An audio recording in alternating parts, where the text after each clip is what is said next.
درود بر شما.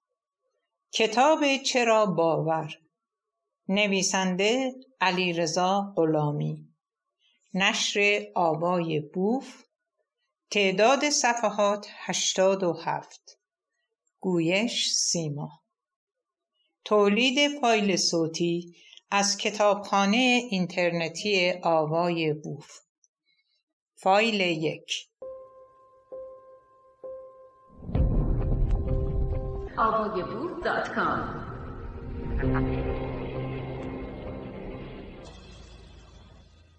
سخن ناشر.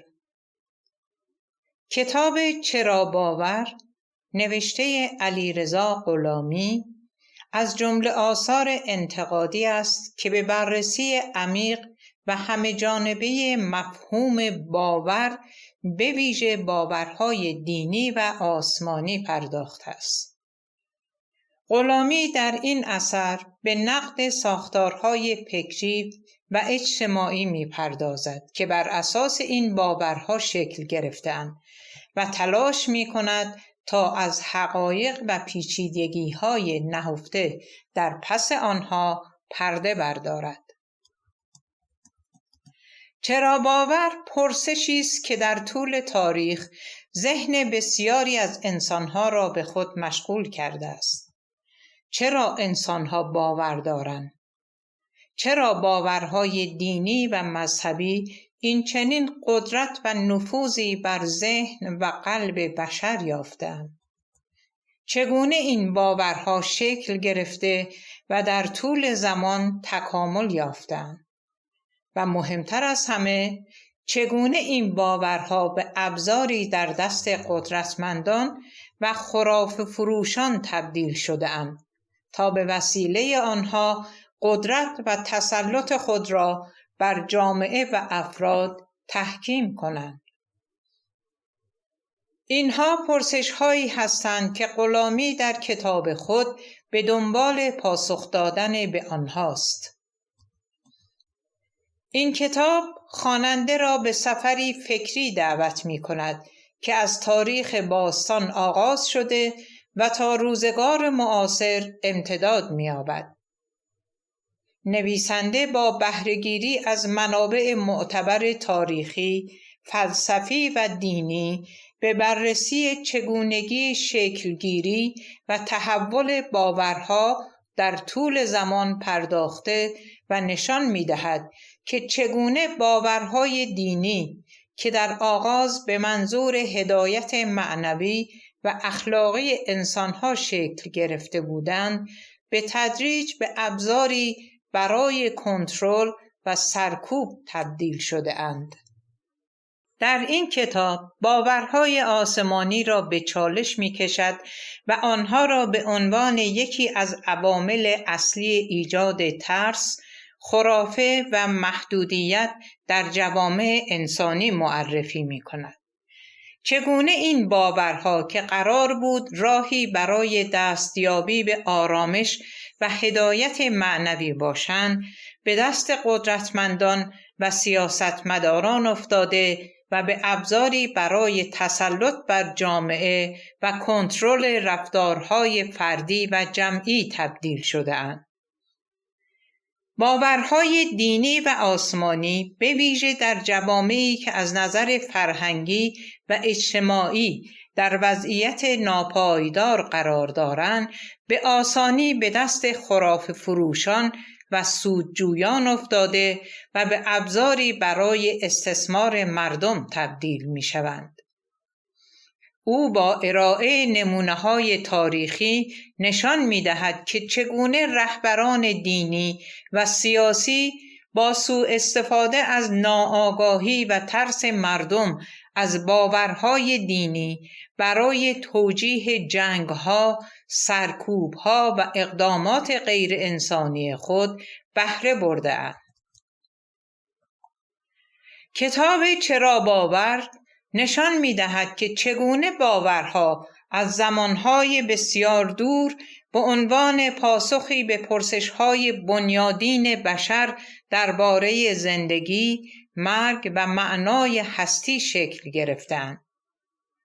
نویسنده توضیح می دهد که در دورانهای اولیه انسانها برای مقابله با ترسهای ناشناخته و مشکلات زندگی به خدایان و نیروهای فراتبیعی پناه می بردند و باورهای دینی به عنوان ابزاری برای تبیین و تفسیر جهان پیرامون به کار گرفته می شدند. اما به تدریج این باورها به دست رهبران دینی و سیاسی افتاد که از آنها برای تحکیم قدرت خود و کنترل جامعه استفاده کردند. غلامی به بررسی نقش مهم رهبران دینی در ترویج باورهای خاص می‌پردازد و نشان می‌دهد که چگونه این رهبران با استفاده از ترس از ناشناخته‌ها و وعده‌های جذاب درباره جهان پس از مرگ موفق به جلب توجه و اطاعت مردم شدند. این باورها به ویژه در دوران‌های خاص تاریخی به ابزاری کارآمد برای تحکیم قدرت رهبران دینی و سیاسی تبدیل شدند و در جوامع مختلف رهبران دینی و سیاسی از باورهای مذهبی برای توجیه اعمال خود از جمله جنگ‌ها، سرکوب‌ها و اعمال خشونت‌آمیز استفاده کرده‌اند. نویسنده به بررسی مواردی از تاریخ اسلام، مسیحیت و یهودیت پرداخته و نشان می‌دهد که چگونه این ادیان با استفاده از ترس از مجازات الهی و وعده‌های جذاب در مورد بهشت و زندگی پس از مرگ توانستند مردم را به اطاعت کورکورانه وادار کنند. او به ویژه به نقش خرافه فروشان و سودجویانی اشاره می کند که از ناآگاهی مردم بهره می بردند و با وعده‌های واهی و تهدیدهای مذهبی به قدرت رسیدند. کتاب چرا باور به بررسی تأثیرات گسترده باورهای آسمانی بر توسعه جوامع انسانی پرداخته و نشان می‌دهد که چگونه این باورها به جای کمک به پیشرفت و ترقی در بسیاری از موارد مانع رشد فکری و اجتماعی شدند. غلامی معتقد است که باورهای دینی به ویژه در جوامعی که از نظر فرهنگی و اجتماعی در وضعیت ناپایدار قرار دارند، اغلب به ابزاری برای محدود کردن آزادی‌های فردی و جلوگیری از رشد و تکامل فکری تبدیل می‌شوند. او به بررسی مواردی از تاریخ جوامع اسلامی و مسیحی پرداخته و نشان می‌دهد که چگونه این جوامع به دلیل پایبندی به باورهای آسمانی و تلاش برای حفظ و ترویج آنها از پیشرفت‌های علمی و فکری عقب مانده‌اند. نویسنده به تأثیر منفی این باورها بر آزادی بیان، حقوق بشر و توسعه علمی اشاره می‌کند و از خوانندگان می‌خواهد تا به بازنگری در این باورها و تأثیرات آنها بر زندگی فردی و اجتماعی خود بپردازند. برای رهایی از تأثیرات منفی باورهای آسمانی بر زندگی فردی و اجتماعی نیاز به بازنگری و تجدید نظر در این باورها داریم. باید به جای پایبندی کورکورانه به باورهای دینی به دنبال دانش، خرد جمعی و ارزش‌های انسانی باشیم. باید با مطالعه و تحقیق به درکی عمیق‌تر از باورهای خود و تأثیرات آنها بر زندگیمان برسیم و به دنبال راه‌هایی برای رهایی از محدودیت‌های فکری و اجتماعی باشیم که این باورها ایجاد کرده‌اند. کتاب با رویکردی انتقادی و تحلیلی تلاش می‌کند تا خوانندگان را به تفکر و تأمل وادارد و آنها را به پرسش درباره باورهای خود و جایگاه آنها در زندگی فردی و اجتماعیشان ترغیب کند. امید است که این کتاب الهام بخش خوانندگان برای تجدید نظر در باورهای خود و انتخاب مسیری جدید و روشن برای زندگیشان باشد. مسیری که به سوی آزادی، عدالت و پیشرفت واقعی هدایت شود. قاسم قرداغی. پیشگفتار. قبل از نوشتن این کتاب با خود فکر کردم تاریخ طبری را به زبان ساده‌تری بازنویسی کنم. اما با مطالعه چندین کتاب مختلف به این نتیجه رسیدم که به موضوع دیگری بپردازم شاید برای مخاطبان بیشتر قابل توجه باشد. برای نگارش این کتاب علاوه بر تاریخ طبری که از چندین کتاب دیگر نیز به عنوان منبع استفاده شده است. تاریخ تمدن و تاریخ فلسفه به قلم ویلدورانت. 2 قرن سکوت نوشته عبدالحسین زرینکوب و همانطور که گفته شد از کتاب تاریخ طبری که نوشته جریر طبری است و یکی از منابع مهم برای مطالعه وقایع و حوادث تاریخ اسلام به شمار می رود. من هم مثل هر انسانی با خواندن کتاب، دیدن فیلم و یا حتی تابلو نقاشی برداشت شخصی خود را خواهم داشت و برای نگارش این کتاب بهتر دیدم که برداشت و تفسیر خود از کتاب‌های ذکر شده را مبنای اصلی کار قرار دهم. علیرضا غلامی، تابستان 1403. باورها. باور موضوعی فردی است که در معنا به واقعی بودن و یا نبودن گفته می شود و نمی توان درباره وجود یا حتی عدم وجود آن اظهار نظر قطعی کرد، چون استدلالی و عقلی نبوده و قلبی است، مثل شک و شبهه. انسان‌ها از دیرباز تا کنون همین شک و تردیدهایی را که به طور تجربی اثبات نشده مبنا و اساس زندگی خود قرار داده‌اند و حتی به خاطر آن کشته می‌شوند و می‌کشند.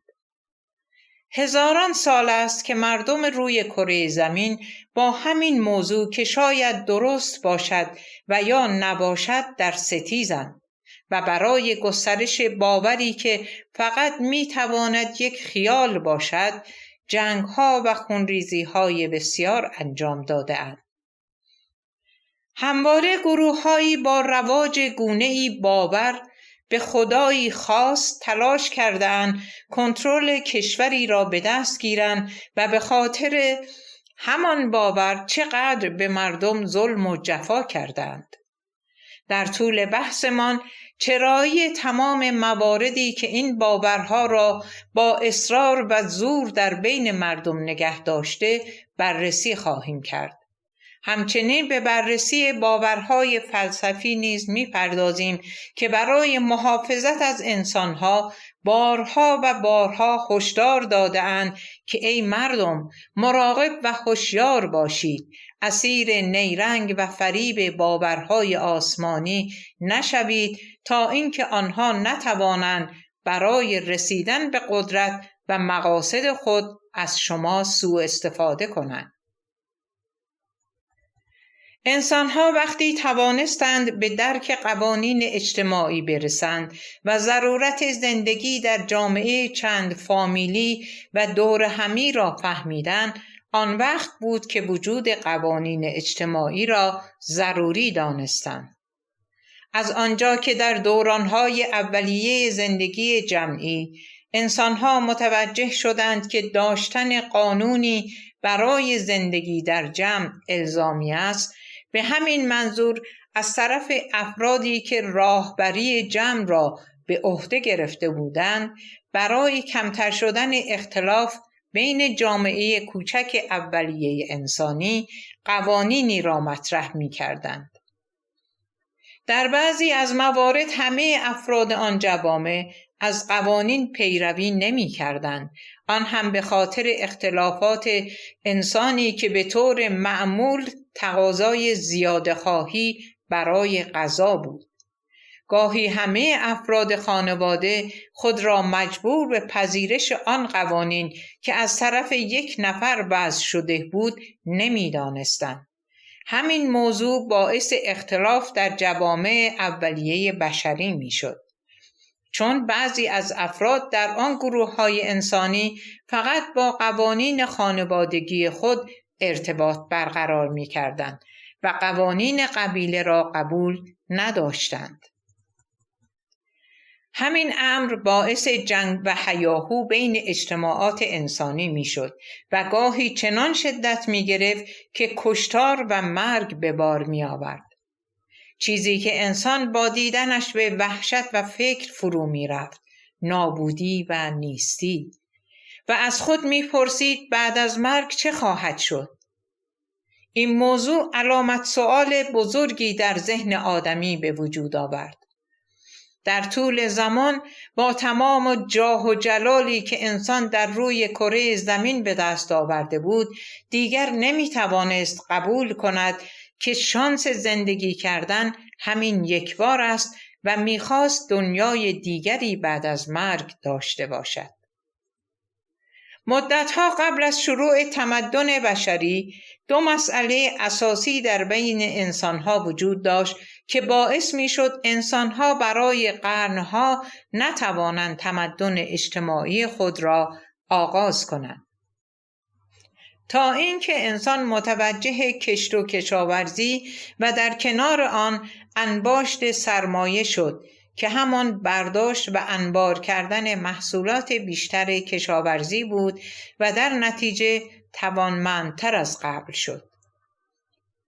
باید خاطر نشان کرد که تا رسیدن به این مرحله قرنهای زیادی از زندگی بشر روی کره زمین می‌گذشت. انسان در آن زمان بود که الزام زندگی اجتماعی را بیشتر متوجه شد. برای این منظور هم قوانینی لازم داشت تا اینکه هر کس نتواند آن را به چالش بکشد و ادعا کند قوانین فردی و خانوادگی من و ما بهتر است. پس میبایست دست به ابتکاری میزد.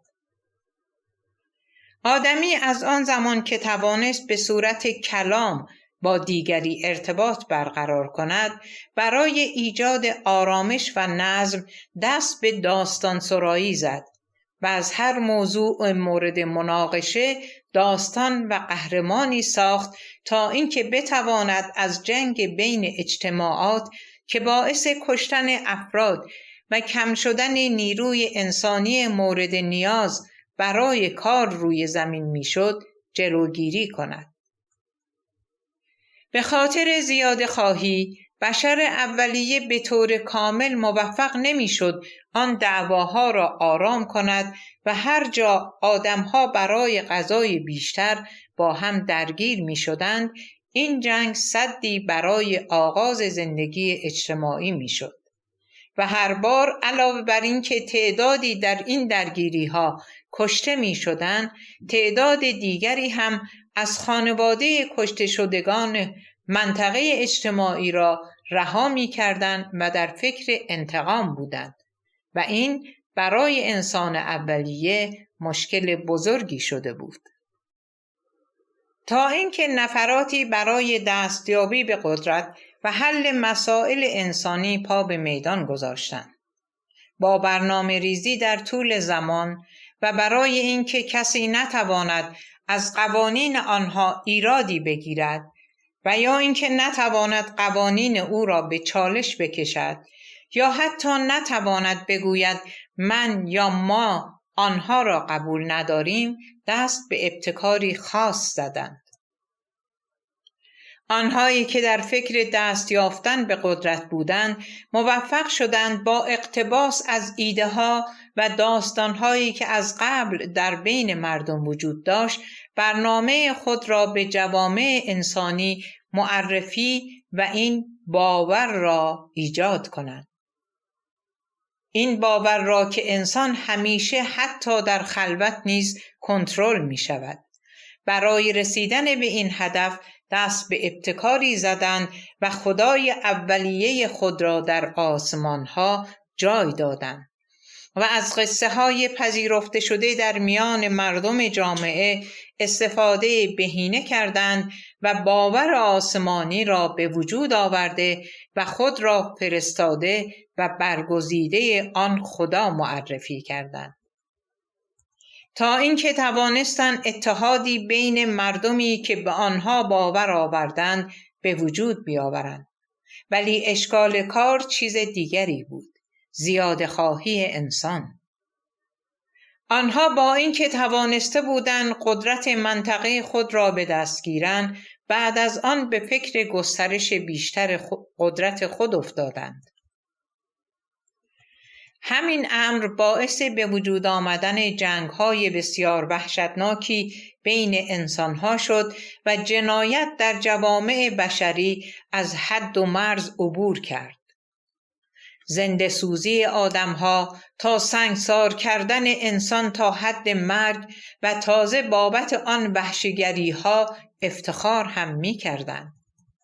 چون آن باورها هرچند توانسته بود تا حدودی بعضی از مسائل انسانی را حل کند، ولی از طرف دیگر نتوانسته بود کشت و کشتار انسانها را متوقف کند و در نتیجه با زیاده خواهی پدید آمده از باوری خاص، جنایات بین انسانها رواج پیدا کرد و به دروغ به مردم گفته شد که باور آنها آسمانی است و البته وعده‌های رویایی نیز چاشنی کار برای رسیدن به مقاصد شد.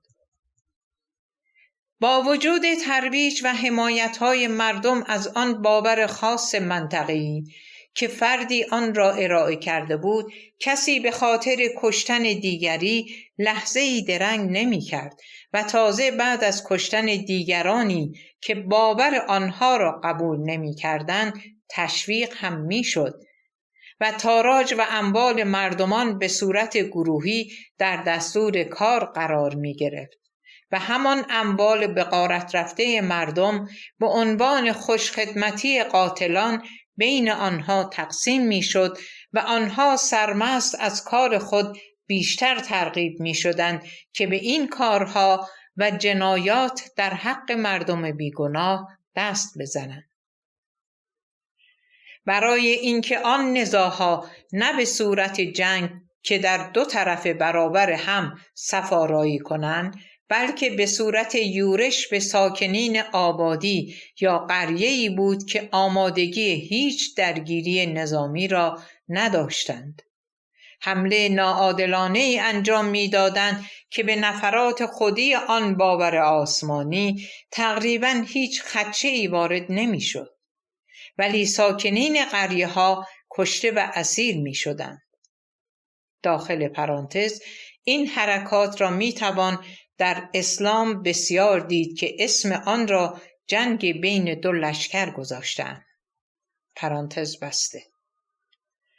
آنها به دلیل به دست آوردن مال و ثروت بادآورده زیاد که از همان تاراج اموال مردم مورد حمله به دست آورده بودند، توانستند افراد زیادی از مردان جامعه را با خود همراه کنند. به همین دلیل باید گفت سود بردن همراهان باور خدایی و نبود آگاهی در آن زمان باعث شد این پرسش مطرح نشود که چرا باید به خاطر باور خود دیگران را کشت و غارت کرد. در اینجا بیشتر از مسائل و قوانین اسلام حرف میزنیم، چون مشکل جامعه ما این باور قدیمی است که سردمداران آن با در دست داشتن حاکمیت، ثروت و اسلحه به کسی اجازه نمی‌دهند که قوانین اسلام را ذره‌ای به چالش بکشانند و زیر سؤال ببرند، هرچند که عقلی و استدلالی باشد. همه باورها را اعم از اینکه فلسفی، انسانی یا آسمانی و خدایی باشند بررسی خواهیم کرد. قصد ما این است که به این مسئله بسیار مهم در زندگی انسانها بپردازیم و با مقایسه این موضوعات حقیقت درون باورها را متوجه شویم. بعضی از همین باورها به ویژه از نوع آسمانی باعث از دست رفتن جان و مال انسانهای زیادی در طول تاریخ بشر شده است تا اینکه تعدادی بتوانند با هر ترفندی که می شود قدرت در جوامع بشری را به دست گیرند. البته ناگفته نماند که خرافه فروشان از ضعف انسان در مقابل ترس و وحشت از مرگ سود بسیار برده‌اند. آنها با دامن زدن به این ضعف اساسی انسان، با بیان دروغ‌هایی که از داستان‌های قدیمی ملل مختلف در آن دوران گرفته بودند، راه حلی برای آدمی در قالب کلام آسمانی می‌گفتند و از این راه توانستند خود را در افکار مردم جامعه جا بیندازند. به این طریق بود که این پرسش در ذهن افراد ایجاد شد که آیا حرف آنها راست است یا دروغ؟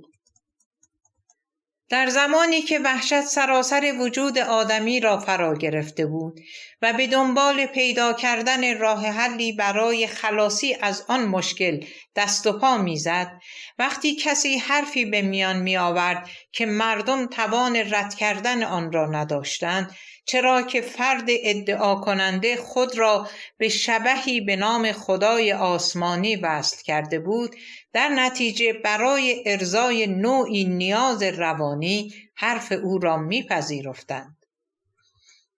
او برای همراه کردن مردم با خود هر قصه و داستانی را با هم جفت و جور میکرد و میگفت خدایی که من فرستاده او هستم چنین گفته.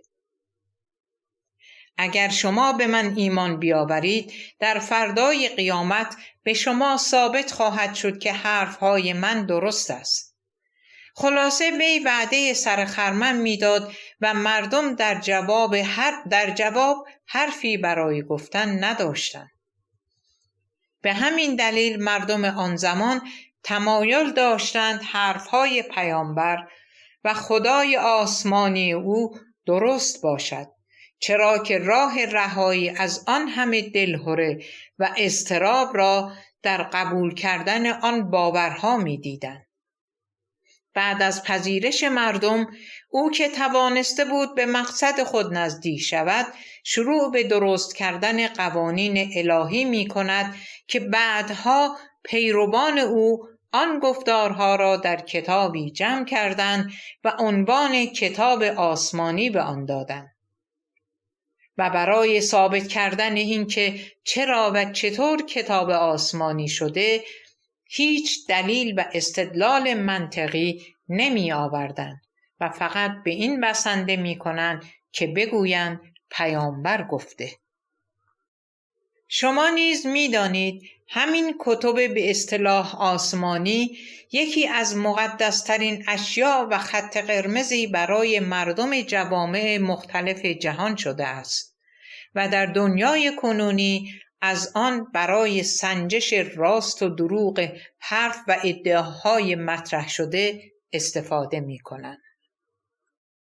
مقوله باورها چه آسمانی و یا غیر آسمانی مسئله اصلی مردمان جوامع شده است و این دو نوع نگاه در تاریخ تمدن انسان همواره در تقابل قرار گرفتند.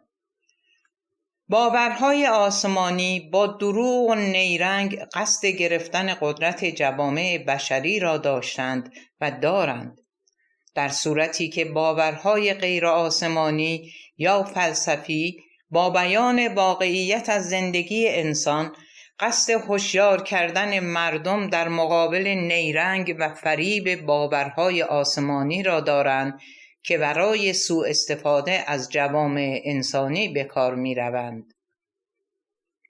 تفاوت دو نوع نگاه در این است که نظریات انسانی از حق و حقوق انسان حرف می زند که در محدوده زندگی او قرار دارد و باید اجرا شود، اما باورهای آسمانی با سود بردن از داستانهای تاریخی انسان را در رویا مسخ کرده و سوار بر اراده انسانی می شوند تا اینکه شریان اقتصادی زندگی او را برای رسیدن به مقاصد خود به دست گیرند. خیلی ها فکر می کنند باورهای آسمانی یکی از راه حل‌های اولیه انسانها برای آرامش و حرکت رو به جلو بوده که آنها را کمک کند کمتر به پوچی و ناامیدی یا به قول امروزی ها بیماری افسردگی دچار شود. ترس انسان از مرگ و نیستی و آینده‌ای نامشخص تقریباً تا میلیون ها سال رشد اجتماعی انسان را متوقف کرده بود تا اینکه او برای رهایی از آن نگرانی ها بعد از نیافتن پاسخی مناسب به ناچار باورهایی را پذیرفت که از طرف قدرت طلبان به مردم معرفی شد. باورهایی که هیچ منبع راستی آزمایی نداشت و رد کردن آنها تقریباً برای همه غیر ممکن بود. مردم برای خلاصی از ترس و دلهره در آن زمان و همچنین برای اینکه بتواند برای مسائل واقعی در زندگی برنامه ریزی کنند آن باورها را قبول کردند که بعدها این ساخته دست خود انسان همان باورها باعث عقب افتادگی و مشکلات زیادی در همه امور زندگی شد.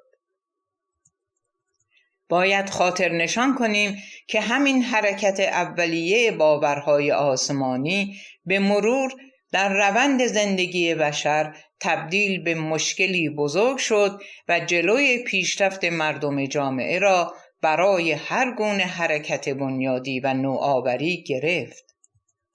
وقتی قدرت خواهان موفق شدند قدرت جوامع بشری را به دست گیرند، هیچ نظر و ایده‌ای را در خارج از چهارچوب باورهای خود نمی‌پذیرفتند و تازه با شدت هرچه تمامتر با ایده‌های نو مقابله می‌کردند. این رفتار و رویه اکنون نیز ادامه دارد. با وجود نفوذ همین اعتقادات آسمانی در مغز انسانها، تاکنون راه خلاصی از آن برای مردم اندیشمند در جوامع بشری بسیار دشوار شده است، چون همیشه همان عقاید با استفاده از خرافه در دورانهای مختلف توانسته بود همانند سدی مانع تکامل اجتماعی و در پی آن پیشرفت علمی بشود. همین باورها و اعتقادات باعث عقب افتادن در دنیای علم شده است. برای اینکه هر بار علم در مقابل نظرات و قوانین آنها با ارائه دلیل تجربی و محکم برای پیشرفت زندگی انسان نظریه‌ای میداد، آنها بلافاصله شروع به دروغگویی و سفسطه بازی می‌کردند و هرچه را که علم برای راحتی انسانها معرفی می‌کرد حرام دانسته و یا با ساختن داستان‌هایی استفاده از آن را به صلاح مردم نمی‌دانستند. اگر پیشنهادهایی که از طرف اندیشمندان و مبتکران جامعه داده میشد برای آنها سودی نداشت یا اینکه با معیارهای عقیدتی آنها جور در نمی آمد، فریاد برمی آوردند که دین از دست رفت. مثلا در مورد مدرسه رفتن دختران در ایران، این باورمندان آسمانی چه بلوایی به پا کردند، چرا که در باور آنها جایگاه زن در پستوی خانه است. مثال دیگری می آورم که شاید باورتان نشود ولی واقعیت است. در زمانهای گذشته اگر بچه‌ای با دست چپ می نوشت که امری طبیعی است، چرا که مغز اینچنین فرمان می دهد، اما باورمندان به خدا او را فلک می کردند که باید حتما با دست راست بنویسی، چون از دست چپ برای طهارت استفاده می شود و نوشتن نام خدا با آن دست حرام است. فکر کنید با گسترش جهل و خرافه در بین مردم توانستند تا کجا بر افکار جامعه تسلط پیدا کنند که حتی تا رفتن به توالت خود را دخالت داده بودند.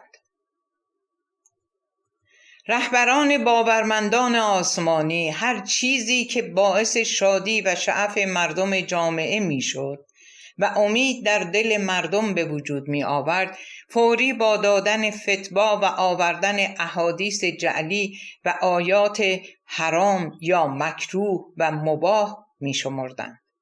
آنها شادی و خنده را که باعث اعتماد به نفس آدمی می شود با معیارهای عقیدتی خود جور نمی دانستند و برعکس آن گریه و زاری را که باعث افسردگی می شود ترویج می کردند و هنوز هم می کنند، چرا که این حالت انسان را به وابستگی می کشاند. شوربختانه حرفهای آنها با توجه به پایگاهی که در میان مردم داشتند بیشتر از نظریات علمی کارایی داشت و همین امر باعث می شد که قوانین علمی دیرتر در جامعه جا باز کند. به همین خاطر بود که آگاهی اجتماعی به واسطه گسترش باورهای آسمانی پایین نگه داشته شده بود. پیروان خرافه فروشان با اعمال زور، اجبار و تهدید در جامعه نمی‌گذاشتند علم بین مردم رواج پیدا کند و نظریات علمی و تجربی کمتر به گوش مردمان عادی جامعه می‌رسید تا برای داستان و افسانه‌های جن و پری بیشتر از قوانین ثابت شده علمی و استدلال‌های فلسفی گوش شنوا وجود داشته باشد و در نتیجه با پنهان نگه داشتن دستاوردها و آنچه که می توانست برای مردم جوامع بشری راهگشا باشد به دکان خرافه فروشی و درآمد آنها خدشه‌ای وارد نشود. خودآگاهی در جامعه و نقش هر فرد و مسئولیت تک تک آدم‌ها نسبت به یکدیگر برای ایجاد دنیایی بهتر و جامعه‌ای بدون تبعیض لازمی زندگی جمعی است تا اینکه انسان بتواند راه تمدن اجتماعی خود را که میبایست رو به تکامل داشته باشد آغاز کند. انسان خود نیز فکر نمی کرد که در روند تکامل اجتماعی چیزی به عنوان باور خدایی معرفی کند که در خیلی از موارد برای رسیدن به تکامل بشری همچون چرخی ناهمگون عمل کند و باعث توقف یا عقبگرد پیشرفت‌هایش شود. ما نسل بشر با انواع باورهای موجود اعم از آسمانی یا زمینی به دنیا نیامده ایم، بلکه بنابر جغرافیا و مکان تولد هر فرد نوعی از باور بر ذهن و جانش نفوذ می کند و آداب و رفتار اطرافیان به آن شکل می دهد. در این دوره از زندگی آدمی هیچ نقشی در باورهایی که در او شکل می‌گیرد نداشته و هرچه بر مغز او سوار می‌شود از طرف پدر و مادر است و اجتماعی که انسان در آن رشد و نمو می‌کند، درست مثل فرهنگ که بنابر باور منطقه‌ای در بین انسان‌ها شکل می‌گیرد. پس باورهایی که بر ما سوار می شود زندگی ما را شکل می دهد و با توجه به فرهنگ عامه در محل زندگیمان هر چقدر فرد با بی اختیاری در تفکرات خود و دنبال کردن ارزش‌هایی که در ناخودآگاه انسان ذخیره شده است عمل کند، از طرف اطرافیان و نسل‌های پیشین تشویق می شود و از این رو است که چنین جوامعی از بالندگی اجتماعی عقب می‌مانند و در گذشته خود غوطه‌ور می‌شوند. درست مثل جامعه ایران که خیلی راحت در سال 57 تن به تغییر داد و همه معادلات رفتارهای انسانی را زیر سؤال برد، چون آنها در جامعه‌ای زندگی می‌کردند که به غیر از پیشرفت در آزادی‌های حداقلی فردی با شرایط اقتصادی خیلی بهتری نیز رو به جلو بودند. درود بر شما. کتاب چرا باور، نویسنده علیرضا غلامی، نشر آوای بوف، تعداد صفحات 87، گویش سیما، تولید فایل صوتی از کتابخانه اینترنتی آوای بوف. فایل 2، ادامه مطلب.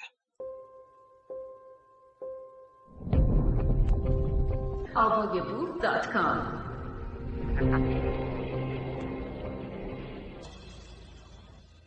آنها تمام ارزش‌های زندگی راحت را که شامل اقتصاد بهتر برای زندگی بهتر بود کنار زدند و به باورهای کهنه آسمانی و خرافه پرستی روی آوردند که دروغی بیش نبود. مردم با پذیرش باور آسمانی و گوش دادن به فرمان فردی که خود را رهبر همان باور معرفی کرده بود، زندگی و آینده خود و حتی کشور را به تعدادی نابخرد سودجو سپردند که بیمار قدرت بودند. سرانجام امروز مردم سرزمین ایران در شرایطی به زندگی ادامه می‌دهند که آرزوی برگشت به گذشته را در سر می‌پرورانند. این خود دلیلی بر اثبات این است که تفکرات آسمانی از افکار بغایت واپسگرا می‌آید و باعث عقبگرد و مانع پیشرفت جامعه می‌شود.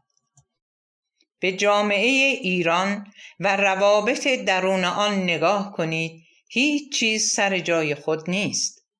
دزدی‌های بسیار کلان و ارقام نجومی اختلاس‌ها، فساد و دروغ سیستماتیک از طرف مسئولین این رژیم خداباور، شکنجه و قتل عام زندانیان سیاسی که با سیاست‌های غیر مردمی آنها مخالفت می کنند و هزاران ناهنجاری اجتماعی که خلاف جهت تکامل انسانی حرکت می کند به خوبی مشهود است.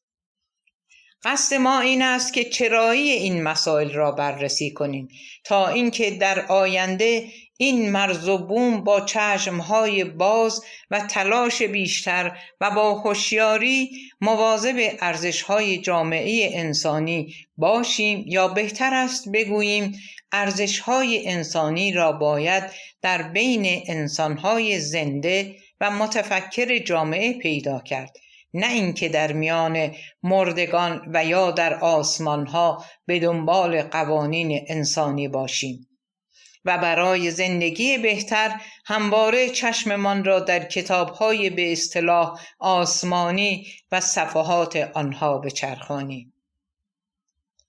باور کنید از آن کتاب‌ها به هیچ وجه سخنی از حق و حقوق انسانی و عدالت اجتماعی بیرون نمی آید.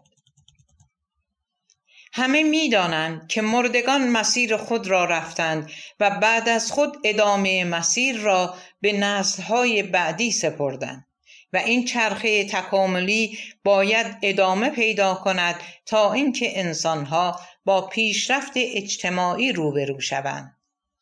این معادله باید همیشه برقرار باشد تا در جا زدن باعث عقب افتادگی جامعه نشود.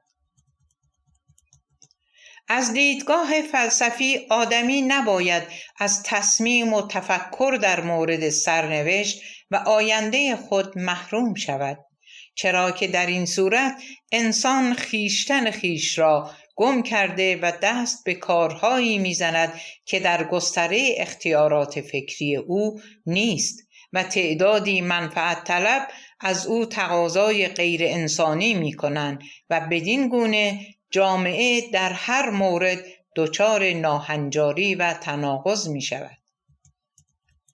سودجویان برای نگه داشتن و یا به دست آوردن قدرت به آشوب و ناآرامی جامعه و همچنین به آدمهای جانی و خلافکار نیاز دارند. به کسانی که خلاف جهت جامعه بشری حرکت می کنند و بهترین کسانی که می توانند چنین کارهایی یعنی قتل، آدم ربایی و شکنجه دادن به دیگران را انجام دهند، افرادی هستند که توان فکر کردن نداشته باشند و از کار خود لذت هم ببرند. آنها مثل ماشین و طبق برنامه‌ای که به او داده می شود خود را موظف به انجام دادن آن می دانند. با وجود این مسائل و ایده های مختلف انسانی در جوامع بشری، این پرسش اصلی مقابل مردم جامعه قرار می گیرد که آیا باید به عقاید دیگران احترام گذاشت؟ با هم این نوع دیدگاه را بررسی می کنیم. آیا می توان این جمله را که اولین بار توسط منتقدین به باورهای آسمانی در ایران و در گفتگوهای بین جوانان در سالهای 57 یا 58 خیلی به گوش می خورد درست دانست؟ در پاسخ به این گونه پرسش ها باید گفت چطور می شود به عقاید کسانی که خلاف عرف جامعه و تکامل انسانی حرکت می کنند احترام گذاشت و سکوت کرد. مثل تروریسم، فاشیسم یا قدرت طلبان خداباور که برای رسیدن به قدرت از هر خط قرمز انسانی عبور می کنند و برای دستیابی به مقاصد شوم خود هیچ رحم و مروتی در برخورد با مخالفان نظرات عقب افتاده خود ندارند.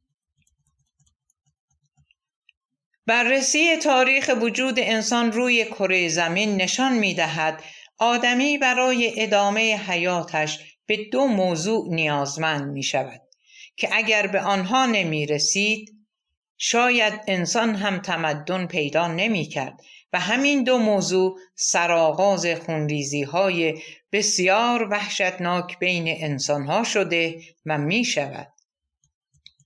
موضوع اول اقتصاد است که به طور مشخص برای ادامه حیات خود به آن احتیاج داشت.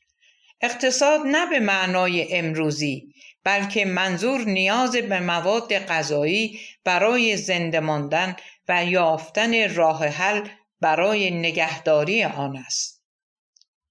و دومین مسئله انسان غلبه بر ترس.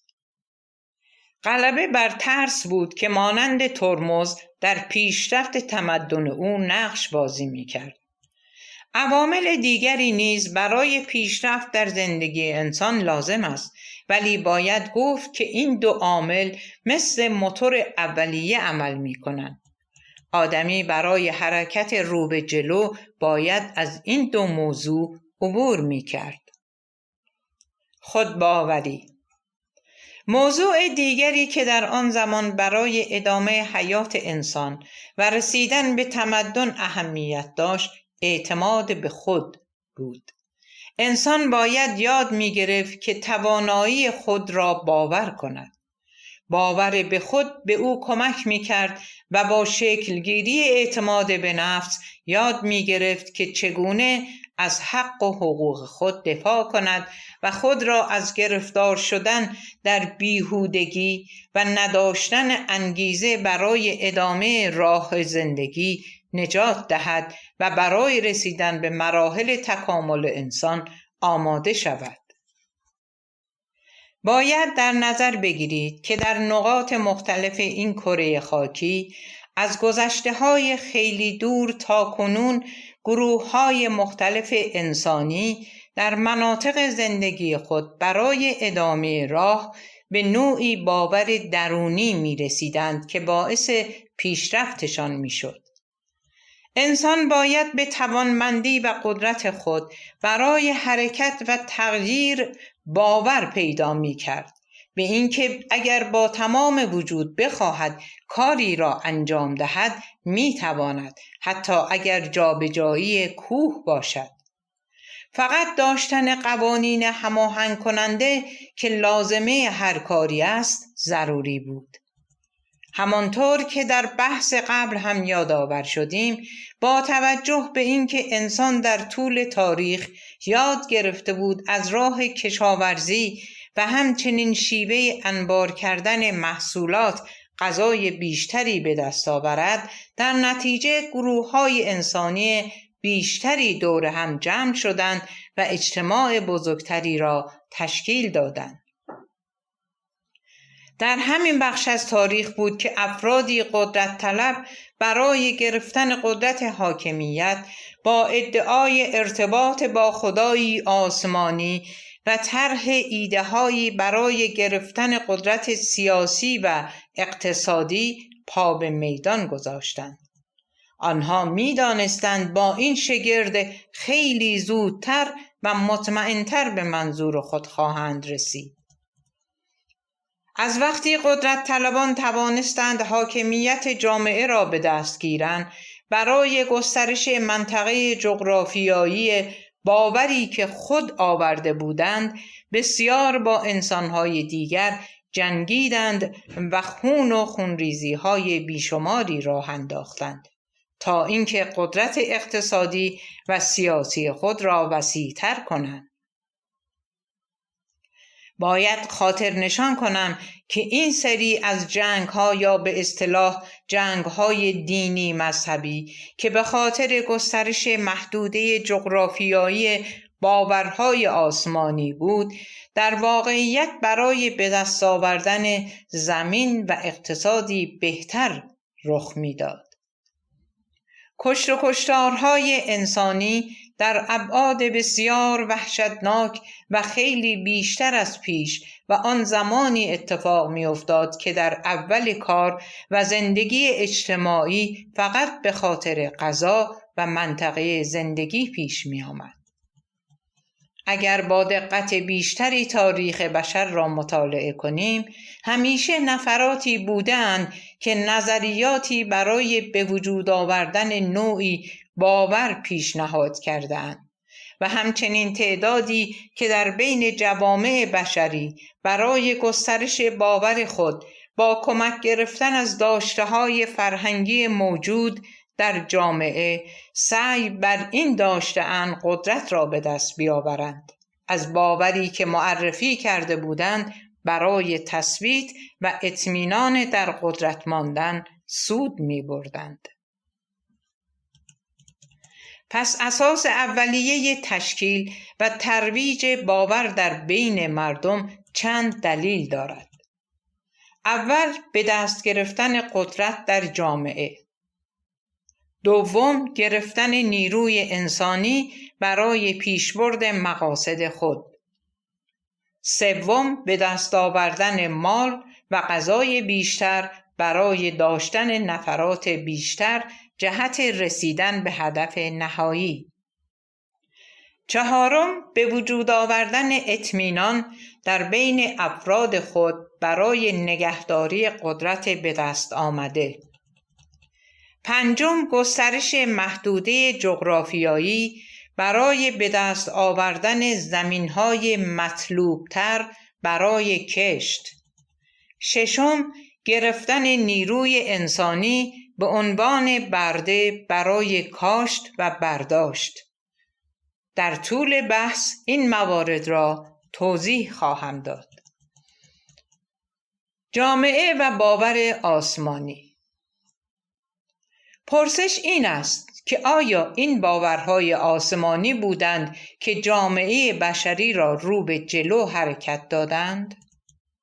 باید گفت نه. نه تنها چنین نبوده، بلکه خود این باورها به طور مشخص از نوع آسمانیش بعدها در روند تکامل انسان مشکل و مانعی برای پیشرفت بشریت شدند. چرا که تعدادی با دست گرفتن قدرت و به کمک باورهای آسمانی توانستند برای جنایات خود توجیهی پیدا کنند با این مضمون که ما بنابر ایدئولوژی و اعتقادات خود باید در جامعه اینچنین رفتار کنیم. آنها با سوء استفاده از باورهای آسمانی توانستند بر اقتصاد جامعه تسلط پیدا کرده و برای خود وضعیت مالی بهتری دست و پا کنند. با این کار حتی شرایط مالی و اقتصادی نسل‌های بعدی خانواده نیز تضمین می‌شد. به همین خاطر تعداد قابل توجهی از افراد جامعه با استفاده از همان باورها و با راه انداختن مدرسه و حوزه برای نگه داشتن همان سنت‌های اولیه بسیار سعی و تلاش کردند و با برنامه ریزی مفصل همواره خواستند قدرت بر اندیشه مردم را به دست گیرند و در نهایت حاکمیت جامعه را از آن خود کنند.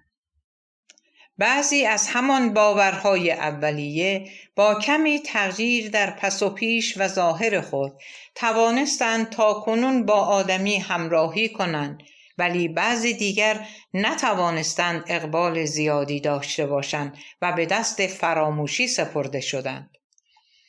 دلیل هم این بود که بعضی از آن باورها خود را آسمانی معرفی کردند و محل اتصال خود را چیزی یا مکانی قرار دادند که هیچ کس قادر به انکار و یا راستی آزمایی آن نبود و حتی تا به امروز علم و عقل از پیدا کردن پاسخ برای آن موضوع که توسط پیامبری معرفی شده بود عاجز مانده است.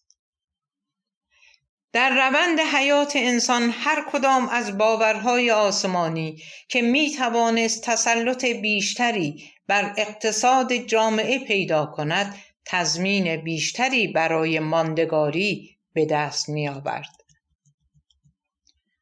راهبران همین باورها در هر دوره با ساختن داستانی دروغ خود را نوسازی می کردند و به نام حدیث و آنچه که در روایات آمده باور و قدرت به دست آمده خود را به جلو می بردند. داشتن سیطره وسیع‌تر باعث اقتصاد بهتر و به دنبال آن خرج کردن بیشتر برای استفاده از نخبگان جامعه برای جا انداختن هرچه بیشتر نظریات و باورها می شد. در جاهایی مثل کلیساها خیلی خوب دیده می شود که افراد به کمک باورهایی که گستردگی بیشتری در بین جوامع انسانی داشتند و با بهره‌گیری از هنر توانستند در همه موارد سود ببرند و برای ماندگاری آن باورها از هر داستانی استفاده و آنها را به صورت نقاشی و یا مجسمه سازی در اذهان مردم ماندگار و واقعیت انگاری کنند. خیلی خوب می شود دید که به خاطر به وجد آوردن انسانها با شگفتی تمام از هنر در ساختمانهای خود بهره بردند که آدمی با دیدن آنها به خود می گوید این ذوقی بالاتر از ذوق انسانی است. پس به خوبی مشاهده می شود که اقتصاد و باور و در پی آن گرفتن قدرت در جامعه سه رکن اساسی و در هم تنیده هستند که آدم‌های خاصی همواره در پی آن بودند. بعضی‌ها در راه و هدف خود موفق و بعضی دیگر هم از رده خارج شدند. کمی انباشت سرمایه و انگیزه سرمایه‌داران را بررسی کنیم که چرا تعدادی از آنها به سرمایه‌های بسیار هنگفتی می‌رسند. دلیل آن چیست؟ باید گفت که اگر همان آدمهای بسیار ثروتمند برای رواج و ماندگاری باور منطقه‌ای خرج نکنند، نمیتوانند کار خود را به جلو ببرند و مطمئن باشید فقط تا حدی جلو میروند یا اینکه باید به طور کلی کاسبی را تخته کنند. در ایران خودمان پیش آمده وقتی کاسبی حاضر نمی شود در راه باورهای آسمانی به ملاها پول بدهد، آنها بر سر منبرها فریاد برآوردند که ای داد و بیداد، فلانی کافر است، از او جنس نخرید که اگر خرید کنید آن اجناس حلال نیست و خزعبلاتی اینچنینی. خوب دقت کنید که در جاهای مختلف دنیا که باور خاصی رواج پیدا کرده میشنوید کسی به مسجد و یا کلیسایی یا حتی به روحانیون کمک مالی کرده است. کمک کنندگان همان سرمایه‌دارانی هستند که باید برای باور آسمانی منطقه زندگی خود و پیشرفت معاملات و انجام کارها این گونه باج‌ها بدهند. مثال در این مورد زیاد است. هر کس در محل زندگی خود حتماً با این گونه موارد برخورد داشته است. مثلا صومعه فلان شخص یا مسجد بهمان و غیره که وقتی دقیق تر می شویم می بینیم همه سرمایه‌داران منطقه‌ای باید گاهی برای باور منطقه خود هزینه‌های زیادی کنند وگرنه اجازه رشد در کار خود را ندارند و با چند فتوا و حرف همان راهبران باور خاص در منطقه می توانند کسب و کار آنها را به طور کامل کساد کنند، چرا که باورهای آسمانی هنوز جایگاه اجتماعی زیادی در بین مردم دنیا دارد. اما ما مردم عادی چرا باید از باورهای آنها پیروی و حتی از اندک درآمد خود برای ماندگاری همین باورها خرج کنیم و به طولانی شدن عمر آنها که با دروغ و داستانهای قدیمی ساخته شده کمک کنیم؟ پس باید مواظب جیبمان باشیم، چون باورمندان به خدای آسمانی جیب بران قهاری هستند. آنها از هر لحظه غفلت انسان سود میبرند و با ترویج خرافات و فروش خدا و گفتن سخنان بیپایه و اساسی به نام احادیث و روایات سعی میکنند فقط جیب مردم را بزنند. البته این شگرد جیب بری در تمام باورهای آسمانی جهان وجود دارد. مردم با دادن پولی که حاصل زحمتشان است و به هر نوع ممکن، مثلا مستقیم یا با ریختن پول روی قبر مردگان اعراب، همان حمله کنندگان بی نیاکانمان، یا برای گرفتن فال و سرکتاب و غیره به آنها کمک می کنند تا در جامعه اعتبار کسب کنند و وقتی آنها اعتماد مردم جامعه را به دست آوردند دیگر نیازی نیست که از آنها پول طلب کنند. این خود مردم هستند که در خانه آنها را میزنند و مقداری از حاصل دسترنج خود را به این بی‌حاصیت‌های تاریخ بشریت میدهند. تاریخ وجود انسان. برای بررسی و تجزیه و تحلیل این گونه موضوعات باید در حد توان این کتاب مسئله گذشته و تاریخ وجود انسان روی کره زمین را مطالعه کنیم تا ببینیم که انسان‌های اولیه چرا نتوانستند به تکامل اجتماعی برسند و ردی در تاریخ مدنیت از خود به جای بگذارند که دال بر روابط اجتماعی آنها باشد. مثلا چرا از 20,000 سال پیش هیچ گونه نشانی از تمدن انسانی به دست نیامده است و هرچه هست حدس و گمان اندیشمندان این حوزه علمی است، نه بیشتر، و هنوز نمیتوان به طور قطع گفت که تمدن انسان از چه زمانی آغاز شده است. می‌خواهیم بدانیم چرا آن انسان‌ها نشانی به جای نگذاشتند که این فرضیه را اثبات کند تا دیگر علم نتواند خود را وارد گود آفرینش انسان کند. علم توانسته تاکنون برای این پرسش چندین و چند ساله انسان، یعنی چگونگی تشکیل زندگی آدمی روی زمین، نظریه‌ای ارائه دهد که نسبت به داستان پیدایش انسان طبق روایات آسمانی با واقعیت وجودی او همخوانی بیشتری دارد. علم میگوید تاریخ تکامل انسان چندین میلیون سال طول کشیده تا اینکه در نهایت در روند تکاملی خود به گونه‌ای که ما هستیم رسیده و انسانها با تکامل خود توانستند تاریخ و تمدن را به وجود بیاورند. تئوری و نظریه بیگ بنگ و فرضیه تکامل علمی که داروین دانشمند انگلیسی آن را مطرح کرد توسط پاپ فرانسیس رهبر مسیحیان کاتولیک جهان که بیشترین پیرو را در باور مسیحیت دارد پذیرفته شد و او در مقابل فرضیه علمی کوتاه آمد به دلیل اینکه باور و داستان‌های آسمانی بسیار کوتاه بینانه و خنده‌دار است.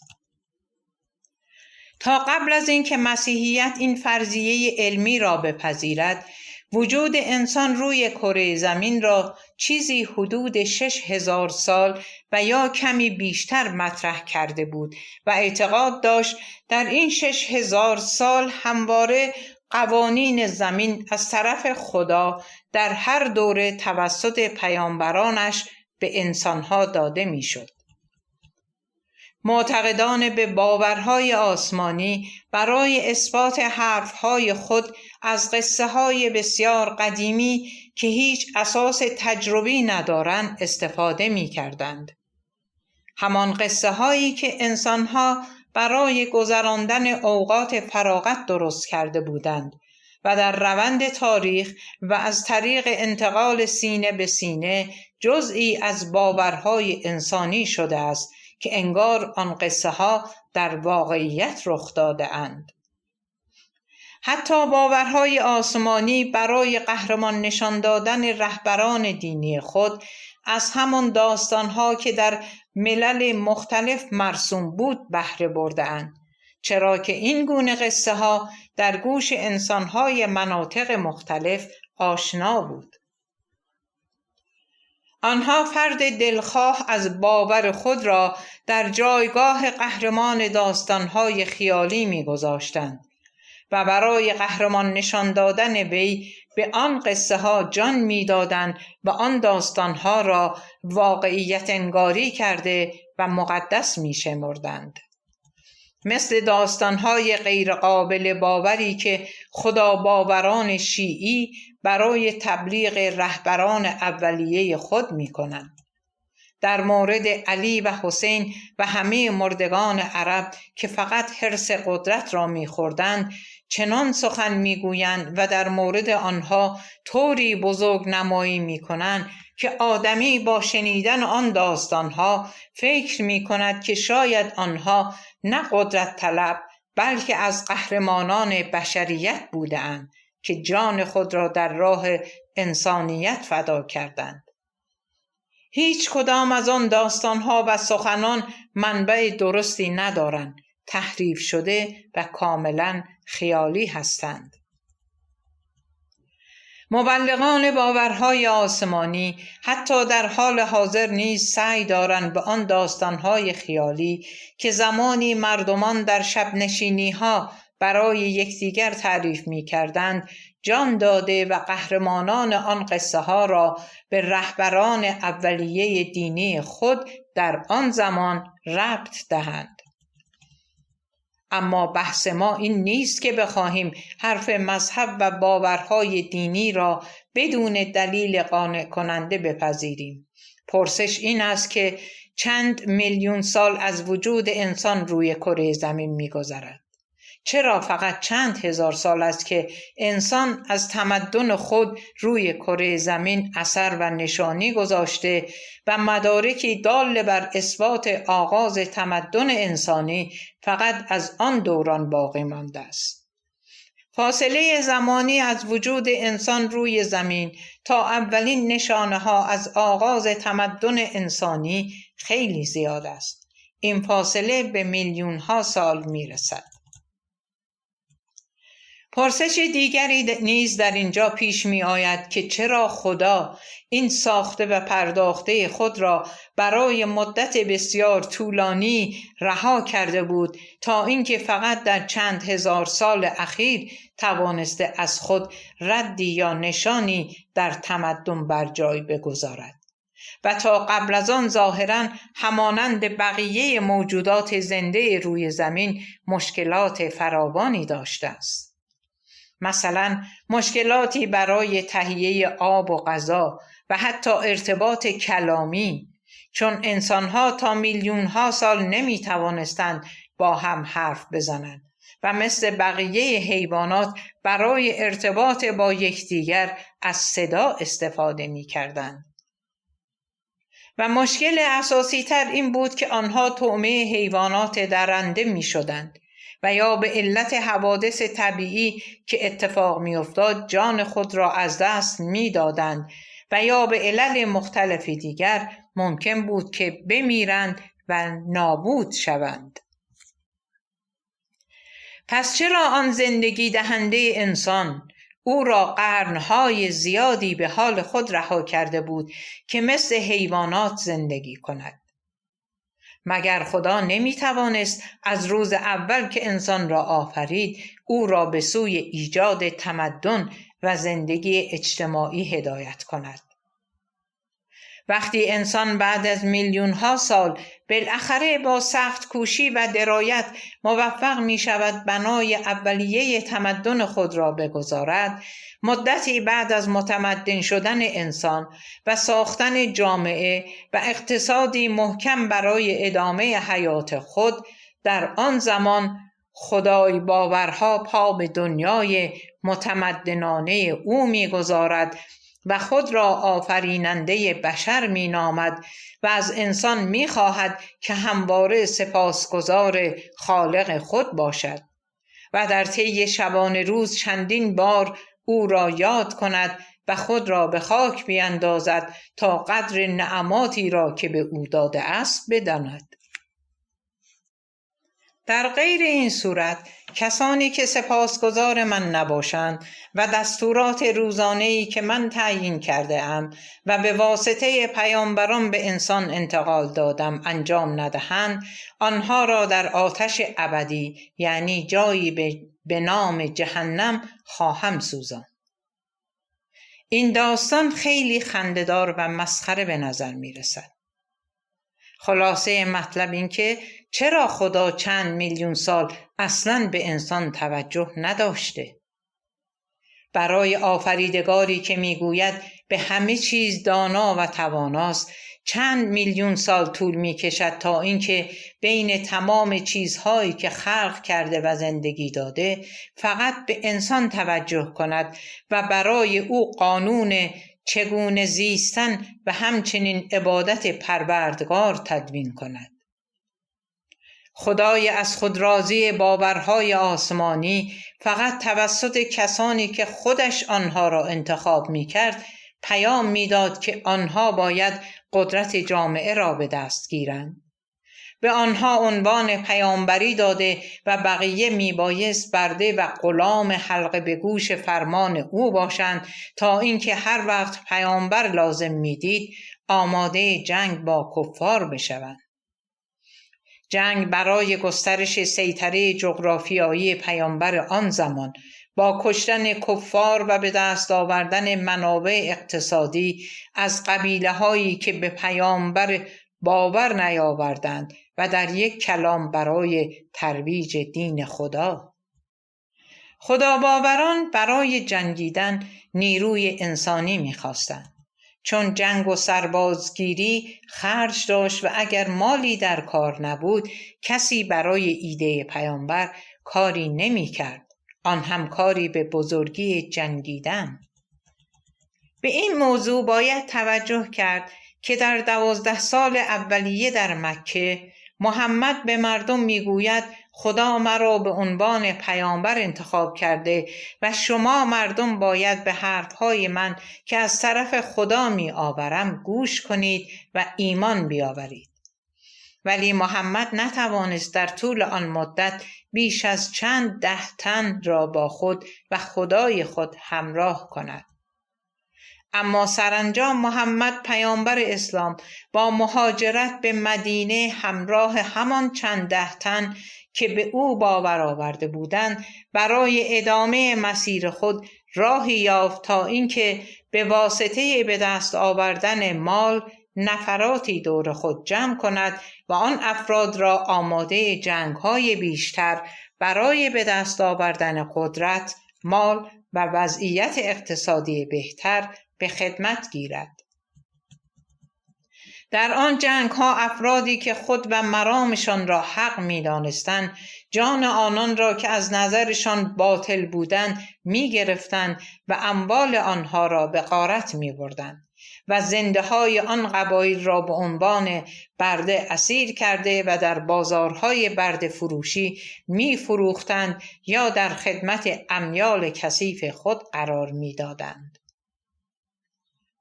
خدای آنها که آفریدگار زمین و آسمان بود باطل را هم خود آفریده بود، نه کس دیگری، و اسم این قتل‌ها را جنگ حق با باطل گذاشته بود و پیامبران و پیروانش از قول او می گفتند آن کشت و کشتارها برای گسترش عدالت خدا انجام می شود، آن هم نه کسانی که او را قبول داشتند یا نداشتند، بلکه کسانی که فقط به پیامبر او شک می کردند.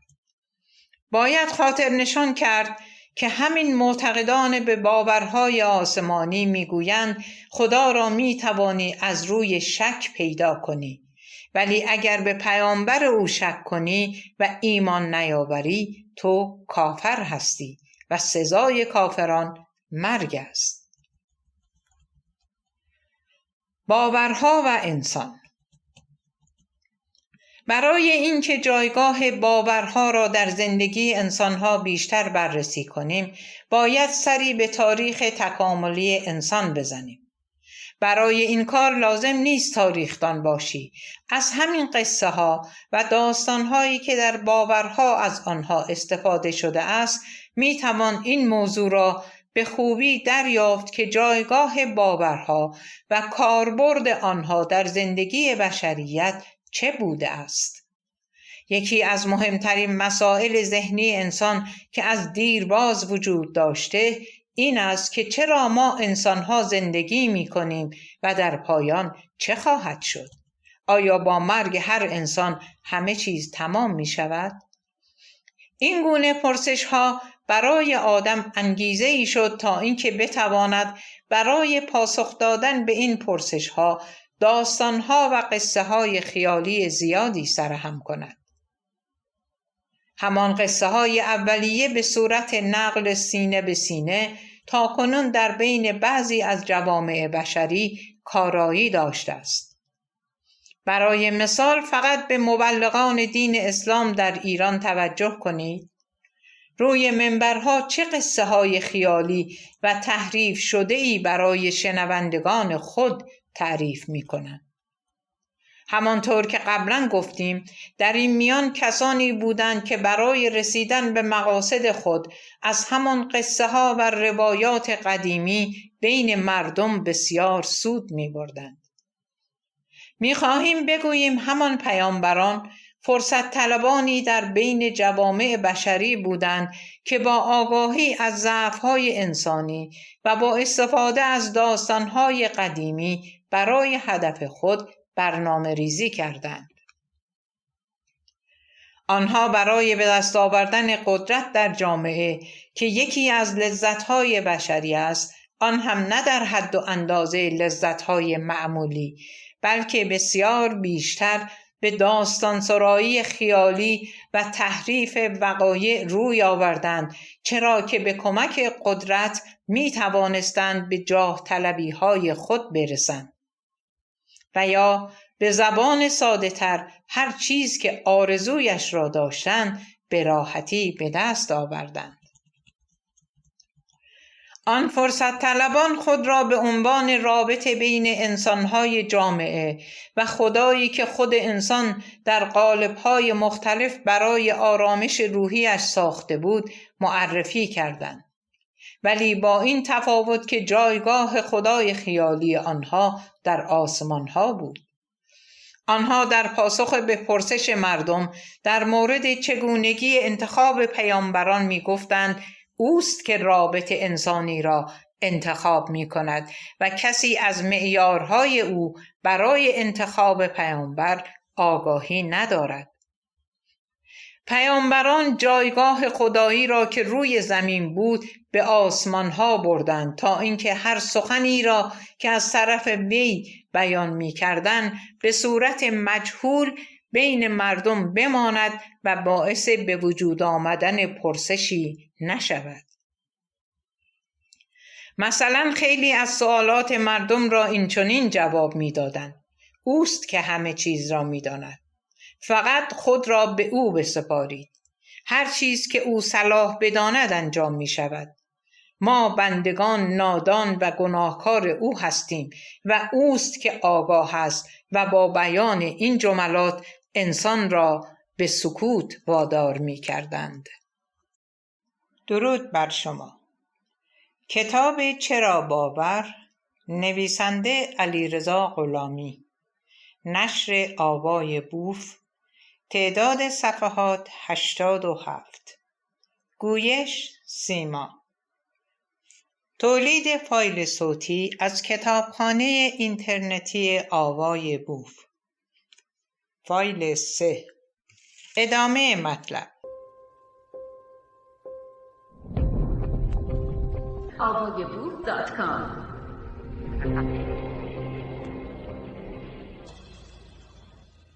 در آن زمانها واژه خدا کلمه ناآشنایی بین ملل جهان نبود.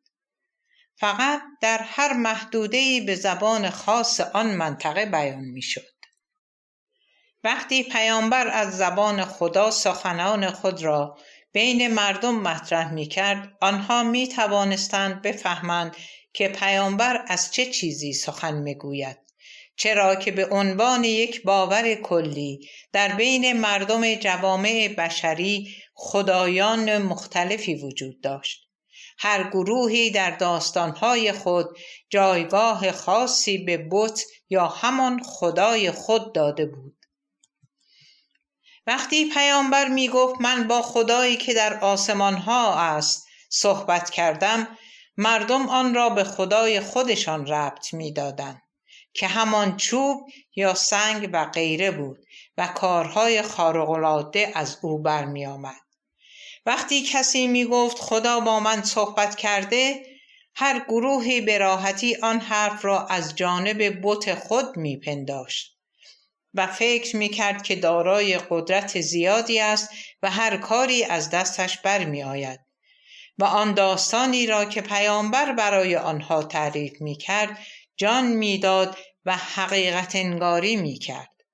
از این رو بود که حرفهای پیامبران به راحتی در بین مردم جای باز کرد.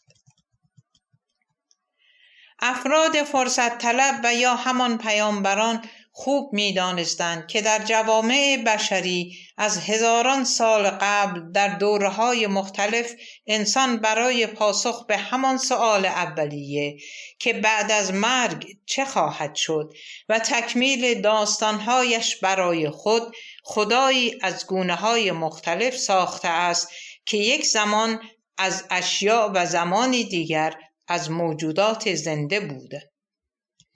پیامبران با زبردستی به همان داستان خدایان جان دادند و آنها را ناپدید کردند و گفتند که ما به عنوان رابط با وی انتخاب شده ایم. آنها خدا را ناپیدا کردند و در جایی گذاشتند که هیچ بشری دستش به او نرسد، حتی خود پیامبران. به گفته پیامبران فقط خدای آسمان ها می توانست رأی دهد و قانون وضع کند، آن هم از طریق افرادی قدرت طلب که خود را فرستاده او می دانستند و این موضوع را به خوبی در بین مردم جا انداختند که از طرف خدا انتخاب شده اند.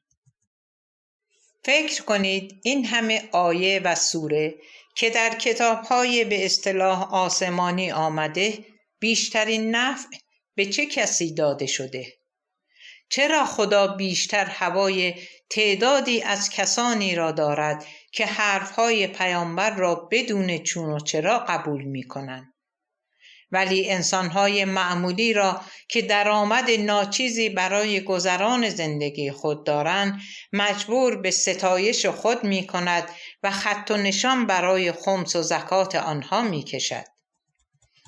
مردم تهیدست در ازای چه چیزی می بایست مقداری از درآمد ناچیز خود را به همان کسانی که خود را پیامبر می نامیدند و در ادامه راه آنها به فرصت طلبان دیگر یا رهبران اولیه ایده های آن پیامبر بدهند. برای اینکه جایگاه بهشت خیالی برای آنها محفوظ بماند، در غیر این صورت جای آنها در جهنم خواهد بود. به نظر شما این نهایت فرصت طلبی نیست که پیامبران این گونه از مردم اخاذی می کردند؟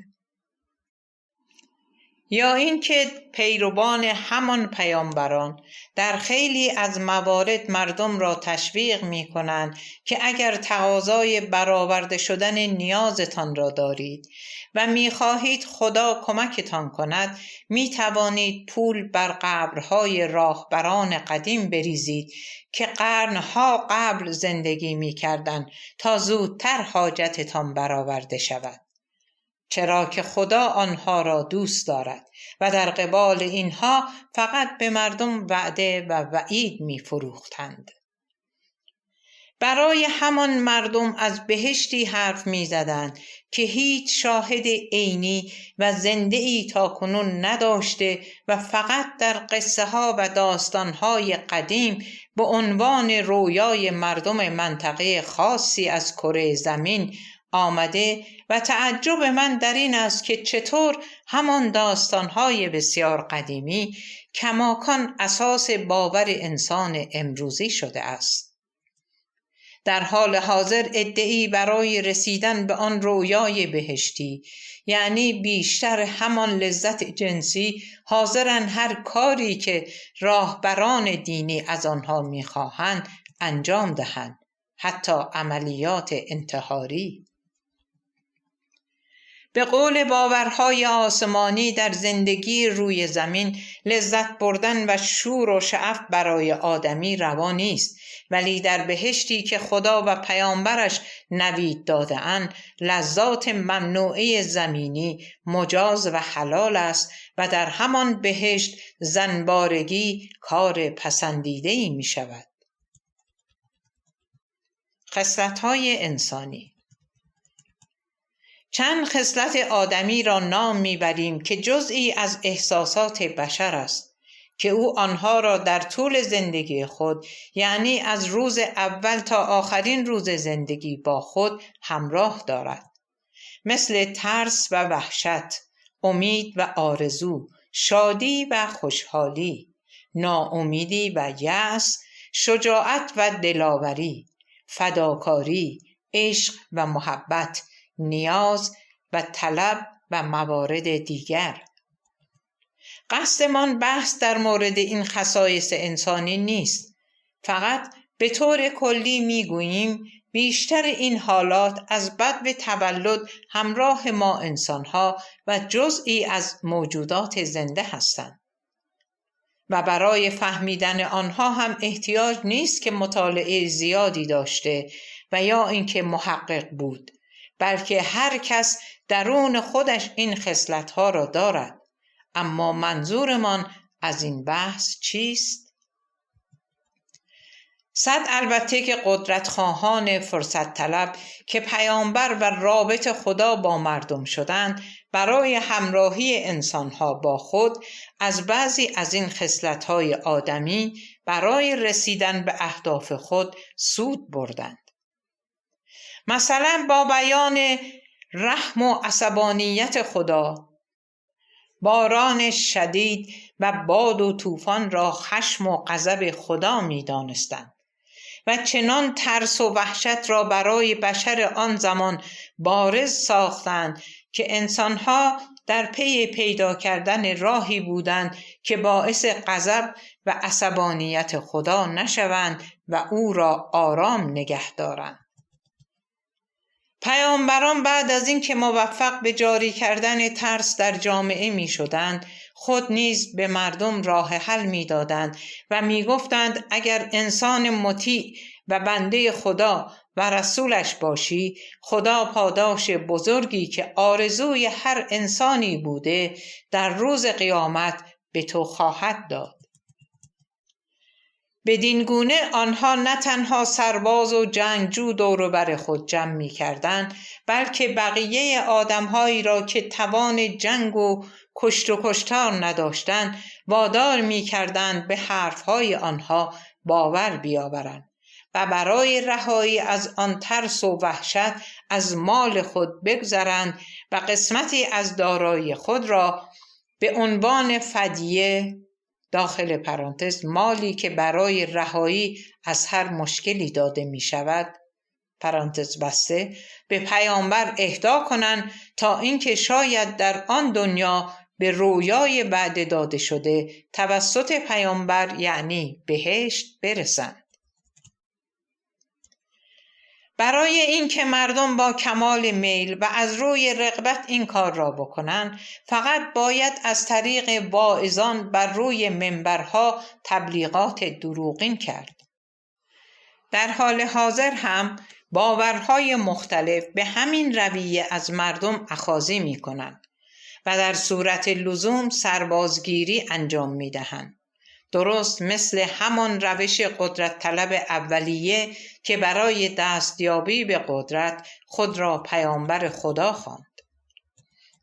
پیامبران به مردم می گفتند ما جوابگوی هیچ انسانی نخواهیم بود و فقط به خدا جواب پس می دهیم. از این رو آنها برای توجیه کارها و اعمال خیش که در بین مردم آن زمان عرف نبود، فقط می گفتند که خدا به من این اجازه را می دهد.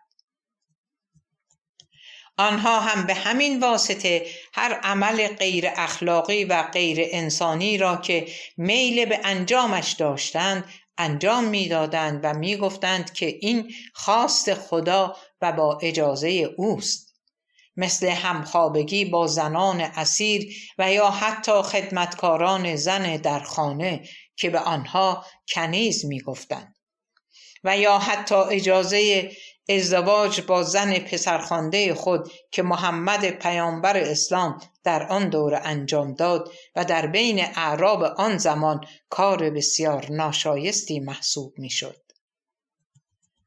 قدرتخواهان یا پیامبران باورهای آسمانی اولیه به دلیل عدم آگاهی در بین جوامع بشری آن زمان با معرفی کردن خدای آسمانی از ناآگاهی مردم سود می بردند. پیامبران از همان ابتدا سعی می کردند برای به دست آوردن قدرت جامعه با مطرح کردن روابط انسانی که بین مردم وجود داشت و ربط آن حالات با فرمانهای خدایی نظر مردم جامعه را هرچه آسانتر به سمت خود جلب کنند. پیامبران با استفاده از شیوه‌های مختلف می‌خواستند کاری کنند که به هر شکل ممکن مردم جامعه را به طور کامل به خدمت ایده‌های خود درآورند. آنها با بیان وعده و وعیدهای رویایی انسانها را از راه اصلی در زندگی معمولی خود منحرف کردند و مردم را فریب دادند و برای به دست گرفتن راهبری مردم دست به حیله بزرگی زدند که مسیر تاریخ بشریت را تغییر داد. انسانهایی که در جوامع آن زمان به حرفهای پیامبران الهی باور آوردند و اعتقاد پیدا کردند، روی کسانی که آن حرفها را باور نکردند تیغ کشیدند. از اینجا بود که انسانها به راحتی هر کسی را که ساز مخالفت بنا به هر دلیلی با پیامبران میزد، هرچند بیگناه بود میکشتند.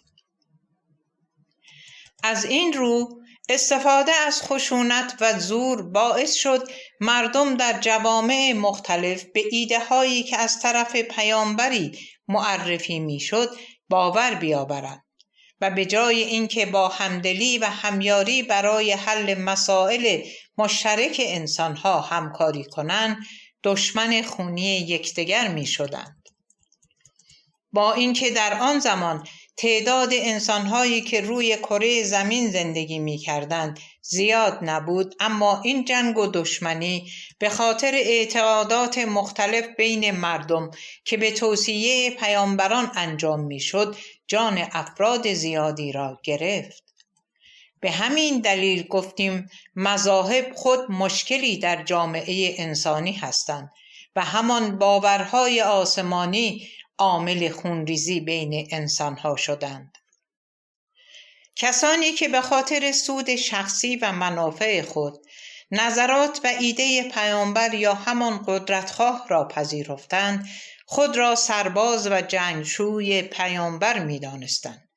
آنها با استفاده از راه و روشی که پیامبرشان به آنها آموزش میداد، با کشت و کشتار و ایجاد ترس و وحشت توانستند به مردم بفهمانند که همراهی با آنها و پیامبرشان میتواند زندگی مرفهی برای خود و خانواده‌هایشان به دنبال داشته باشد.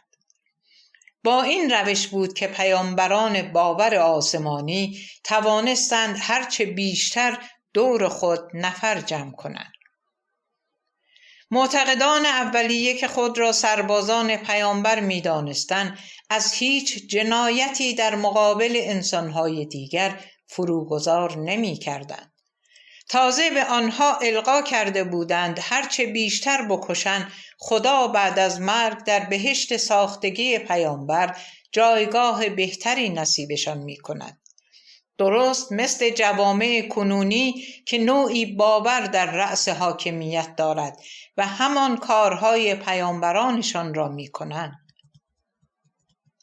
اگر انسانها برای رفع این مشکل تاریخی خود همدلی نکنند، به سختی میتوان راه و روش انسانی را در جوامع دین زده برقرار کرد.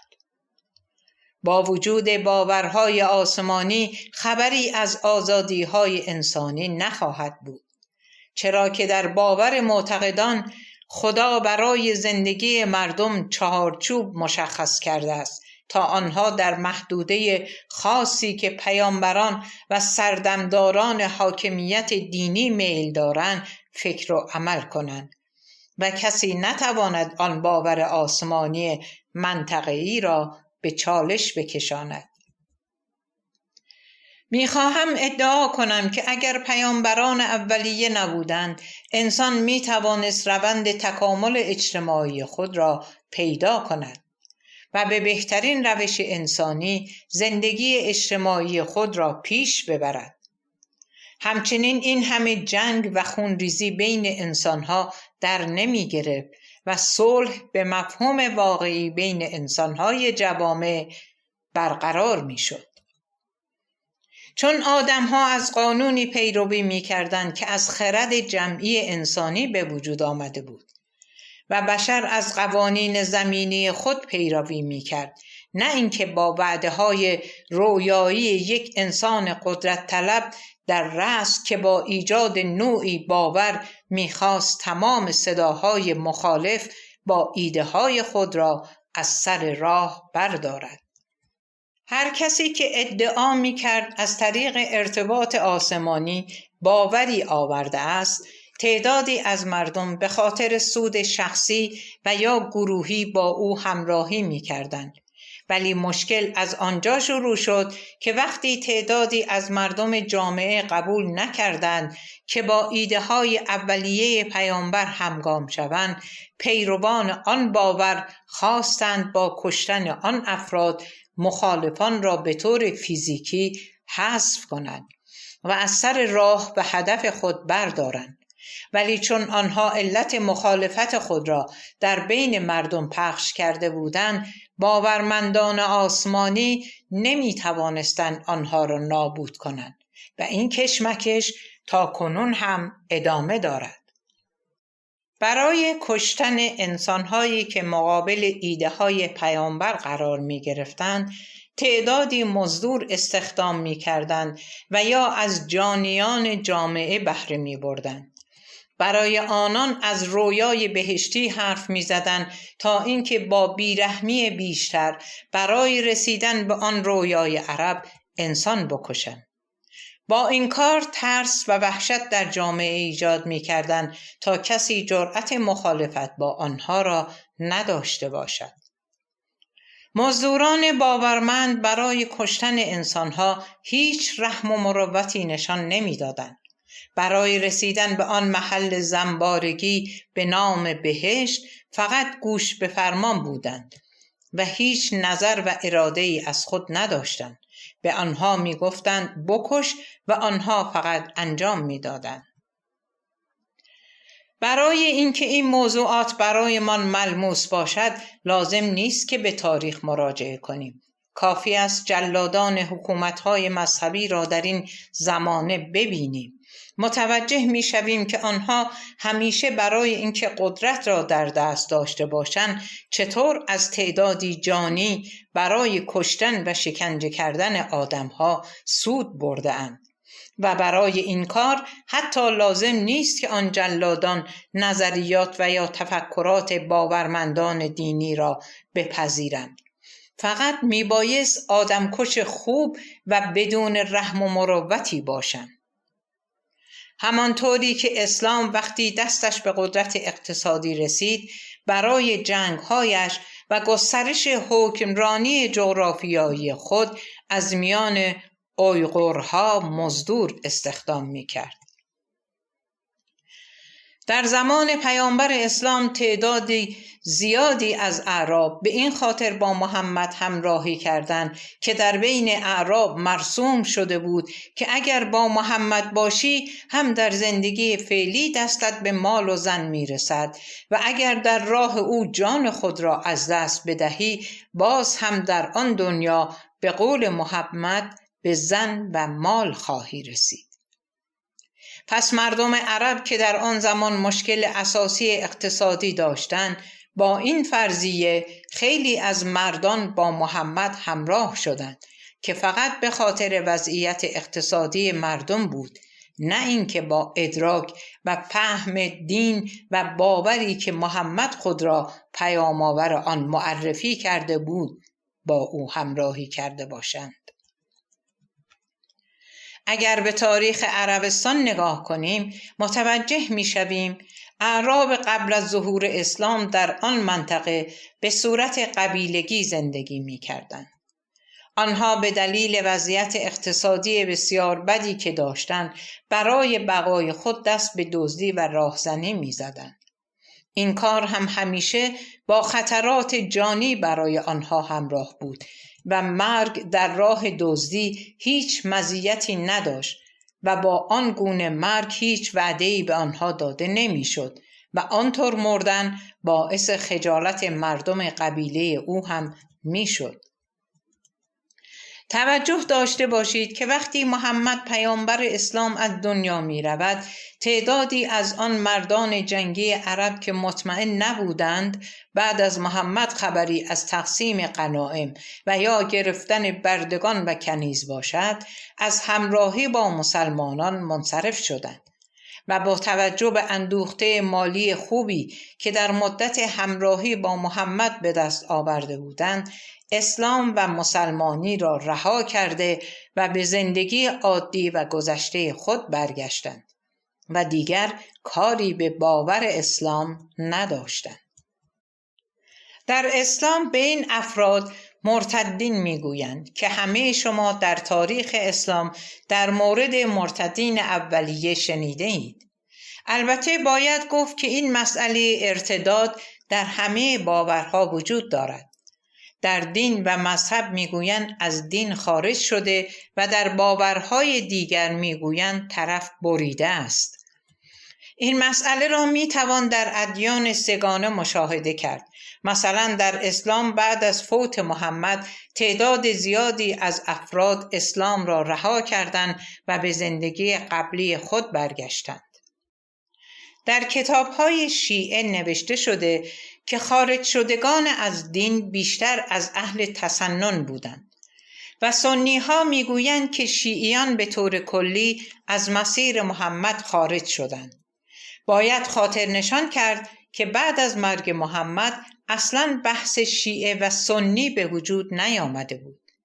این بحث از موقعی بین مسلمانان رواج پیدا کرد که عثمان خلیفه سوم مسلمانان شد و علی ادعا داشت که صلاحیت من برای هدایت مردم مسلمان بیشتر از اوست.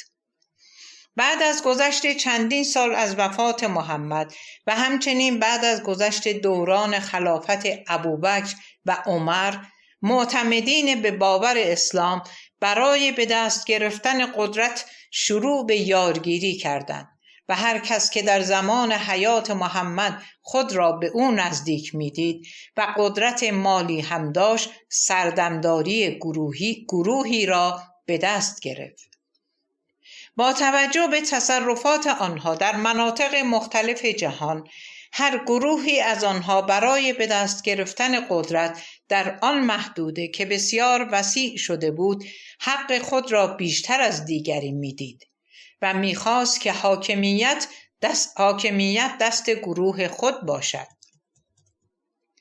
در نهایت بین مسلمانان جنگ داخلی به وجود آمد و هر گروهی به خاطر گرفتن قدرت وارد جنگ با دیگری شد. حتی علی پسر عمو و داماد محمد با زن سوگلی محمد با نام عایشه وارد جنگ شد. در آن زمان و نزاعها مسلمانان افراد یکدیگر را می کشتند. در مسیحیت هم اوضاع به همین منوال بود. وقتی عیسی پیامبرشان را دستگیر می کنند، یکی از 12 حواریون به نام یهودا بیدرنگ او را تکذیب و حتی کمک می کند که او را دستگیر کنند.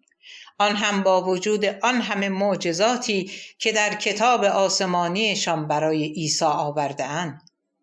اگر که آن داستانها واقعی می بود، حتما که یهودا هم به دلیل اینکه همواره مثل بقیه حواریون به طور مداوم عیسی را همراهی می کرد، معجزاتش را با چشم دیده بود. مطمئن باشید اگر کسی با چشم خود آن معجزاتی که در داستانها در مورد عیسی گفته‌اند مشاهده می کرد، اصلاً خللی در باورش به وجود نمی آمد. چون آن کارها که میگویند عیسی انجام داده از هیچ آدم عادی بر نمی آید. یهودیت هم شبهه‌ای است که فقط به نوشته‌های قدیمی اکتفا کرده است و نشانی از پیامبر آنها وجود ندارد، با اینکه تاریخ این دین را تقریباً چیزی حدود 3500 سال قبل بیان کرده اند، ولی هیچ نشانی از محل دفن پیامبر آنها پیدا نشده است.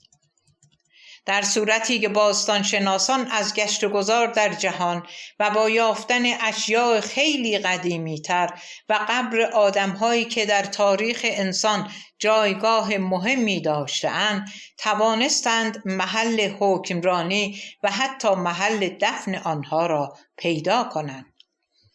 حتی در حفاری‌ها اشیایی پیدا شده که شاید تاریخش قبل از تاریخ دوران موسی باشد. به طور مثال اشیایی که در مصر عراق کنونی و یا ایران خودمان پیدا شده بسیار قدیمی‌تر از 3500 سال پیش است. پیشرفت بشریت به دنبال ادعای ارتباط داشتن با خدا و پیامبری افرادی خاص، خدا در ظاهر حقیقتی شد که برای انسان‌های معمولی نه قابل دیدن و نه شنیدن بود. آنها با وجود تئوری‌هایی که می‌دادند نتوانستند به پیشرفت بشریت کمک کنند، بلکه برعکس ایده‌ها و باورهای آنها در مقابل پیشرفت و تکامل جوامع بشری سدی به وجود آورد، چرا که مردم را مجبور به یکسونگری کردند. آنها با مردم کاری کردند که همه در آن دوران برای رفع نیاز خود رو به آسمان می کردند.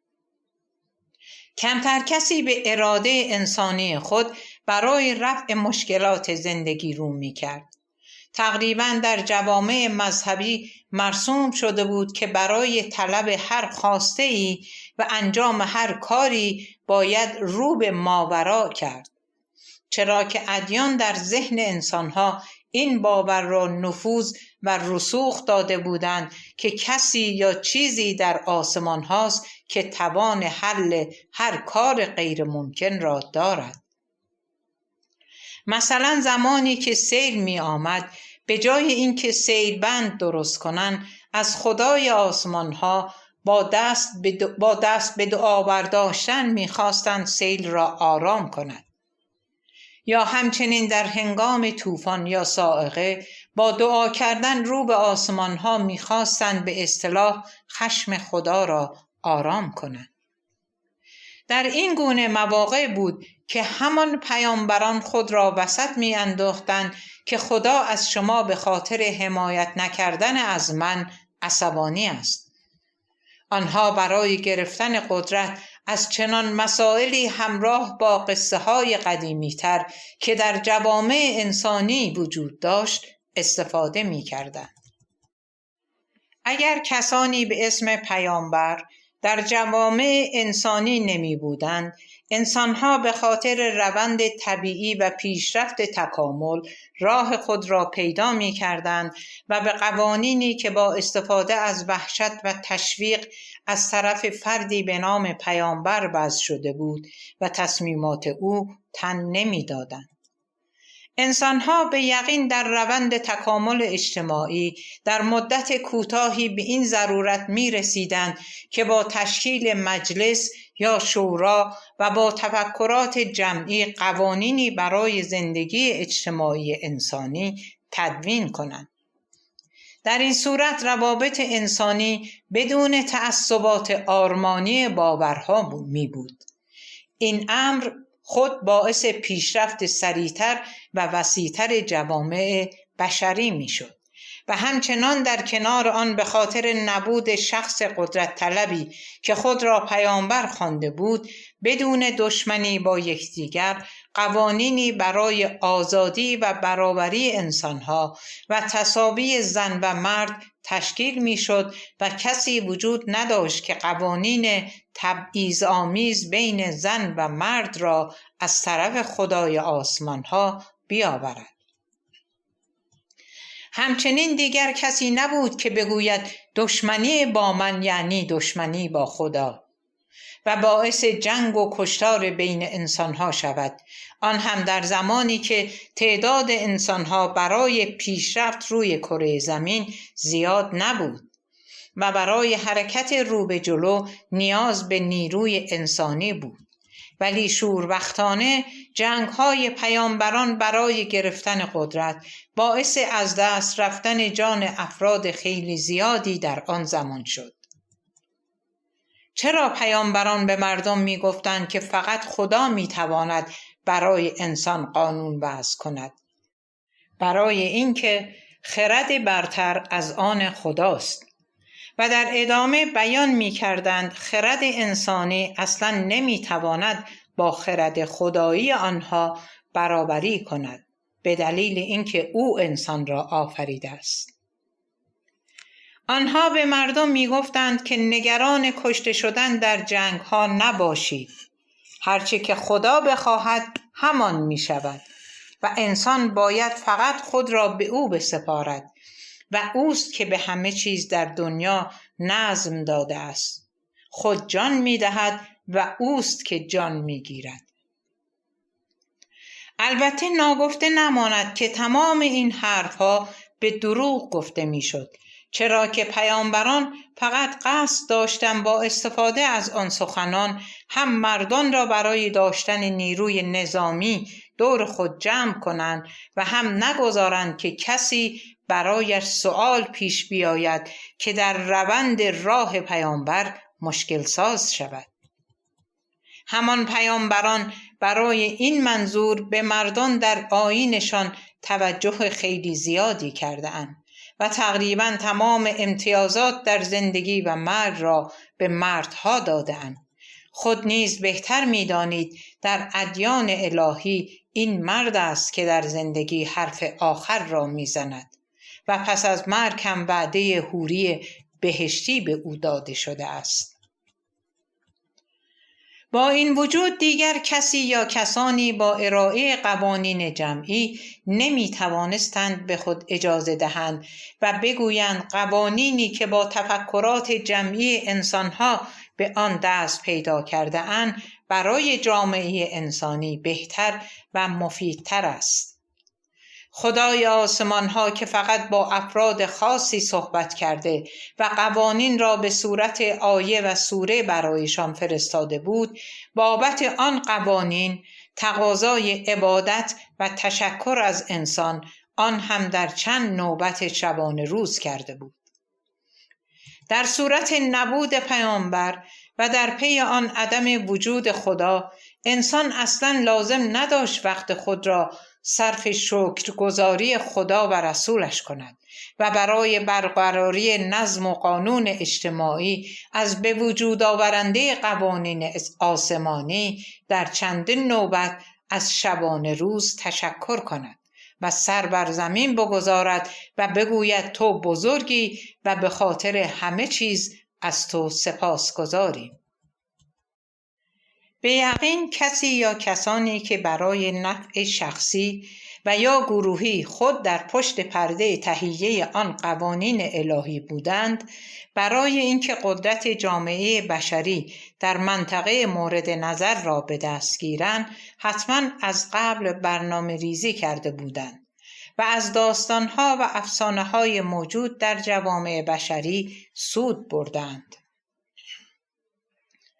تا به حال با این سوال روبرو شده اید که چرا با این همه مصائب و مشکلاتی که باورهای آسمانی برای مردم روی کره زمین داشته‌اند ولی قرنهای زیادی است که ماندگار هستند؟ برای پاسخ به این پرسش باید به بررسی روحیه انسانی بپردازیم و بدانیم که مهمترین ضعف انسانها چیست. اگر کسی متوجه این اشکال بزرگ انسانی شود، می تواند با استفاده از آن چرخه زندگی دیگران را به دست گیرد و از آنها بسیار سود ببرد. این ضعف انسانی ترس و مرگ یا ناآگاهی از آینده زندگی است که می شود اراده انسان را با گفتن داستانهایی در این باره به دست گرفت و در بعضی از موارد آدمی با میل خود به سمت باوری می رود که با داشتن داستان و قصه ای او را به آرامش درونی می رساند. برای دانستن این موضوع لازم نیست که فیلسوف و یا دانشمند باشید. هر کس که به درون وجود خود نگاهی بیندازد می تواند متوجه شود که ضعف‌های انسانی چیست. البته همیشه و در هر دورانی آدم‌های شجاع بودند، ولی مطمئن باشید که تعداد آنها در هر جامعه زیاد نیست. بیشتر مردم جهان دارای ضعف‌های بزرگی به نام ترس و مرگ هستند، چرا که انسان نمیخواهد قبول کند که دیگر بعد از مرگ هیچ خبری نیست. باورهای آسمانی یا همان پیامبران برای رسیدن به مقاصد خود از همین نقاط ضعف استفاده برده‌اند و با مطرح کردن داستانهایی که در بین جوامع مختلف بشری وجود داشت و ارتباط دادن آن قصه ها به خدای خود توانستند انسانها را به زیر چتر خود جمع کنند و از این ضعف انسانی بسیار سود بردند.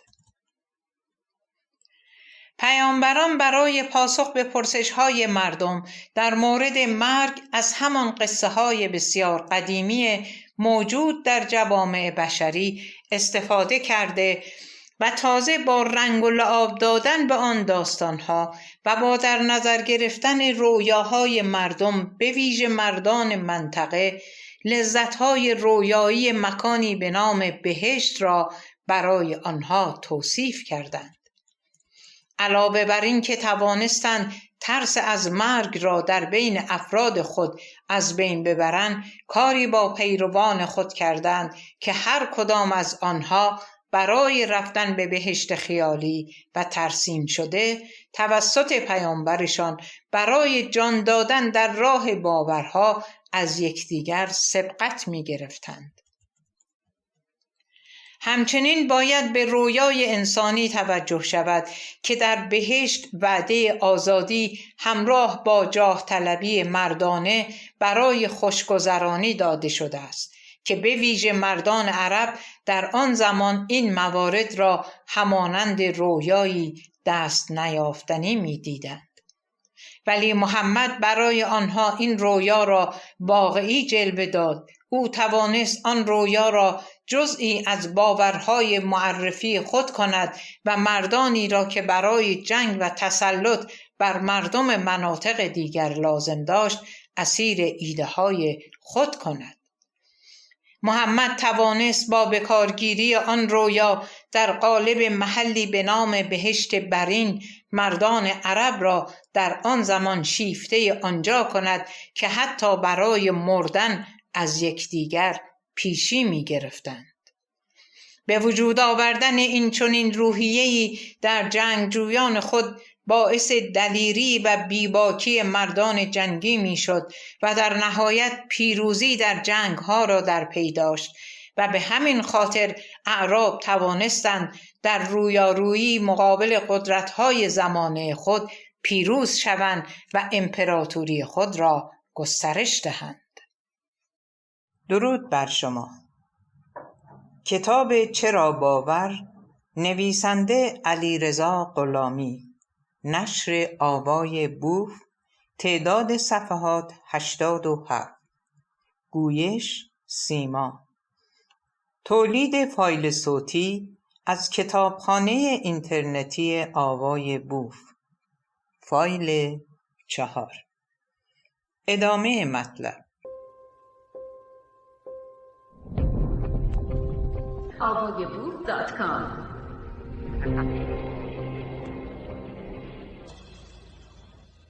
پیامبران آن داستان‌های موجود که مردم مناطق مختلف جهان در آن زمان برای آرامش دادن به خود ساخته بودند و قصه‌های سرگرم کننده انسانی را به آسمان‌ها ربط دادند و داستان‌ها را همانند واقعیت انجام شده در دوران زندگی بشر روی زمین بود راستپنداری کردند. پیامبران مرگ و ترس را با قصه سرایی‌ها برای مردم بسیار قابل پذیرش کرده بودند، طوری که به مردم جامعه القا شده بود که انگار انسان با مرگ به دنیای دیگری می رود و در آنجا تا ابد به زندگی ادامه می دهد. آنها موفق شدند ترس اولیه انسان نسبت به مرگ را تا حدود زیادی بین مردم کاهش دهند. به همین خاطر انسانها به باورهایی که این مسئله را اینگونه توضیح داده بودند روی خوش نشان دادند و مردم هم که خیال می کردند پاسخ پرسش تاریخی خود، یعنی بعد از مرگ چه اتفاقی خواهد افتاد را از طریق پیامبران وقت گرفته‌اند، به آنها جواب مثبت می‌دادند و پیامبران هم اقبال بیشتری در بین مردم منطقه خود پیدا می‌کردند. هرچند فلسفه و علم با بحث به کمک انسان آمده بودند، ولی بشر از قصه های باورهای دینی و مذهبی راضی‌تر شده بودند و اگر توجه داشته باشید، در درون ذات انسانی نمیخواست قبول کند که مرگ آخر راه است و با فرارسیدن مرگ همه چیز تمام می شود. انسان در وجود و ذات خود خواستش این است که حرف ادیان و مذاهب درست باشد. به همین خاطر سر تعظیم به خواسته های دین فرو آورد. رمز موفقیت دین و مذهب همین است که توانسته‌اند قرنها ماندگاری داشته باشند. چون تعدادی از افراد به واسطه همان باورهای آسمانی در دوران مختلف تاریخ تمدنی انسانها به طور سلسله‌وار به نون و نوایی رسیده بودند، با تمام وجود در هر زمان نسل‌های بعدی آنها به آن باورها چسبیدند و نگذاشتند که شعله آن کمرنگ و یا خاموش شود. آنها توانسته بودند برای اقتصاد خود دکانی برپا کنند و برای ماندگاری دکان نسل به نسل آن قصه های قدیمی را در بین مردم هرچه بیشتر رواج می دادند. هر بار بنابر موقعیت زمانی و مکانی آن قصه ها را رنگ و بویی دیگر می دادند و خواسته های مردم هر منطقه را با آن قصه ها ترکیب می کردند تا اینکه بیشتر به آنها توجه داشته باشند. شغل آنها همین است و منبع درآمدشان بسیار زیاد است. در صورتی که در بعضی از باورهای انسانی که با دنیای ماورا ارتباطی نداشتند و از نیروی برتر حرفی نزدند و فقط هدفشان کمک به زندگی انسانها بوده، این داستان سرایی کمتر یا بهتر است بگوییم که اصلاً وجود نداشته است. خردمندان باورهای زمینی فقط می‌خواستند انسانها را برای زندگی جمعی با یکدیگر و رعایت حق و حقوق دیگران تشویق کنند، مثل بودیسم و کنفوسیویسم یا حتی جینیسم و جدیدترین باورهای فلسفی که بعد از رنسانس اروپا بیشتر مطرح شد و غیره. به تمامی در آن گونه باورها تأکید بر مسائل انسانی بوده، هیچ جنگ و کشت و کشتاری را به باورمندان خود توصیه نکردند و برعکس از صلح و آرامش انسانی سخن گفته و چگونگی راه رسیدن به آن را سفارش کردند، چرا که خواستار به دست گرفتن قدرت جامعه خود نبوده و بیشتر به فکر زندگی همراه با آرامش برای انسانهای جامعه خود بودند. کسانی که خود را مرتبط با ماورا و پیامبر معرفی نکردند و گوش چشمی برای به دست آوردن قدرت بر مردم نداشتند، با انتقال تفکرات و تجربیات انسانی خود به انسانهای روی کره زمین برای زندگی بهتر و صلح، دوستی بین مردم جوامع را مطرح کردند. آنها توانستند برای پیشرفت انسانیت و برقراری عدالت اجتماعی و آزادی این حق غیر قابل انکار انسان بسیار راهگشا باشند و همچنین با آموزه های خود اخلاق را به جوامع بشری هدیه دادند. آنها نظریات و فلسفه خود را برای آرامش، صلح و حق و حقوق انسانی در جوامع بیان کردند و تقاضای عبادت روزانه به خاطر آن راهنمایی‌های انسانی از مردم نداشتند. چرا که راهنمایی انسانها برای زندگی در صلح و آرامش درونی خود و جامعه دیگر احتیاج به تشکر روزانه ندارد. ولی در گذر زمان تعدادی از افراد جوامع آموزه های انسانی آنها را در دست گرفتند و دکانی برای درآمد اقتصادی خود درست کردند. اما کسانی که خود را پیامبر می نامیدند برای همان قوانین نیمبند و تبعیض آمیز خدایشان و ایجاد ترس و وحشت از او چیزی به نام جهنم هم در کنار بهشتشان اختراع و به مردم ابلاغ کردند که اگر از خدا و رسولش اطاعت نکنید جایگاهتان در آن دنیا جهنم خواهد بود و تا ابد در آنجا خواهید سوخت. حتی در بعضی از همین باورهای آسمانی انسانها را زنده زنده می سوزاندند تا اینکه به بقیه افراد جامعه بگویند جهنم چگونه جایی است و اگر سر تعظیم به ایده های پیامبر و خدای او فرود نیاورید این گونه در جهنم خواهید سوخت. انسان را وادار کردند به خاطر وجود کسی یا چیزی در آسمانها و زمین روزانه چندین بار وقت بگذارد تا از نعمات خدا و پیامبرش تشکر کند و هر روز در سرتاسر عمر این جملات را تکرار کند تا اینکه از اندیشه های پیامبر فاصله نگیرد و در خاطره و ذهن او جا بیفتد که اگر غذایی یا آبی و یا اینکه زندگی وجود دارد به خاطر لطف خدا و پیامبرش بوده است. همان باورمندان آسمانی به افراد دیگر جامعه که باور پیامبر آنها را نپذیرفتند اعلان جنگ دادند و شروع به قتل و کشتار آنها کردند و اموالشان را مصادره کردند و به خاطر امیال خود زن و بچه های آنها را به عنوان غلام و کنیز به بردگی گرفتند. تمام این کارهای وحشیانه را قوانین خدایی نامیدند و آن قوانین را ثابت و غیر قابل تغییر ابلاغ کردند و گفتند که آدمی روی کره زمین توان تغییر در قوانین آسمانی را ندارد و انسان فقط باید از قوانینی که در کتاب‌های قدیمی آنها وجود دارد در هر دوره و زمانی پیروی کند. آنها گفتند که آدمی حتی در زندگی نمیتواند برای خود برنامه ریزی کند، چرا که خدای آنها برای تک تک انسانهای روی کره زمین قبل از تولدشان برنامه ریزی کرده و کار انسان در زندگی فقط انجام فرامین دینی و اطاعت از پروردگار است. بالاخره انسان تصمیم گرفت که برای مردم جامعه و پایان نزاع و کشت و کشتار کاری کند.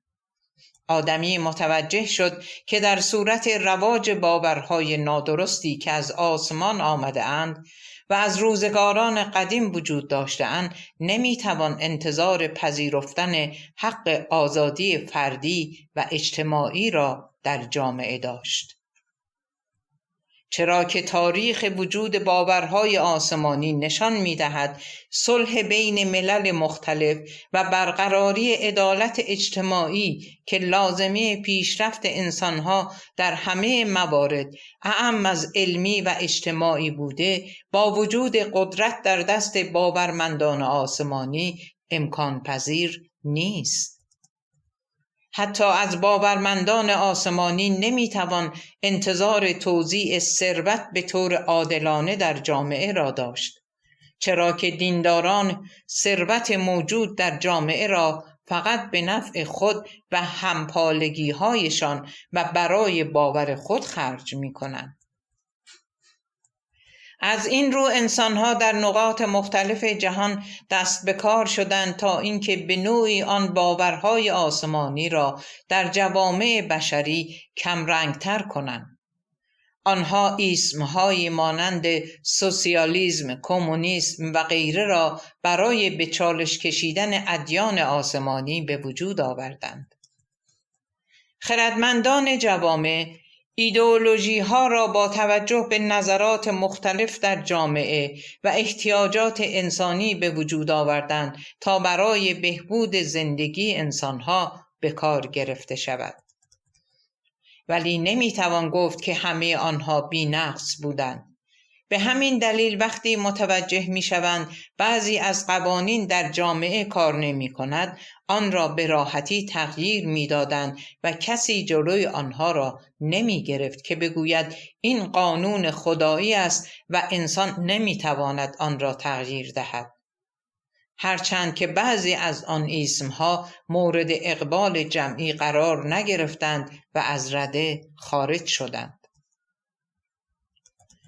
ولی در مجموع انسان زمینی فهمید که با قوانین غیرقابل تغییر که گفته شده بود آسمانی است نمیتوان قرنهای زیادی روی کره زمین زندگی کرد.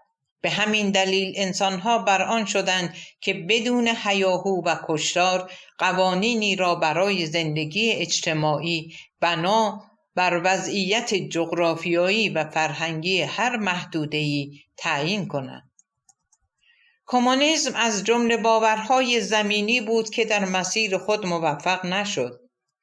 شاید با خواندن کتاب‌های آنها نتوان اشکال جدی و یا قانونی برای اندرس‌های آن پیدا کرد. اشتباه از آنجا شروع می شود که همان باور اساس حاکمیت یک منطقه شده و فردی که سکان را به دست می گیرد و حتی مکان جغرافیایی منطقه نیز بسیار مهم است. اگر برای گسترش باور زمینی از شگردهای باورهای آسمانی استفاده کنیم، حتما با انتقادات زیادی روبرو شده و به مرور از هواخواهان آن باور کاسته می شود. ولی کسی نمیتواند با باور آسمانی چنین برخوردی بکند، چون تهدید جانی برای او به دنبال دارد. همانطور که گفته شد سزای ارتداد در ادیان آسمانی مرگ است، ولی برای روی برگرداندن از باورهای زمینی چنین مجازاتی تعیین نشده است. از این نکته در میابیم که افکار و قوانین انسانی زمین خیلی بهتر از قوانین آسمانی عمل می کند. چرا که مسئله خود مردم هستند و تضاد انسانها با خرد جمعی حل می شود، نه اینکه از تفکرات یک نفر که در اصل به دنبال گرفتن قدرت جامعه است قوانین آسمانی به وجود آید. شاید این پرسش برایتان پیش آید که چرا سیستم کمونیستی که باوری زمینی است برای در دست داشتن قدرت از همان شگرد باورهای آسمانی استفاده کرد. باید توجه داشته باشید که مطرح کنندگان روش کمونیستی کسانی مثل مارکس و انگلز هستند که در پی گرفتن قدرت در جوامع نبودند و فقط گمان می‌کردند که نظرات آنها برای زندگی بشر روی کره زمین مفید است. ولی کسی مثل لنین که در پی به دست گرفتن قدرت در روسیه تزاری بود، به نوعی سرنوشت انقلاب آن کشور را عوض و خود را رهبر انقلاب معرفی می‌کند و در واقع انقلاب را از دست مردم خود می‌دزدد. لنین با دادن تئوری و برپا کردن آشوب در جامعه آن زمان روسیه، رهبری انقلاب را در سال 1917 میلادی که در دست حزب منشویک به رهبری تروتسکی بود از دست او در می آورد و خود را رهبر انقلاب روسیه به جهان معرفی می کند و در پی آن قدرت روسیه را به دست می گیرد و شروع به کشتن و حذف مخالفین انقلاب روسیه می کند. بعد از مرگ لنین رهبری به کسی به نام استالین می رسد. او می خواست قوانین کمونیستی را هرچه زودتر با زور و اعمال قدرت در جامعه جلو ببرد و برای این کار نظریات خود را از همه برتر می دانست و هر کاری که می خواست می بایست انجام می شد. در نهایت آن گونه شیوه برخورد با مردم باعث فروپاشی شوروی سابق می شود. تا همینجا در مورد این موضوع بسنده می کنیم، چون بحث این کتاب در مورد انقلاب روسیه نیست. البته باید گفت که همیشه و هر جا که انقلابی اتفاق می افتد، رهبری آن خود را داناتر از بقیه افراد جامعه می داند و به طور معمول سرانجام آنها خودرأیی و یکسونگری می شود. انقلاب‌هایی که به رهبری یک نفر انجام شده، چه آسمانی و چه غیر آسمانی، سرانجام به خودرأیی می رسد. مثلا در مورد محمد پیامبر اسلام، با وجود ارتباطش با آسمانها در آیات قرآنی که خدایش برای او می‌فرستد، در همه موارد هوایش را داشته است. او در صورت انجام کارهای غیر متعارف در جامعه، آیه و سوره از قرآن می‌آورد و بیان می‌کند که این حق را از طرف خدا گرفته است. خوابیدن با کنیزانش و همینطور دل باختن به زن پسرخوانده‌اش، اینها نمونه‌هایی از این موارد هستند. عایشه زن سوگلی محمد در جمله کوتاه همه این موارد را بیان می‌کند. به محمد می‌گوید که این خدای تو چقدر تو را دوست دارد، هر کاری که دلت می‌خواهد انجام می‌دهی و بعد آیه‌اش را برایت می‌فرستد. در دنیای کنونی آدم‌ها به مسائل جمعی بیشتر توجه دارند و باورهای آسمانی در زمان حال به اندازه احتیاج مردم جهان قوانین و راهنمود ندارد تا اینکه بتواند گرداننده امور روزمره آنها باشد.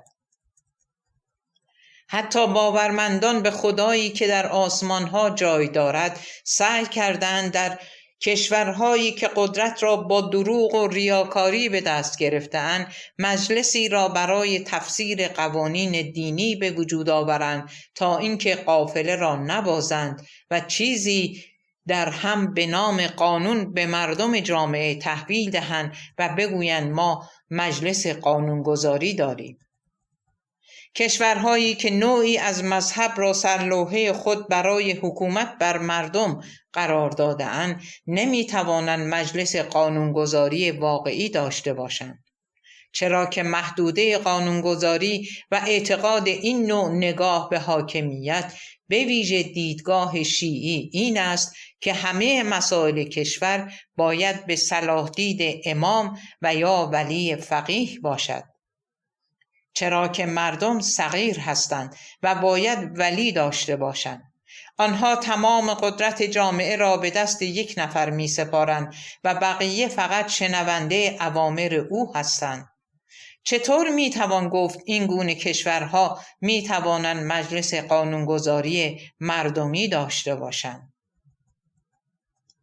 در آن مجلس هیچ قانونی بدون در نظر گرفتن قوانین اصلی و پایه‌ای دین به تصویب نمی رسد. مثل این میماند که از قبل پایه اصلی قوانین کشوری را به اعضای مجلس گفته و به آنها امر شود که فقط می توانید در این چارچوب قانونگذاری کنید، نه بیشتر، تا از راه قوانین آسمانی که دکان ما است خارج نشوید. چون این مجالس قانونگذاری به هیچ وجه نمیتوانند برای انسانها قوانینی را تصویب کنند که از دیدگاه قدرت طلبان دینی خارج باشد. حتی در بعضی از کشورها که باورهای آسمانی نفوذی هرچند اندک در حاکمیت جامعه دارند، اما همچنان سعی می‌کنند که بر قوانین مجالس قانونگذاری اثر بگذارند تا اینکه باعث نشود دکان و درآمد آنها بیمایه بماند. باید گفت در دنیای کنونی که در قرن 21 است، شاید به ندرت کشوری را در جغرافیای جهان پیدا کنید که نفوذ باورهای آسمانی روی آن منطقه نباشد و قوانین انسانی بدون در نظر گرفتن قوانین دینی وضع شود. باورهای آسمانی به خاطر طولانی شدن عمرشان بین انسانهای روی کره زمین و دست گذاشتن روی اصلی ترین ضعف انسانها توانستند تأثیر خود را در تار و پود ما بگذارند، تا آنجا که حتی اگر در خلوت خود به باوری برسیم که خدا و دین را زیر سؤال ببریم، نمی‌خواهیم و یا در واقع نمی‌توانیم به راحتی آن را در جامعه مطرح کنیم و به خود می‌گوییم که شاید ما توان درک آن را نداریم، و یا اینکه نمی‌خواهیم بپذیریم که زندگی انسانی یک آغاز و پایانی دارد و دیگر هیچ. آدمی در عمق وجود خود می‌خواهد که سخنان ادیان درست باشد و فرارسیدن مرگ پایان همه چیز برای انسان نباشد. رمز موفقیت باورهای آسمانی این است. تقریباً همه مردم می توانند متوجه شوند که در دنیای کنونی نمی توان با قوانینی زندگی کرد که باورهای آسمانی در قرنها قبل به مردم آن زمان معرفی کرده است. همه قوانین انسانی باید رو به تکامل داشته و بر مبنای زمان خویش پایه‌گذاری شوند، نه اینکه بدون هیچ تغییر و بازنگری مورد استفاده قرار گیرند. به یقین چنین جوامعی رشد اجتماعی و علمی نخواهند داشت، چون قوانین گذشته همچون سدی مانع رشد علم در جوامع بشری شده و همه مسائل را با تفکرات آدمهای قدیم برآورد می کند و تحمل شنیدن یافته‌های جدید و مسائل تجربی علم را نخواهد داشت. انسان‌ها بر اساس پاسخ به خواسته‌های خودشان رشته‌ای به وجود آوردند به نام فلسفه و افرادی به نام فیلسوف در پی یافتن روشی برای راحتی زندگی آدمی و پاسخ منطقی و قانع کننده به پرسش‌های بیکران انسان‌ها بر اساس مسائل واقعی بودند. آنها با کمک رویا و خیال در صدد پاسخ به سوالات مردم نبوده و همچنین برای زندگی انسانها در کنار یکدیگر بهترین روش ممکن را در زمان خود ارائه کردند که به درد زندگی زمینی انسانی بخورد.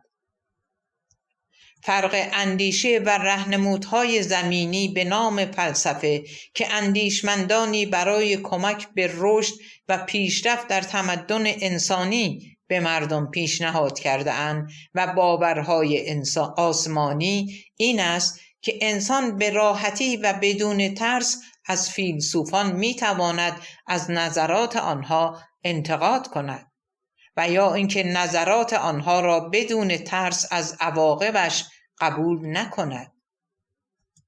ولی اگر کسی به باورهای آسمانی شک کند و آن را قبول نکند، آن فرد را کافر مینامند و مجازات کافر طبق قوانین آسمانی مرگ است و به پیروان باورهای آسمانی این حق داده می شود که کافر را فقط به دلیل قبول نکردن باور آنها از صفحه روزگار محو کنند و پاداش کسانی که در جامعه این گونه جنایات را انجام می دهند بهشت خیالی موعود است.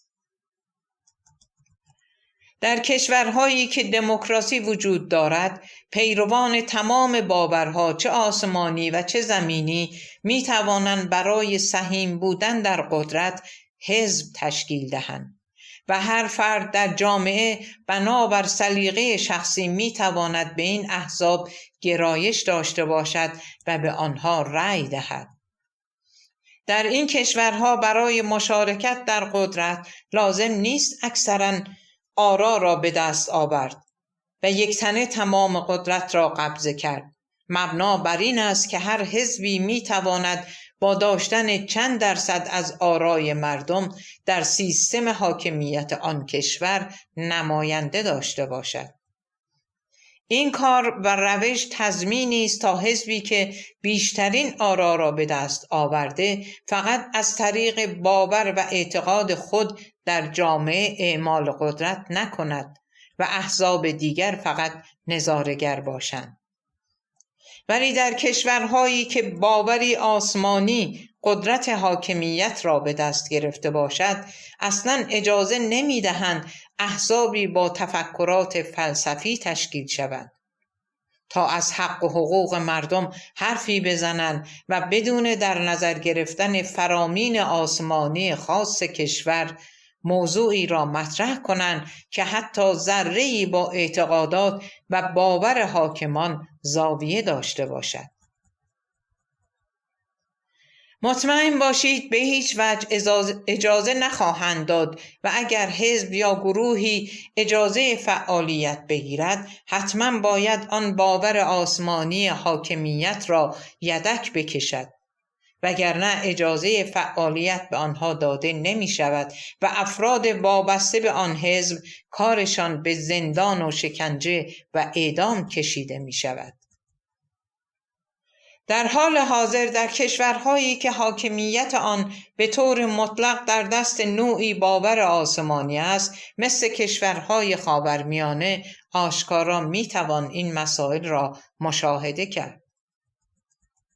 می خواهیم بگوییم کشورهایی که یکی از باورهای آسمانی در سیستم حکومتیشان نفوذ دارد، علاوه بر این که کمک زیادی به جامعه بشری نکرده‌اند، بلکه باعث هرج و مرج و صدور تروریسم در این طرف و آن طرف جهان شده‌اند.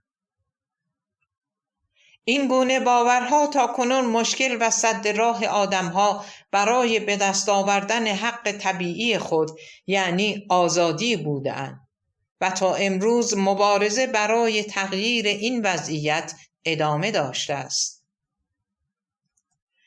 باورهای آسمانی علاوه بر این که جلوی تصمیمات جمعی برای قانونگذاری بر مبنای نیاز واقعی انسان را می‌گیرد، سعی می‌کند که شخصیت انسان را از درون خالی کند و هویت را از او بگیرد و با آموزش‌های خود به انسان بفهمانند که تو قائم به ذات خود نیستی، یعنی در زندگی هیچ کاره‌ای و تمام تصمیمات زندگی تو را خدا از قبل گرفته و فقط ما رهبران دینی می توانیم فرمان خدا را به انسان ابلاغ کنیم و شما آدم‌ها تنها از طریق عبادت خدا و پیروی از رهبران مذهبی زمانه خود می توانید به بهشت وعده داده شده برسید و در غیر این صورت جایگاه انسانی که راهی غیر از راه رسولش برود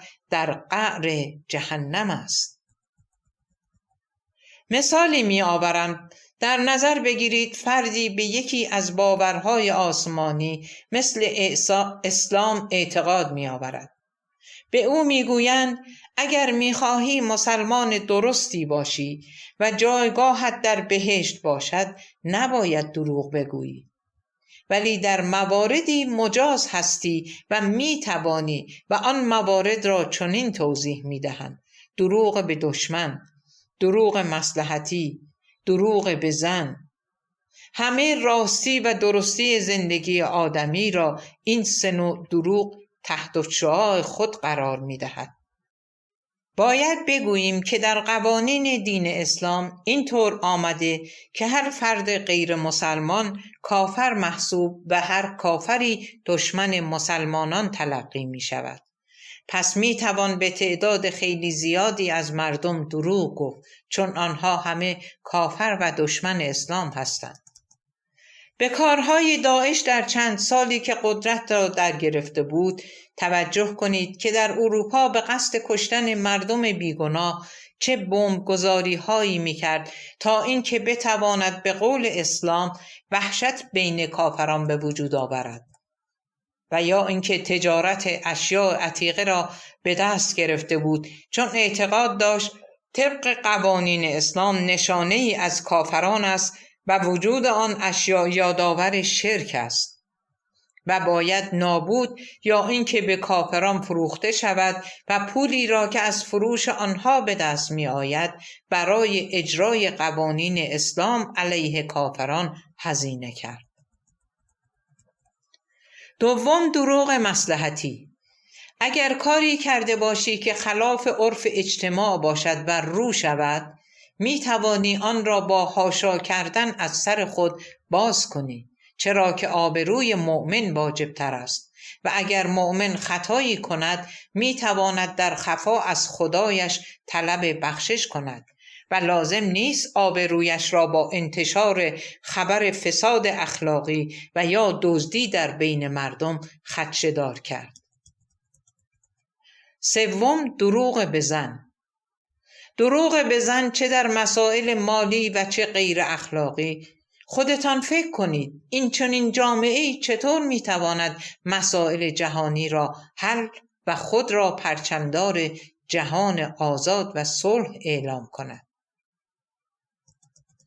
در ضمن از اعتماد بین انسانها چه میماند تا اینکه بتواند دنیا را مکان بهتری کند و صلح جهانی بدون ریا و دروغ برقرار شود. به این خاطر میگوییم تا زمانی که مردم به باورهای به اصطلاح آسمانی روی خوش نشان میدهند امکان ندارد صلحی در جهان برقرار شود. باید توان مطرح کردن اشکالات ریشه‌ای در جوامع خاورمیانه را داشت، هرچند که با مقاومت سرسختانه حکومت این مناطق روبرو خواهیم شد. آنها همواره سعی می‌کنند بنابر مصلحت خودشان واقعیت تاریخی باور خود را مخفی کنند. وجود قدرت طلبان در رأس حاکمیت باعث ایجاد مشکلاتی در زندگی روزمره مردم آن کشورها شده و در دنیای امروزی که با پرده برداری از واقعیات جهان توسط علم و انتقال تجربیات علمی به مردم احاطه شده، خرافه و خدافروشان توان حل مسائل و مدیریت جوامع دنیای کنونی را ندارند. چون آن تفکرات و باورها قوانینی به نفع آزادی‌های اجتماعی برای زن و مرد ندارد. حتما شما از قوانین تبعیض‌آمیز آسمانی بین زن و مرد خبر دارید. باورهای آسمانی بین زن و مرد تفاوت عمده قائل هستند و زن را در مالکیت مرد قرار داده‌اند و او را به عنوان یک انسان آزاد و دارای اراده تعریف نکردند. از این رو نباید از آنها انتظار کوچکترین آزادی و برابری اجتماعی برای انسانهای جامعه داشت. بر اساس باورهای دینی شما نمی توانید برای زندگی خود برنامه ریزی کنید و باید دوران زندگی را با انتظار کشیدن برای مرگ همراه با خضوع و التماس به درگاه خدا جهت بخشش گناهانتان در آخرت سپری کنید، چرا که در دین آنها خدا خود را شکنجهگر سخت دلی معرفی کرده است که اگر به دستورات پیامبر او گوش نکرده باشید مرتکب گناه بزرگی شده اید و بعد از مرگ بدون حق اعتراض انسان را روز و شب به خاطر آن شکنجه می‌دهند.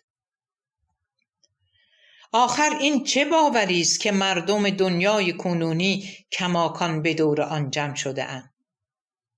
آیا واقعاً با تمام مصائبی که این باورهای آسمانی برای انسانها به وجود آورده اند وقت آن نرسیده که دیگر اجازه حکمرانی در منطقه ای را نداشته باشند؟ این کار همدلی و همفکری جمعی و جهانی را می‌طلبد. هرچند که در طول تاریخ معتقدین به این نوع باورها کمتر و کمتر شده اند، ولی کماکان تعداد آنها و حامیان اقتصادی آنها زیاد است و به کمک همین اقتصاد خوب برای ماندگاری خود و نفوذ در انسانها تلاش می کنند. آیا چنین باورهای آسمانی می توانستند به تکامل انسان کمک کنند یا اینکه بنابر آموزش‌ها و قوانین خود بیشتر باعث کند شدن پیشرفت انسان می شدند؟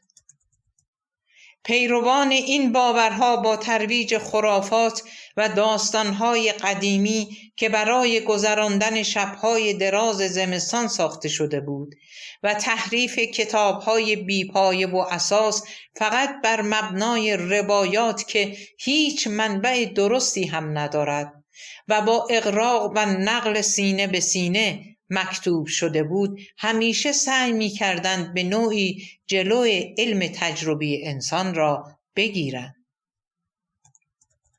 به آموزش‌های دینی و مذهبی در مورد اخلاق در جامعه خوب دقت کنید. هر چیزی را که برای انسان نشاط بخش و باعث اعتماد به نفس بیشتر او می شود بد دانسته و هر آنچه را که باعث ضعف و ناتوانی انسان می شود پسندیده می دانند، تا اینکه کسی نتواند با به دست آوردن اعتماد به نفس جلوی دکان کاسبی یعنی خرافه و خدافروشی آنها را بگیرد. همه می دانیم وقتی انسان دچار ضعف می شود، اعتماد به نفس یا همان خودباوری در او ضعیف می شود و احتیاج به همدلی و راهنمایی دارد. درست در این مواقع مبلغان و باورمندان آسمانی به میدان پا می‌گذارند تا از ناتوانی انسان سود برده و آدمی را مدیون خود کنند و در نهایت اگر از بحران خارج شوید میگویند کار و خواست خدا بوده و ما از او خواستیم و او دعاهای ما را پذیرفت، تا با این رفتار آدم را به خود وابسته کنند و یا اگر مسئله تا مدتی حل نشد سفارش میکنند که در مقابل خدا گریه و زاری و سجده کن تا اینکه شاید دلش به رحم آید و از سر تقصیراتت بگذرد و مشکلاتت را حل کند. خلاصه به هر شکل میخواهند به تو بقبولانند که به عنوان یک انسان توان هیچ کاری را نداری و این مسائل از قبل در تقدیر تو نوشته شده و هیچ کس جز خدا توان تغییر آن را ندارد. فریدریش نیچه، فیلسوف آلمانی، در مورد اخلاق در جوامع با باورهای آسمانی به ویژه در مسیحیت چنین گفته است: اخلاق مورد پسند ادیان آسمانی بنابر وضعیت اقتصادی مردم جامعه تعریف شده و با اقتباس از رفتارها و خلقیات مردم درست و غلط را در رفتار اجتماعی بیان می کنند. همچنین برای اینکه حمایت مردمی بیشتر داشته باشند به شرایط مردم توجه کردند و از آن اخلاق و رفتاری به اسم اخلاق مذهبی برای مردم جامعه ایجاد کردند. مثلا فقیر بودن، گریه و زاری کردن، تهیدستی و نیازمند بودن را پسندیده و روا دانسته‌اند، ولی شادی و جشن، خنده، رقص و خوب خوردن را ناروا و جزء حرکات گناه‌آلود به شمار آورده‌اند. همینطور وقتی کسی توان تلافی جفایی را که بر او شده نداشته باشد، اسمش را بخشش گذاشته‌اند. درود بر شما. کتاب چرا باور، نویسنده علیرضا غلامی، نشر آوای بوف، تعداد صفحات 87، گویش سیما، تولید فایل صوتی از کتابخانه اینترنتی آوای بوف، فایل 5، عنوان آشوب. avayaboof.com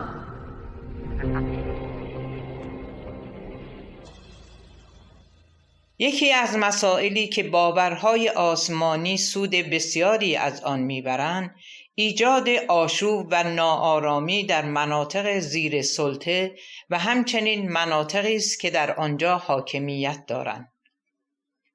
آنها با آشوب آفرینی تلاش می‌کنند افکار جهانیان را به هر قیمتی به خود جلب کنند، یا اینکه به بحران‌هایی که از قبل وجود داشته سمت و سو می‌دهند و از آن آشوب‌ها بسیار سوء استفاده می‌کنند. به جای اینکه سعی کنند انسانها را به صلح و آرامش دعوت کنند، بلکه برعکس به کمک یک طرف از مخاصمه می‌روند، به ویژه اگر آن طرف با تفکرات ذهنی آنها همراه باشد و با دمیدن بر آتش اختلاف سعی بر شعله‌ور ساختن هرچه بیشتر آن دارند و به تنها چیزی که فکر نمی‌کنند از دست رفتن جانهای بیگناه در جنگ هاست.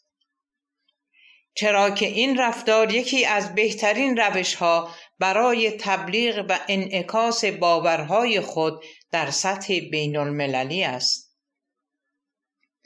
وقتی توانستند توجه مردم جهان را با استفاده از آن آشوبها به عقاید خود جلب کنند، از یک طرف درگیری کاملا حمایت می کنند تا اینکه نگذارند آن شرها و آشوبها آرام شود.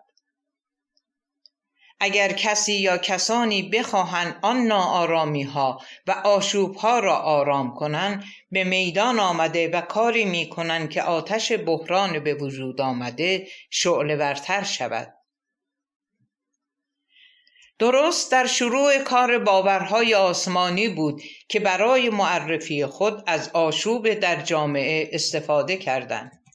آنها از ناآرامی سود بسیاری میبرند، زیرا باعث می شود آوازه و باورشان خیلی زود در جامعه بپیچد و مردم را به سمت انتخاب راه و مسیر بکشاند.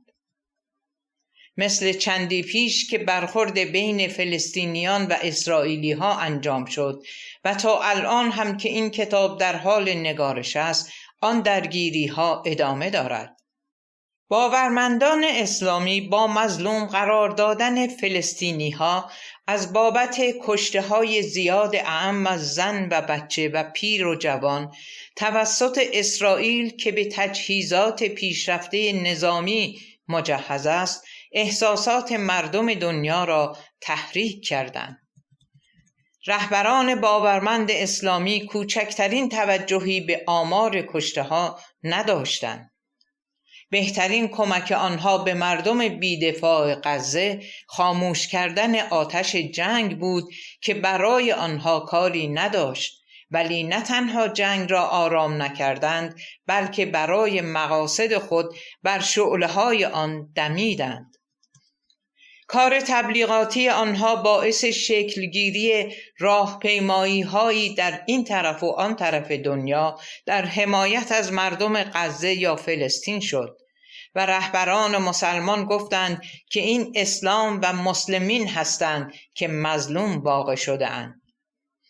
حتما اطلاع دارید که چندی پیش اعراب و اسرائیل در حال رسیدن به توافقاتی بودند که شاید می توانست بعد از سالها درگیری آرامش نسبی را به منطقه برگرداند. ولی رهبران اسلامی ایران این دستاورد را به نفع خود و باورهای اسلامی خود ندیدند و دوباره کاری کردند که شعله جنگ بیشتر از پیش برافروخته شود. در جنگ‌های نابرابر رهبران مسلمانان به خوبی می‌دانند که به قطع و یقین تعداد بیشتری از فلسطینیان به خاطر نداشتن تجهیزات مدرن کشته می‌شوند و این همان هدفی است که به دنبال آن هستند، چون می‌دانند کشتن آدم‌ها به ویژه کودکان، زنان و پیران نزد هیچ انسان، جامعه و نظامی قابل قبول نیست. آنها برای مظلوم نمایی در جهان احتیاج به آمار بالای کشته شدگان انسانی دارند تا اینکه احساسات مردم جهان را جریحه دار و توجه آنها را به باور خود جلب کنند و بگویند این مسلمانان هستند که کشته می شوند. آنها تا سرحد کر شدن در بوق و کرنا کردند که آهای آدمهای آزادیخواه، موضعتان را مشخص کنید، چون اسرائیل دارد مردم مسلمان را می کشد و همچنین با مطرح کردن باور و مظلومیت خود و ادعای برحق بودن موضع و باورشان می خواهند نشان دهند که جنگ طلب نیستند. اما شیعیان هم در نوبت خود با همزاد پنداری از داستان سرایی که در مورد حسین کرده بودند به میان آمدند و تلاش می کنند به مردم جهان بگویند ببینید ما برای انسانها و صلح جهانی حاضریم مهمترین افرادمان را فدا کنیم. با این کار و جلوه دادن مظلومیت خود عقیده شیعی را بیشتر بین مردم جهان به نمایش می‌گذارند و خود را بیشتر مطرح می‌کنند. چند کشور در جهان می‌خواستند سعی کنند آتش افروزی‌ها را خاموش کنند، ولی مسلمانان سودجو مثل رهبران ایران با دادن اسلحه و امکانات جنگی و بدون توجه به جان انسانها فقط برای مطرح کردن خود از زیر به آتش جنگ می‌دمیدند و نمی‌گذاشتند این آتش خاموش شود. این یکی از روش‌های تبلیغاتی باورهای آسمانی برای نشان دادن مظلومیت و انتشار باورهای آسمانی خود در بین مردم جهان است. البته اوضاع مسیحیت هم بهتر از اسلام نیست. وقتی تاریخ آنها را که تا چندی پیش حاکمیت بعضی از کشورها و تسلط کافی بر بقیه مردم اروپا را داشتند مطالعه می کنیم، می بینیم که به مراتب بدتر از مسلمانان بودند و جنایات وحشتناکی با ایجاد آشوب انجام دادند. اگر جنگ دوم جهانی را دقیق‌تر بررسی کنیم، با اینکه میگویند منشأ آن چیزی دیگری بود، ولی سکوت ظاهری کلیسا در آن زمان و کمک‌های پنهانیش به تفکرات جنگ طلبانه و آشوب آفرین در آن حد و اندازه را باید زیر سؤال برد و توجه داشته باشید که در آن زمان برای کلیسا کار زیاد سختی نبود که آتش جنگ را خاموش کند تا باعث از بین رفتن آن همه انسان و خرابی نشود.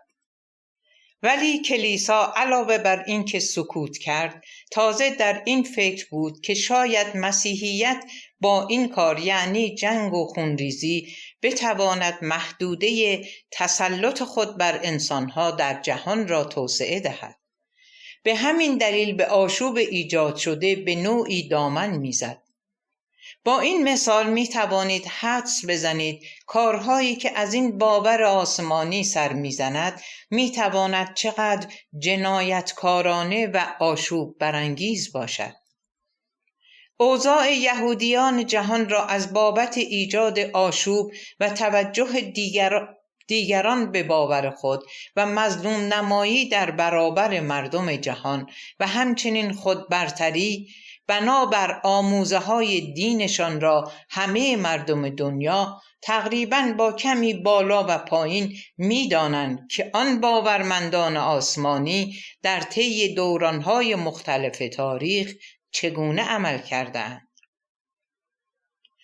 در مجموع می خواهیم بگوییم تمام روش‌های باورهای آسمانی با اقتباس از یکدیگر راهشان را در بین مردم منطقه خود باز کرده‌اند، چرا که به باورهایشان ادیان ابراهیمی میگویند که منشأ اولیه ادیان آسمانی بعدی با فاصله زمانی زیادی از یهودیان بوده است.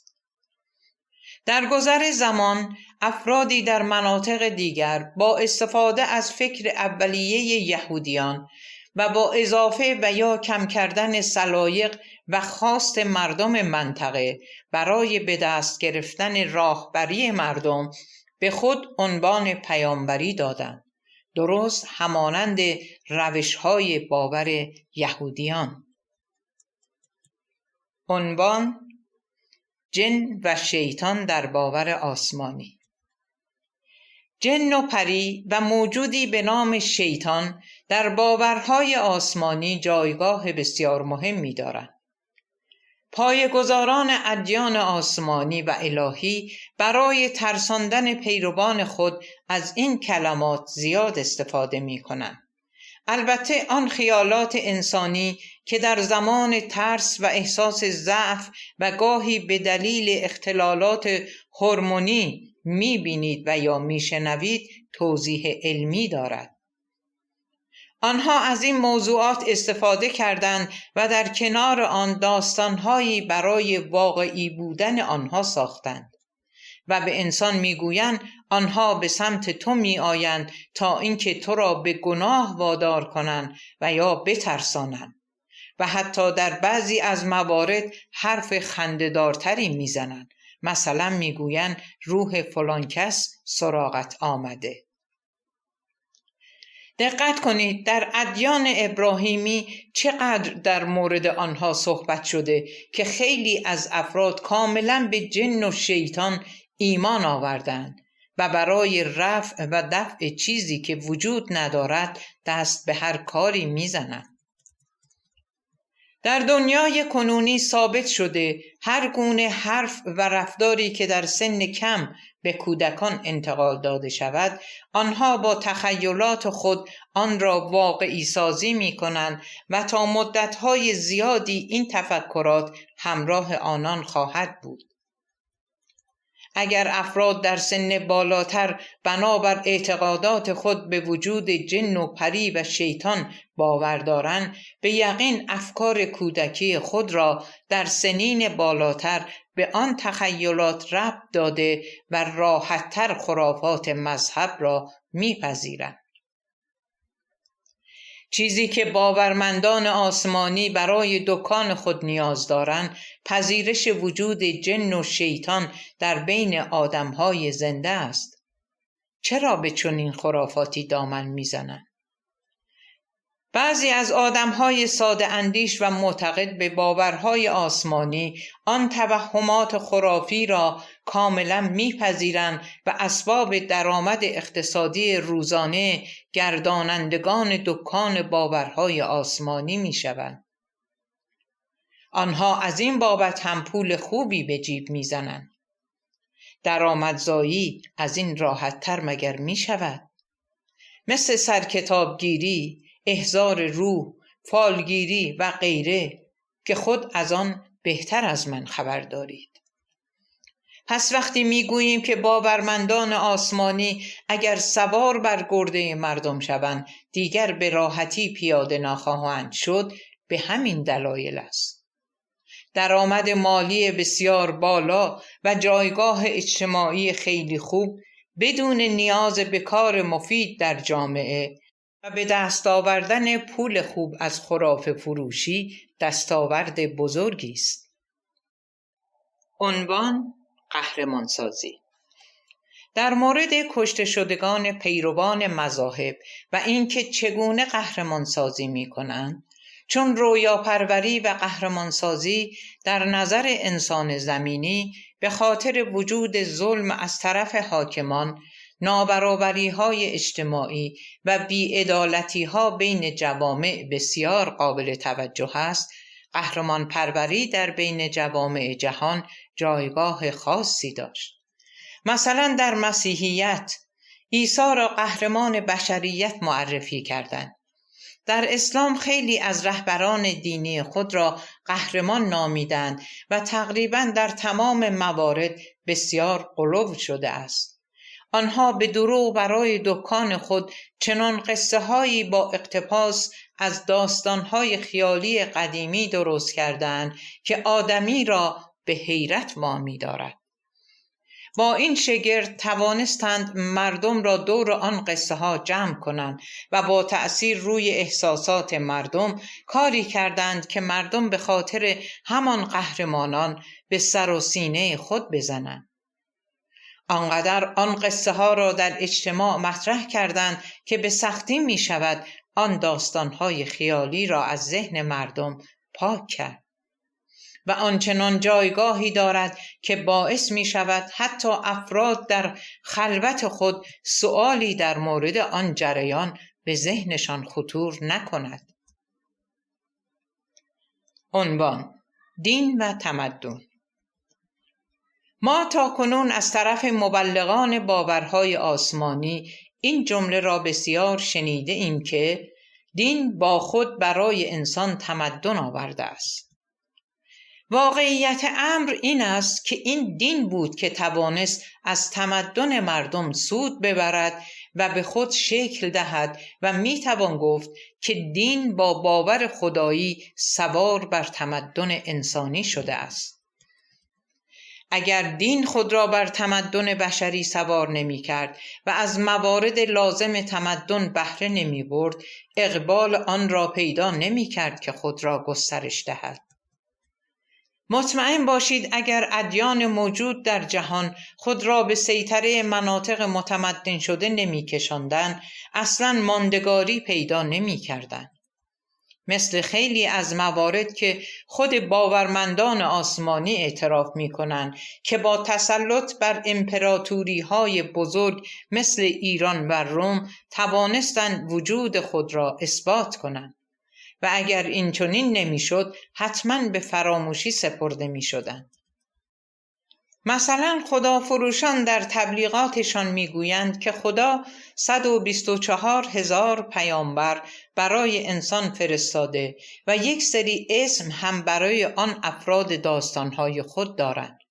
حتی اگر این افراد حقیقی بوده باشند و یا آن حرفها را درست بدانیم، پس چرا از پیامبران دیگری که با خود دین و مرامی برای راهنمایی مردم آورده بودند هیچ اثری وجود ندارد؟ دو احتمال وجود دارد. یک، این که ممکن است همه حرفها قصه و داستان باشد. می توان گفت این درستترین احتمال است. دوم، اینکه در آن زمان هیچ تمدنی شکل نگرفته بود تا اینکه آنها با بهره‌وری از تمدن شکل گرفته آیین خود را توسعه بدهند. اما فکر کنید چرا اقبال فقط به 3 دین روی کرده؟ با توجه به اینکه تاکنون همین ادیان به وجود آورنده مشکلات برای انسانها بودند و با جنگ و خونریزی، دزدی، تجاوز، شکنجه، غارت و چپاول، بردگی، دروغ و زورگویی توانستند ماندگاری داشته باشند. مواردی را که اندیشمندان این حوزه علمی برای ظهور یک تمدن لازم می‌دانند نام می‌بریم. 1. زندگی اجتماعی. 2. داشتن خط نوشتاری. 3. داشتن قانون اجتماعی. 4. داشتن معماری. 5. داشتن هنر. اگر مردمی در جایی از دنیا به این 5 مورد در روابط انسانی خود رسیده بودند، طبق گفته نظریه پردازان متمدن به شمار می آمدند. مثل ایرانیان که در دوره‌های بسیار قبل از اسلام با توجه به شواهد تاریخی و به جای مانده در ایران از اقوام متمدن بودند، یا روم باستان خیلی قبل از مسیحیت و حتی مصر خیلی قبل از موسی. داخل پرانتز اگر چنین شخصی به صورت واقعی وجود داشته باشد، به تمدن رسیده بودند. باید گفت که دین جریانی تمدنی نیست و فقط به عنوان یک جریان تاریخی میتوان آن را مطرح کرد. اگر به دین اسلام در شرق توجه کنیم، اسلام باعث متمدن شدن مردم عربستان نشد. به این دلیل که با خود برای مردم آن منطقه خیلی از موارد لازمه متمدن شدن را نیاورد. مثلا همزمان با معرفی خود به مردم آموزش خط یا معماری و هنر نداد و سعی بر این نکرد که در بین مردم عربستان قوانین مردمی با خرد جمعی وضع کند. تمام حرف دین این بود که خدا چنین گفته و یک نفر هم خود را به عنوان پیامبر از سوی خدا معرفی می کرد و می گفت مردم باید مرا قبول کنید و در ادامه راه فقط به سنت رسول خدا و عمل به آن تأکید می شد که کلمه سنت بیان کننده خیلی چیز هاست. داخل پرانتز سنت یعنی شیوه و روش. اگر اسلام به تمدن‌های موجود در آن زمان چون ایران و روم حمله نمی‌کرد و از تمدن آنها استفاده نمی‌برد، امکان نداشت که بتواند در جهان امروزی این گونه که هست معرفی شود.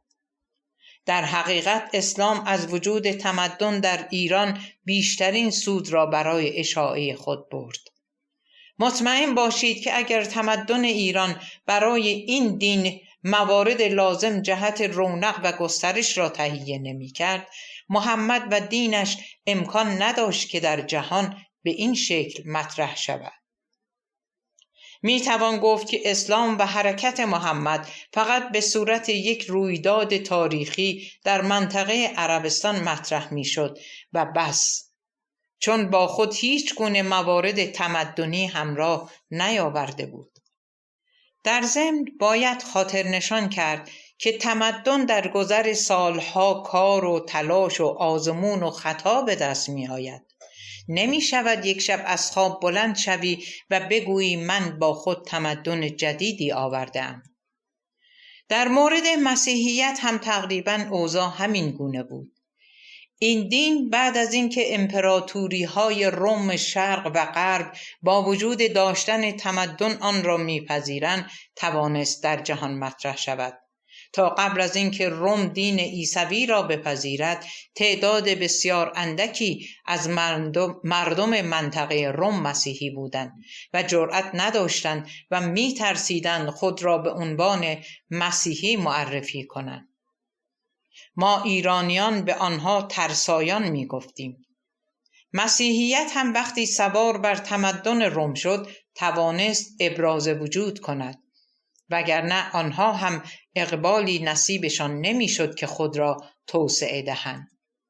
پس این ادیان به خاطر اینکه خود را بر مناطق متمدن سوار کردند توانستند توسعه پیدا کنند، وگرنه شما نیز می‌دانید که در عربستان هیچ گونه تمدنی قبل و بعد از دین شکل نگرفت. عنوان: مقایسه فیلسوفان و پیامبران. با مقایسه ساده می توانیم تأثیر تفکرات روشنفکران، اندیشمندان، فیلسوفان و حتی هنرمندان را در زندگی اجتماعی انسانها متوجه شویم.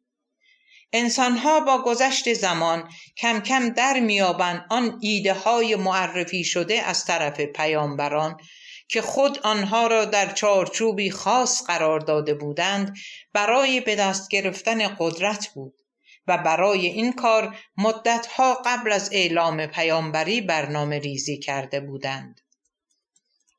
انسانهای خردمند فهمیدند نظرات و قوانین پیامبران نمیتواند حاوی دیدگاه انسانی برای بشر باشد و بیشتر آن قوانین در جهت قدرت طلبی، سوء استفاده و رفاه پیامبران ایجاد شده است.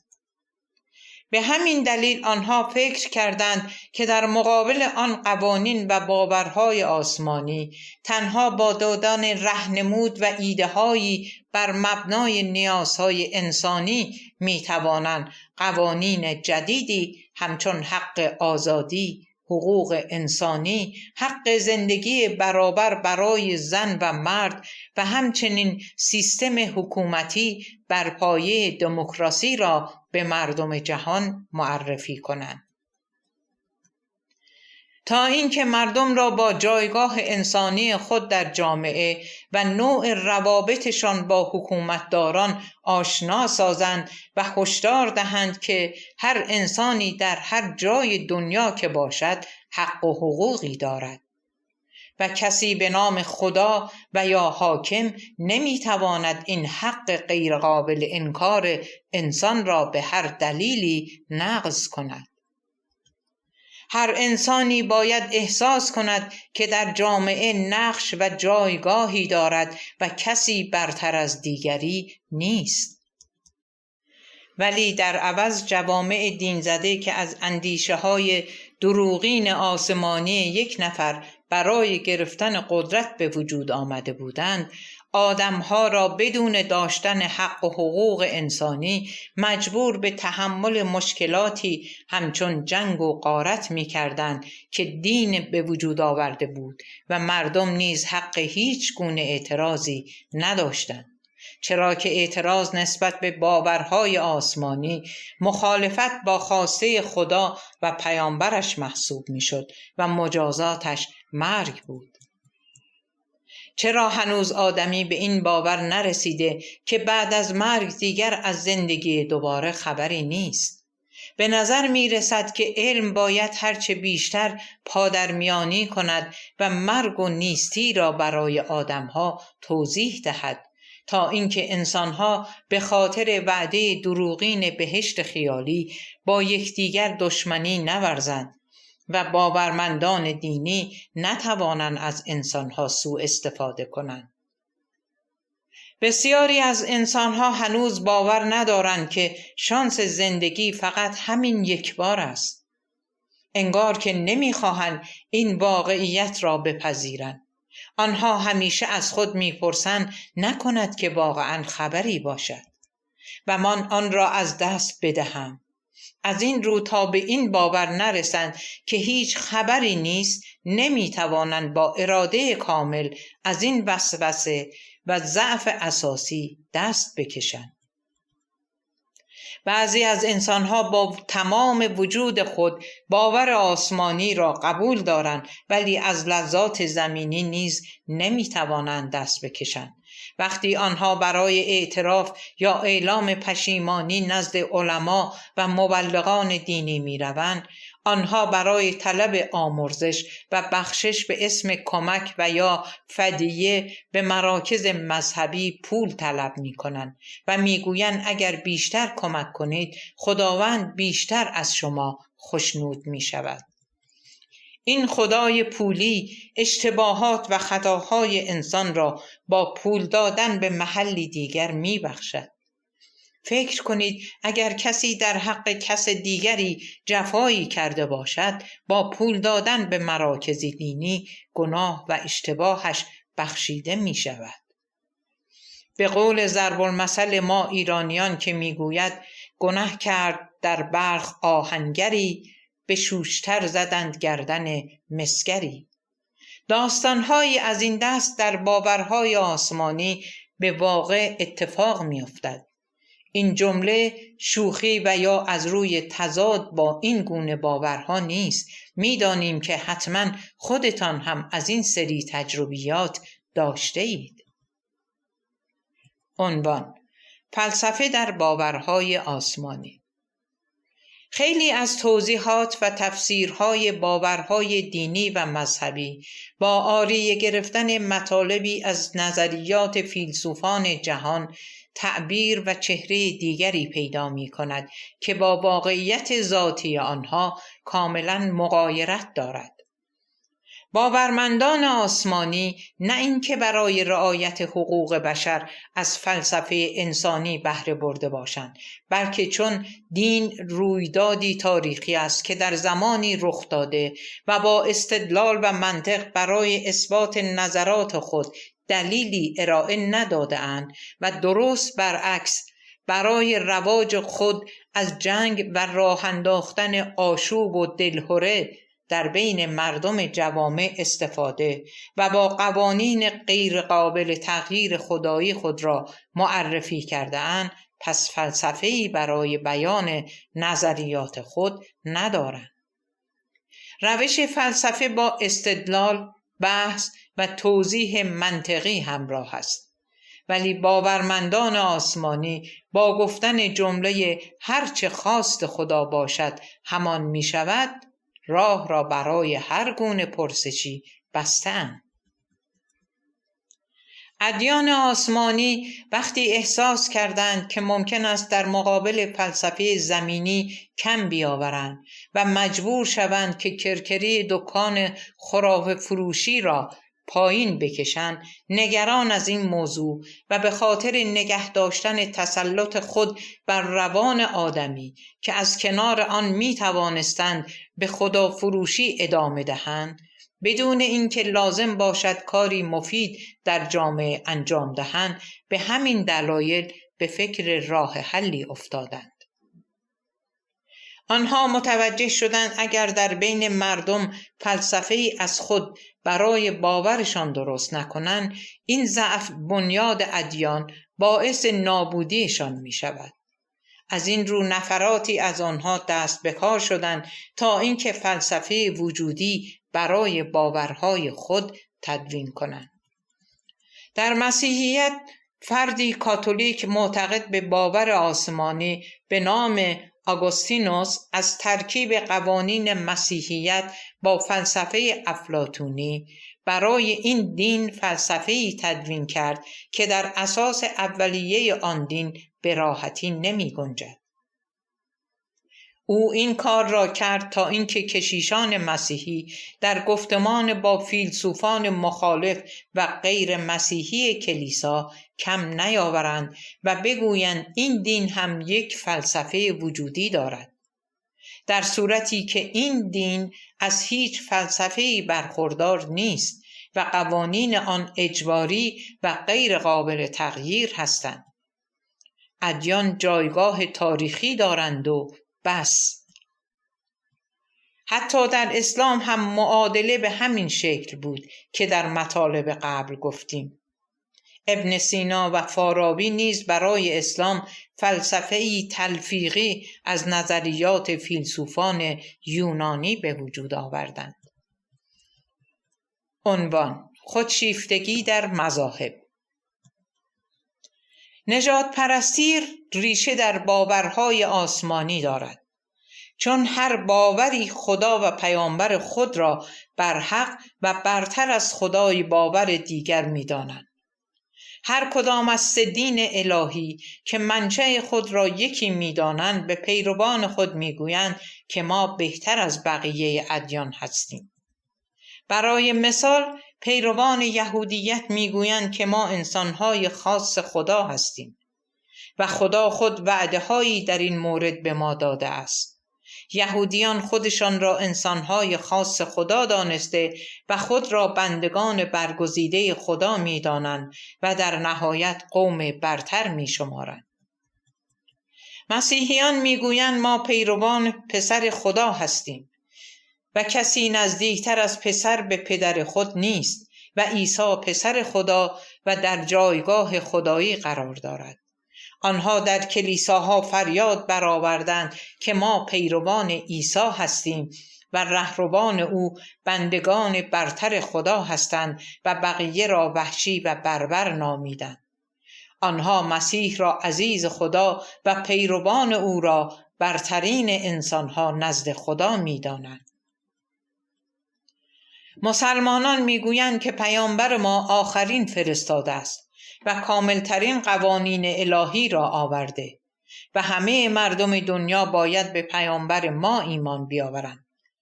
مسلمانان در مساجد خود فریاد برمی‌آورند که اگر کسی پیامبر ما را قبول نداشته باشد، کافر و ریختن خون کافران مباح یعنی روا و جایز است و به دلیل برتری دین و آیین خود آدم کشی می کنند.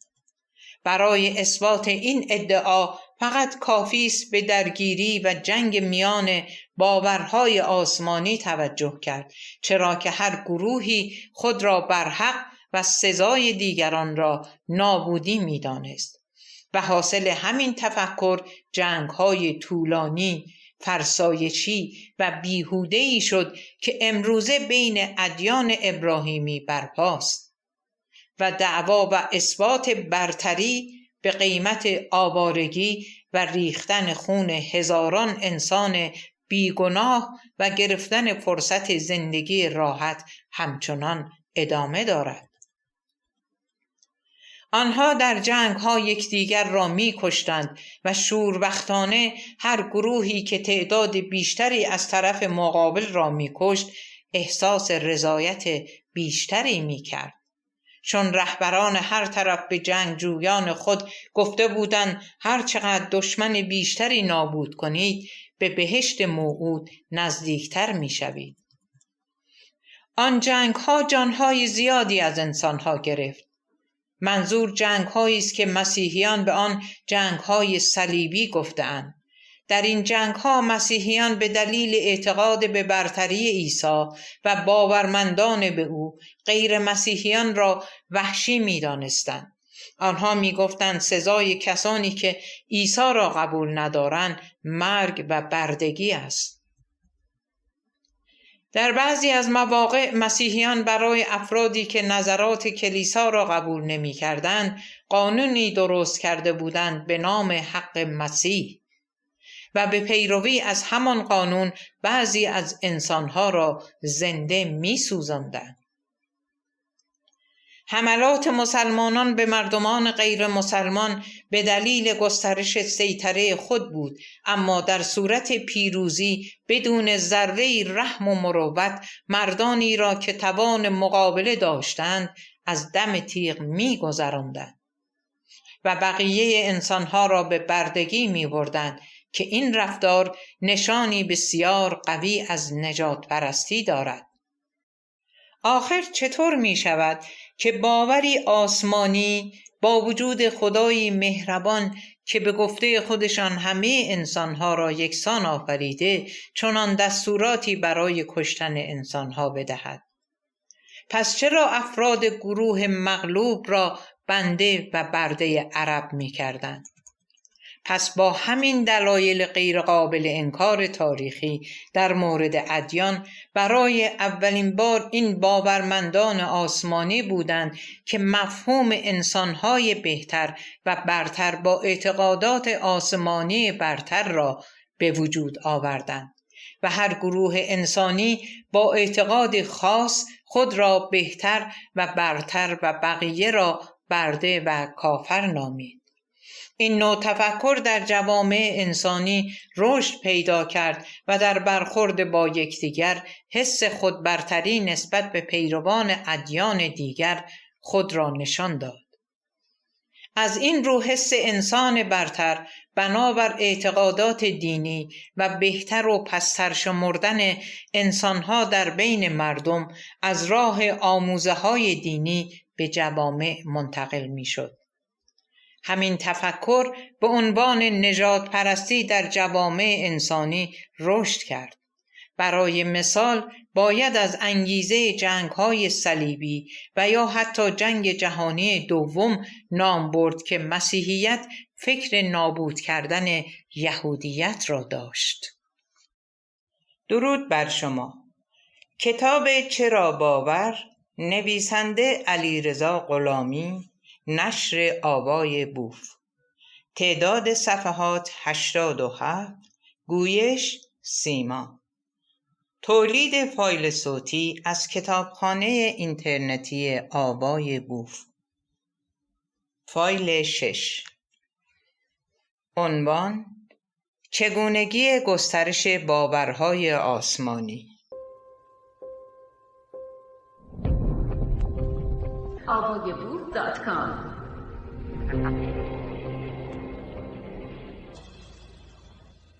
گسترش باورهای آسمانی و مقایسه آنها با باوری غیر آسمانی مثل بودیسم یا حتی باورهای دیگر که مبنا و ایده اولیه آنها انسانی و فلسفی بوده و آورندگان آن ایده بشری خود را به ماورا ارتباط نداده بودند، نشان می‌دهد ادیانی که باورشان به آسمانها و ارتباط با خدا را از طریق فردی به عنوان پیامبر به مردم معرفی کرده بودند، در پاسخ به بیشتر شبهات فقط می گفتند که خدا با پیامبر ما ارتباط برقرار کرده است و برای ترویج باور خود از بحث و گفتگو یا شواهد عینی در جوامع انسانی استفاده نمی کردند، بلکه درست برعکس برای گسترش پهنه خود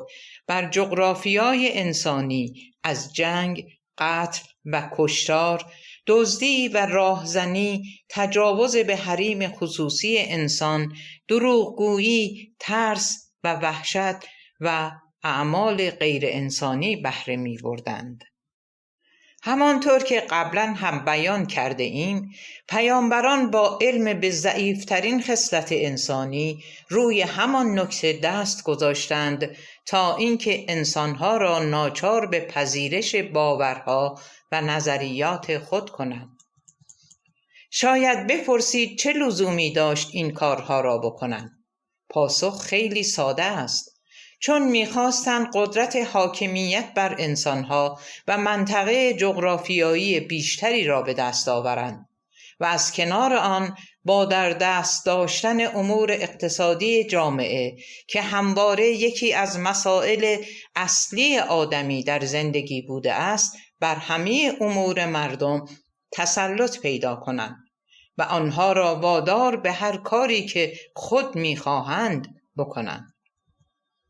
برای مثال در ایران همین معادله از طرف حاکمان برقرار است. آنها هم روی اقتصاد مردم دست گذاشتند و برای ترویج باورشان از دلیل و استدلال استفاده نکردند و از ترس و زور بهره گرفتند و با نفوذ بر شریان اقتصادی که یکی از راه‌های تسلط بر اراده جامعه است سود بردند. در نظر بگیرید که آخوندهای شیعه حاکم بر ایران چه در زمان داشتن حاکمیت و چه قبل از آن در 200 سال اخیر چه چیزهایی را حرام و غیر شرعی می دانستند. آنها برای 3 موضوع این حرفهای عجیب و غریب را می زدند. اولین و مهمترین آن مقابله با پیشرفت علمی جوامع بشری است. دوم، به وجود نیامدن جمع انسانی یعنی اتحاد در یک جا بود که ممکن بود شریعت آنها را با انتقاد روبرو کند. و سوم اینکه بیشتر وقت انسان باید صرف عبادت و راز و نیاز با خدا شود و به تفریح و شادی نپردازد، چرا که انسان در شاد بودن میتواند اعتماد به نفس خود را بالا ببرد، ولی در گریه و ضعف روحی به واسطه همان وضع برای تسکین درونی خود را وابسته به جایی می کند که هیچ اطلاعی از آن ندارد. مبلغان باورهای آسمانی به انسان میگویند این خدا است که هر گونه بخواهد میتواند زندگی تو را رقم بزند و انسان بدون توکل و ارتباط با او و توسل به ائمه اطهار و در ادامه روحانیت جامعه نمیتواند کاری به پیش ببرد. آنها به آدمی سفارش می کردند برای اینکه در زندگی خود دچار تناقض بین خداپرستی و خواسته های شیطانی نشود، باید به ما رجوع کند تا او را راهنمایی کنیم. وقتی انسانها اعتماد به نفس پیدا کنند، می توانند بر توانایی خود برای حل مسائل زندگی بیشتر حساب کنند تا اینکه دروغ‌های دین را بپذیرند و این به ضرر دکان خدا و خرافه فروشان است. در صورتی که اگر به تاریخ گسترش باورهای زمینی بنگریم، می‌بینیم که آنها همیشه به انسان یادآوری می‌کنند که این تو هستی که باید تجربه کنی و خودت بر مشکلاتت با سعی و تلاش پیروز شوی. آنها برای گسترش باور خود هرگز از چنین ترفندهایی که باورمندان آسمانی بهره برده‌اند استفاده نکرده‌اند، بلکه از دیدگاه خود برای انسان راه سعادت در زندگی را معرفی کرده‌اند.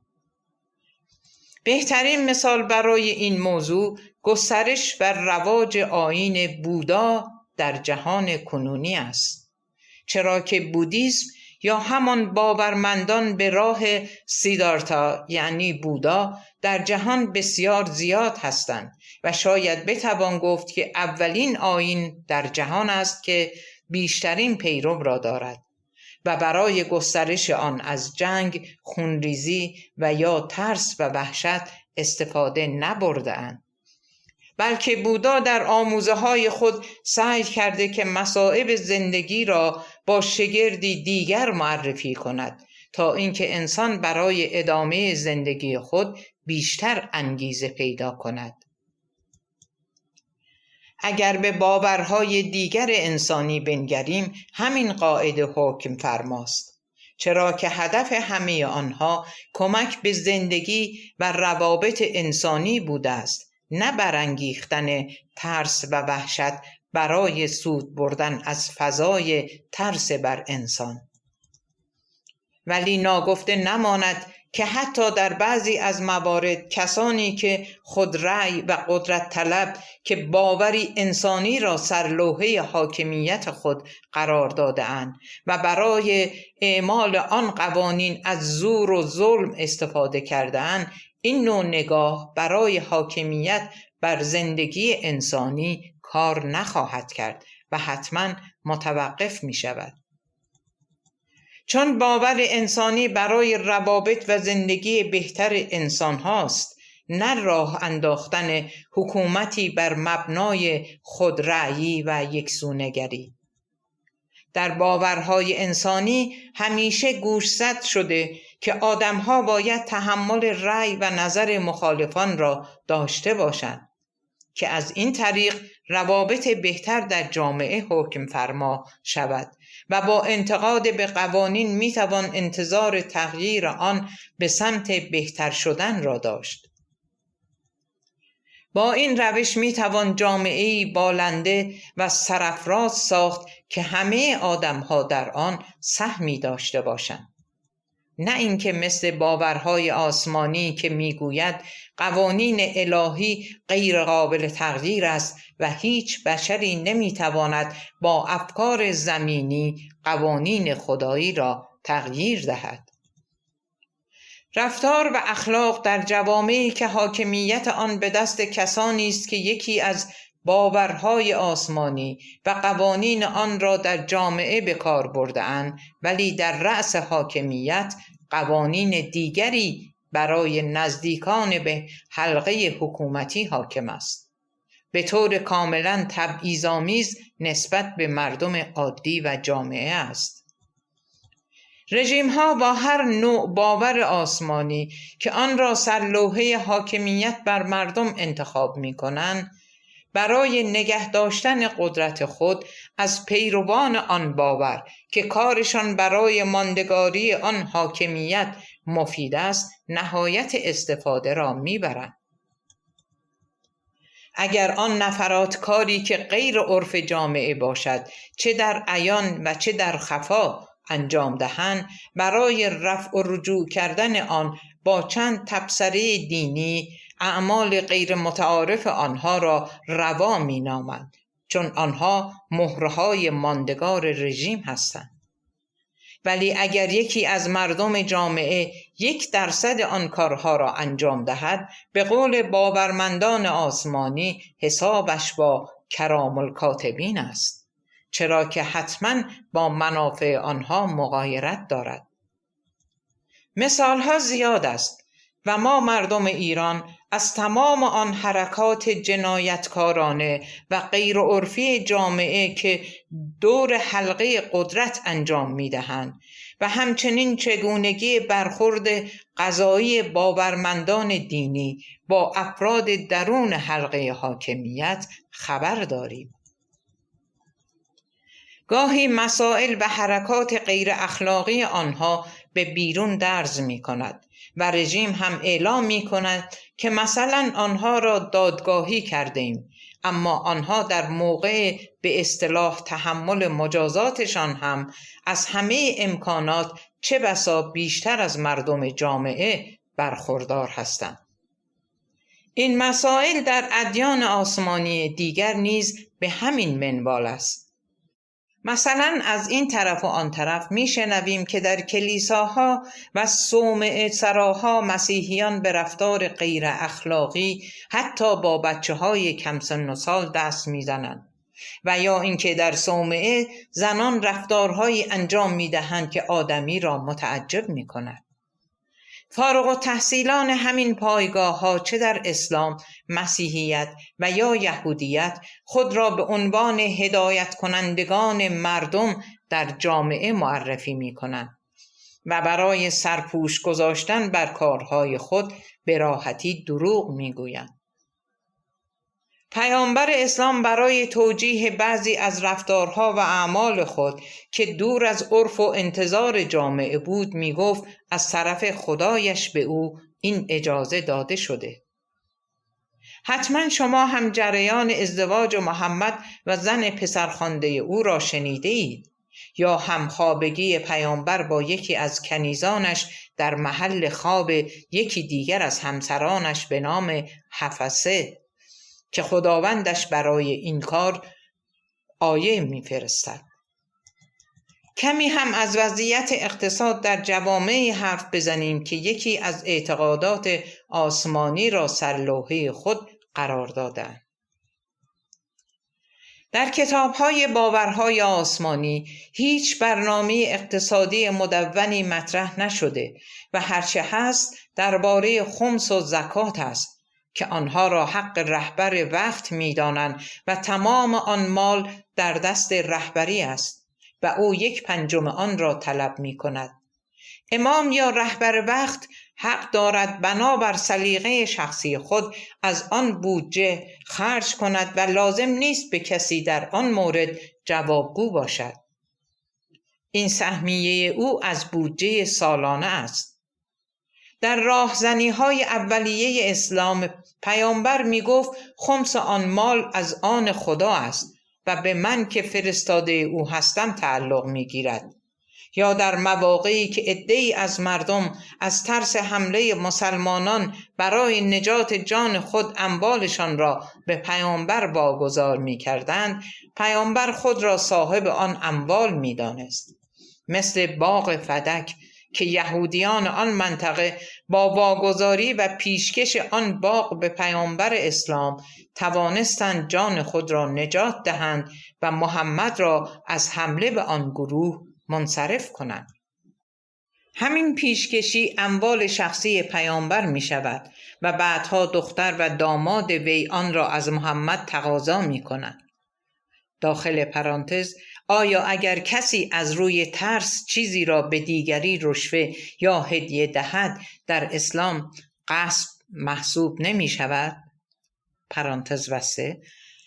بعد از مرگ محمد همین امر باعث اختلافات جدی میان پیروان او می شود. البته باید خاطر نشان کنیم که این رفتارها در باورهای آسمانی دیگر هم دیده می شود و شریان اقتصادی جامعه را رهبر مذهبی وقت به دست گرفته و اوست که تصمیم می گیرد باید کجا هزینه بیشتر یا کمتری کرد و به چه کسانی بخشید و به قول خودشان انفاق کرد. آری، پول مردم را میگیرند و خرج مقاصد شوم خودشان میکنند. برای معرفی تفکرات خود از جیب مردم هزینه میکنند و علاوه بر این از منابع ملی صاحب درآمدی میشوند به نام صندوق پسنداز ارزی که کلید و اختیار آن صندوق فقط دست رهبر است. در واقع منابع اصلی اقتصادی کشور را در دست خود میگیرند و اینکه آن پولها برای چه هدفی، چگونه و کجا خرج شود از اختیارات رهبر است و طبق باورهایشان اصلا لازم نیست در قبال هزینه کردن از صندوق پسنداز کشوری به مردم جوابگو باشند و یا اینکه از ورود و خروج پول به آن صندوق به مردم گزارش دهند. در صورتی که در باورهای غیر آسمانی برای مهمترین مسئله مردم یعنی اقتصاد برنامه ریزی شده است و با ارائه بیلان به مردم توضیح داده می شود که آن پول یا مال صرف چه مواردی شده و یا می شود. البته به یقین در آن جوامع هم به دلیل زیاده خواهی بعضی از افراد که در رأس امور قرار می گیرند حیف و میل رخ می دهد. این در صورتی است که در باورهای آسمانی مثل اسلام 1/5 از صندوق اقتصادی کشور متعلق به رهبر است و هر جا و هر طور که صلاح بداند میتواند آن را خرج کند و لازم نیست که به کسی جوابگو باشد. این رفتارها و قوانین فقط مختص یک نوع دیدگاه آسمانی خاص نیست، بلکه آنها این روشها را از هم وام گرفته و نام خود را باورهای ابراهیمی گذاشته‌اند و وقتی در جایی به کمک دروغ و ریا قدرت را به دست می‌گیرند این گونه مسائل در آن جوامع بسیار دیده می‌شود. عنوان: وحشت در جامعه. انتقام گرفتن حکومت‌های دینی از مخالفان خود موضوعی بسیار مهم و قابل توجه است. هر اقدام و اندیشه‌ای که به منافع این گروه‌ها ضربه بزند، آنها را به فکر انتقام می‌اندازد که با شدت عمل ایجاد ترس و وحشت و در صورت نیاز شکنجه و کشتار آن را انجام می‌دهند تا اینکه افراد را به سکوت وادار کنند. رأی و نظر مردم برای باورمندان آسمانی مهم نیست و اگر افراد جامعه مخالف ایده های آنها باشند فقط باید سکوت کنند تا بتوانند در چنین جوامعی به زندگی ادامه دهند. در واقع هدف آنها منفعل نگه داشتن مردم است تا پویندگی نداشته و اعتراضی نکنند و در مقابل آنها بتوانند برای گسترش باورهای خود از بودجه کشور استفاده کنند و به این ترتیب پول و امتیازی که باید صرف آسایش مردم شود با ماجراجویی و دامن زدن به درگیری‌های منطقه‌ای و بین المللی تباه می شود. چرا که این روش یکی از بهترین شیوه‌های تبلیغ برای انتشار سریع باور و اعتقادات میان جوامع مختلف جهان است. هر گروه، حزب و نظامی که بخواهد اندیشه یا باوری را به مردم جهان معرفی کند و یا رواج دهد، از هر راه و روشی برای تثبیت آن در ذهن جهانیان استفاده می کند. ملاهای شیعی برای بیان و ترویج این باور که در جهان اسلام دارای قدرت هستند، ناآرامی و یا آشوب در منطقه و جهان ایجاد می کنند.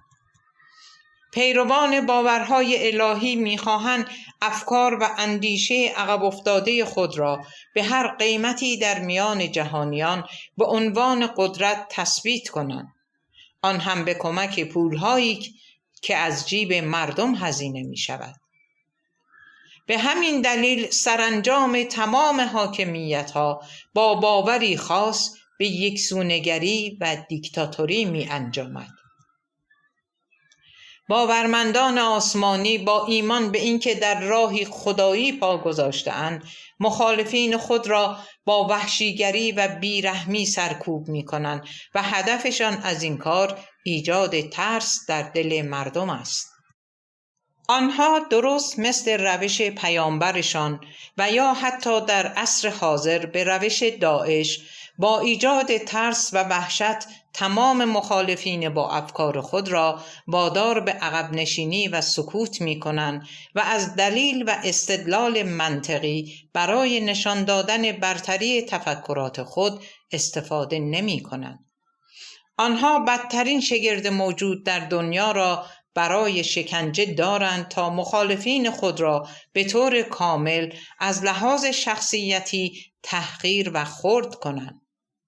کارهایی که از تفکر بشری خارج است و باید از پیروان خاص باورهای آسمانی باشید تا اینکه بتوانید آن کارهای غیر انسانی را نسبت به انسانی دیگر انجام دهید و البته گاهی نیز در صورت لزوم و به فراخور شرایط جان مخالفین خود را میگیرند. اما چرا چنین میکنند؟ پاسخ ساده است: برای ایجاد وحشت در جامعه تا کسی جرأت مخالفت با آنها و قوانین بی‌نهایت عقب افتادهشان را نکند. خبرنگاری آلمانی موفق می شود با یکی از رهبران داعش مصاحبه‌ای انجام دهد. خبرنگار از او می پرسد: چرا شما انسانها را به آن شکل وحشتناک مجازات می کنید؟ او در جواب می گوید: ما باید این کار را بکنیم تا اینکه وحشت در بین مخالفان اسلام به وجود آوریم تا اینکه دیگر کسی جرأت مخالفت با اسلام و قوانین آن را نداشته باشد. باید گفت در مواقعی پیش آمده که رهبران مذهبی مجبور به پذیرش یک قانون و یا نظریه عملی شدند، آن هم برای اینکه به پیروان خود بگویند اگر تجربیات علمی به ضرر ارزش‌های آسمانی نباشد از جانب ما نیز پذیرفتنی است. قانون تکامل داروین که از اساس گفته‌های دین و مذهب را زیر سوال می‌برد توسط یکی از پاپ‌ها پذیرفته می‌شود. به راستی چرا؟ اینجاست که باید بگوییم آنها وقتی می‌بینند این پرسش تمام جوامع است و خود پاسخ قانع کننده‌ای برای آن ندارند، به دروغ دوستدار علم می‌شوند. چون می‌دانند اگر نظریات علمی و تجربی را نپذیرند، عقاید آنها در بین مردم رنگ می‌بازد و کم کم دکان خرافه فروشی از رونق می‌افتد.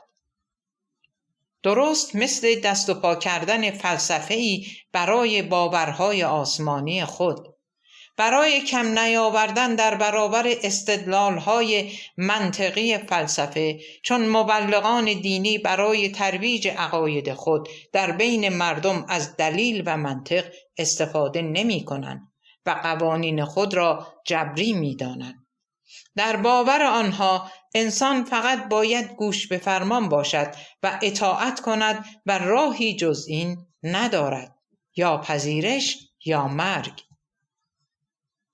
تعدادی از پیروان ادیان به انشعابات دینی تن می‌دهند و به جوامع مردمی القا می‌کنند کسانی که در این انشعاب با ما همراهی نکرده‌اند در تفکرات قدیم مانده‌اند و نمی‌توانند با پیشرفت بشریت قوانین دین را تغییر دهند و بیدرنگ چندین آیه و حدیث درست می‌کنند و می‌گویند که این خواست خداست که در هر دوره بنابر زمان و شرایط دین را تغییر دهد و با این کار به ماندگاری آن باورها بسیار کمک می‌کنند.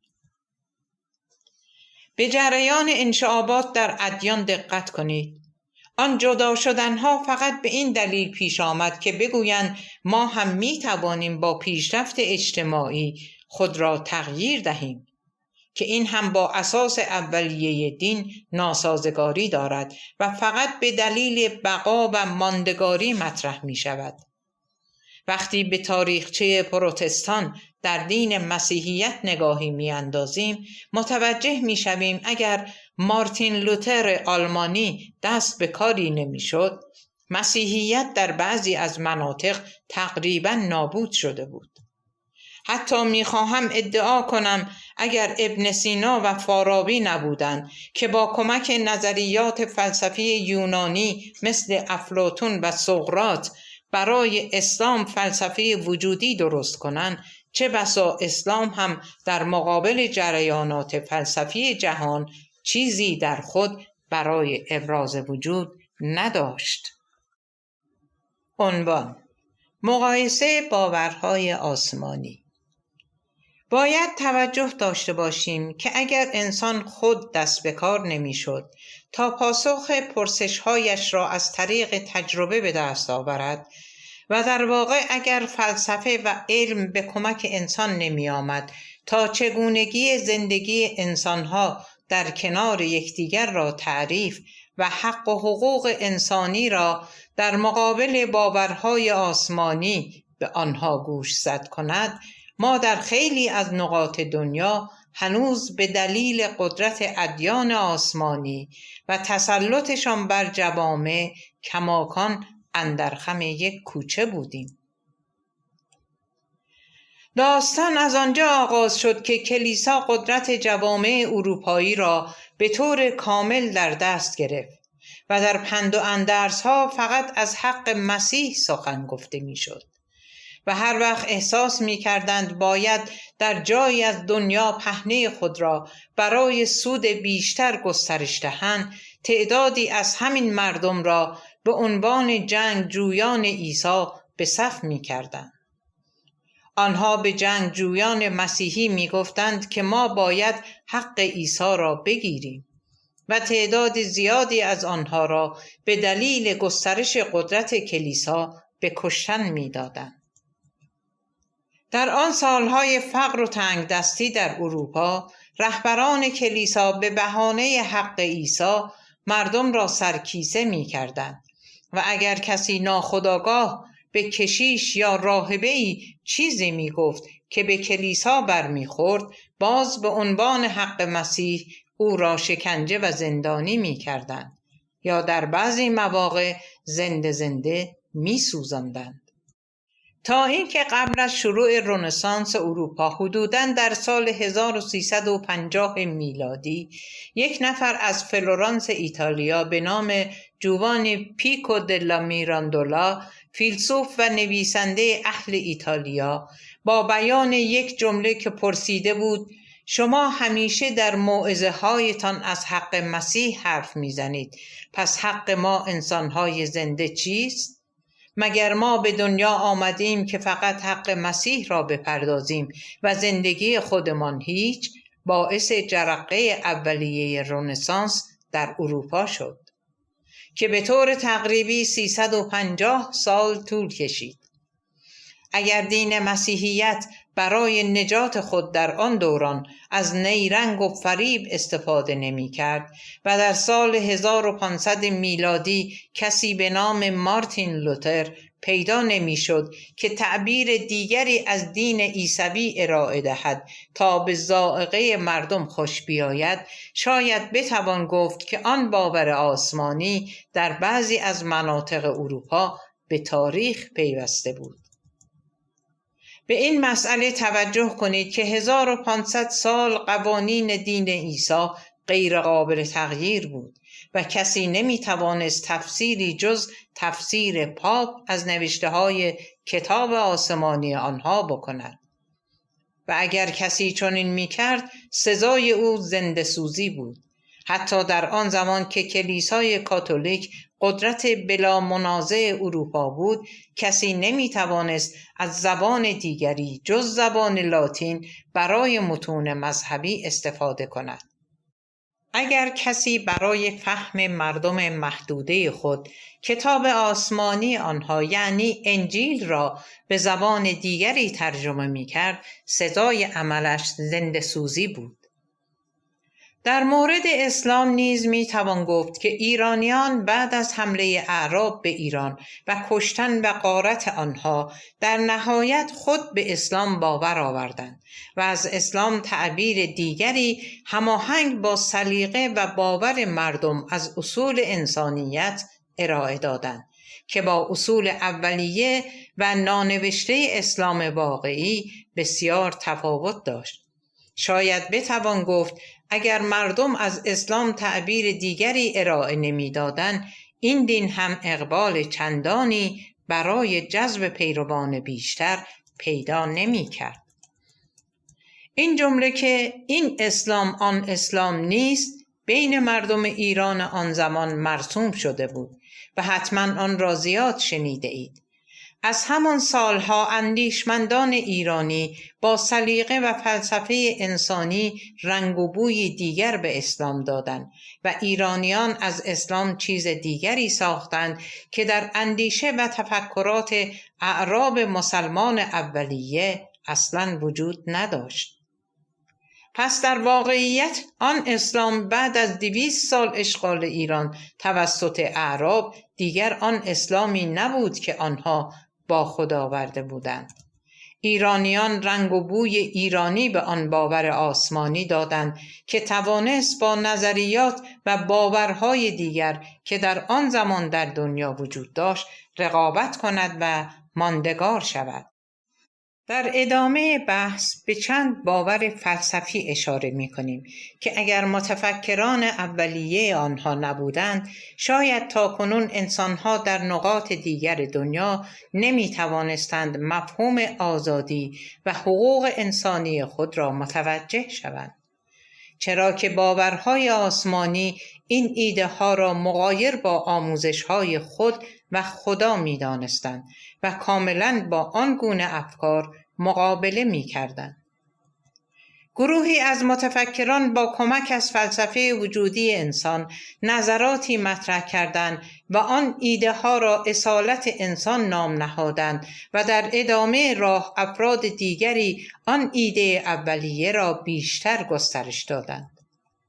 در ابتدای پیدایش فلسفه که حدود 600 سال قبل از میلاد مسیح بود، 2 گروه نظرات فلسفی خود را به جوامع انسانی معرفی کردند.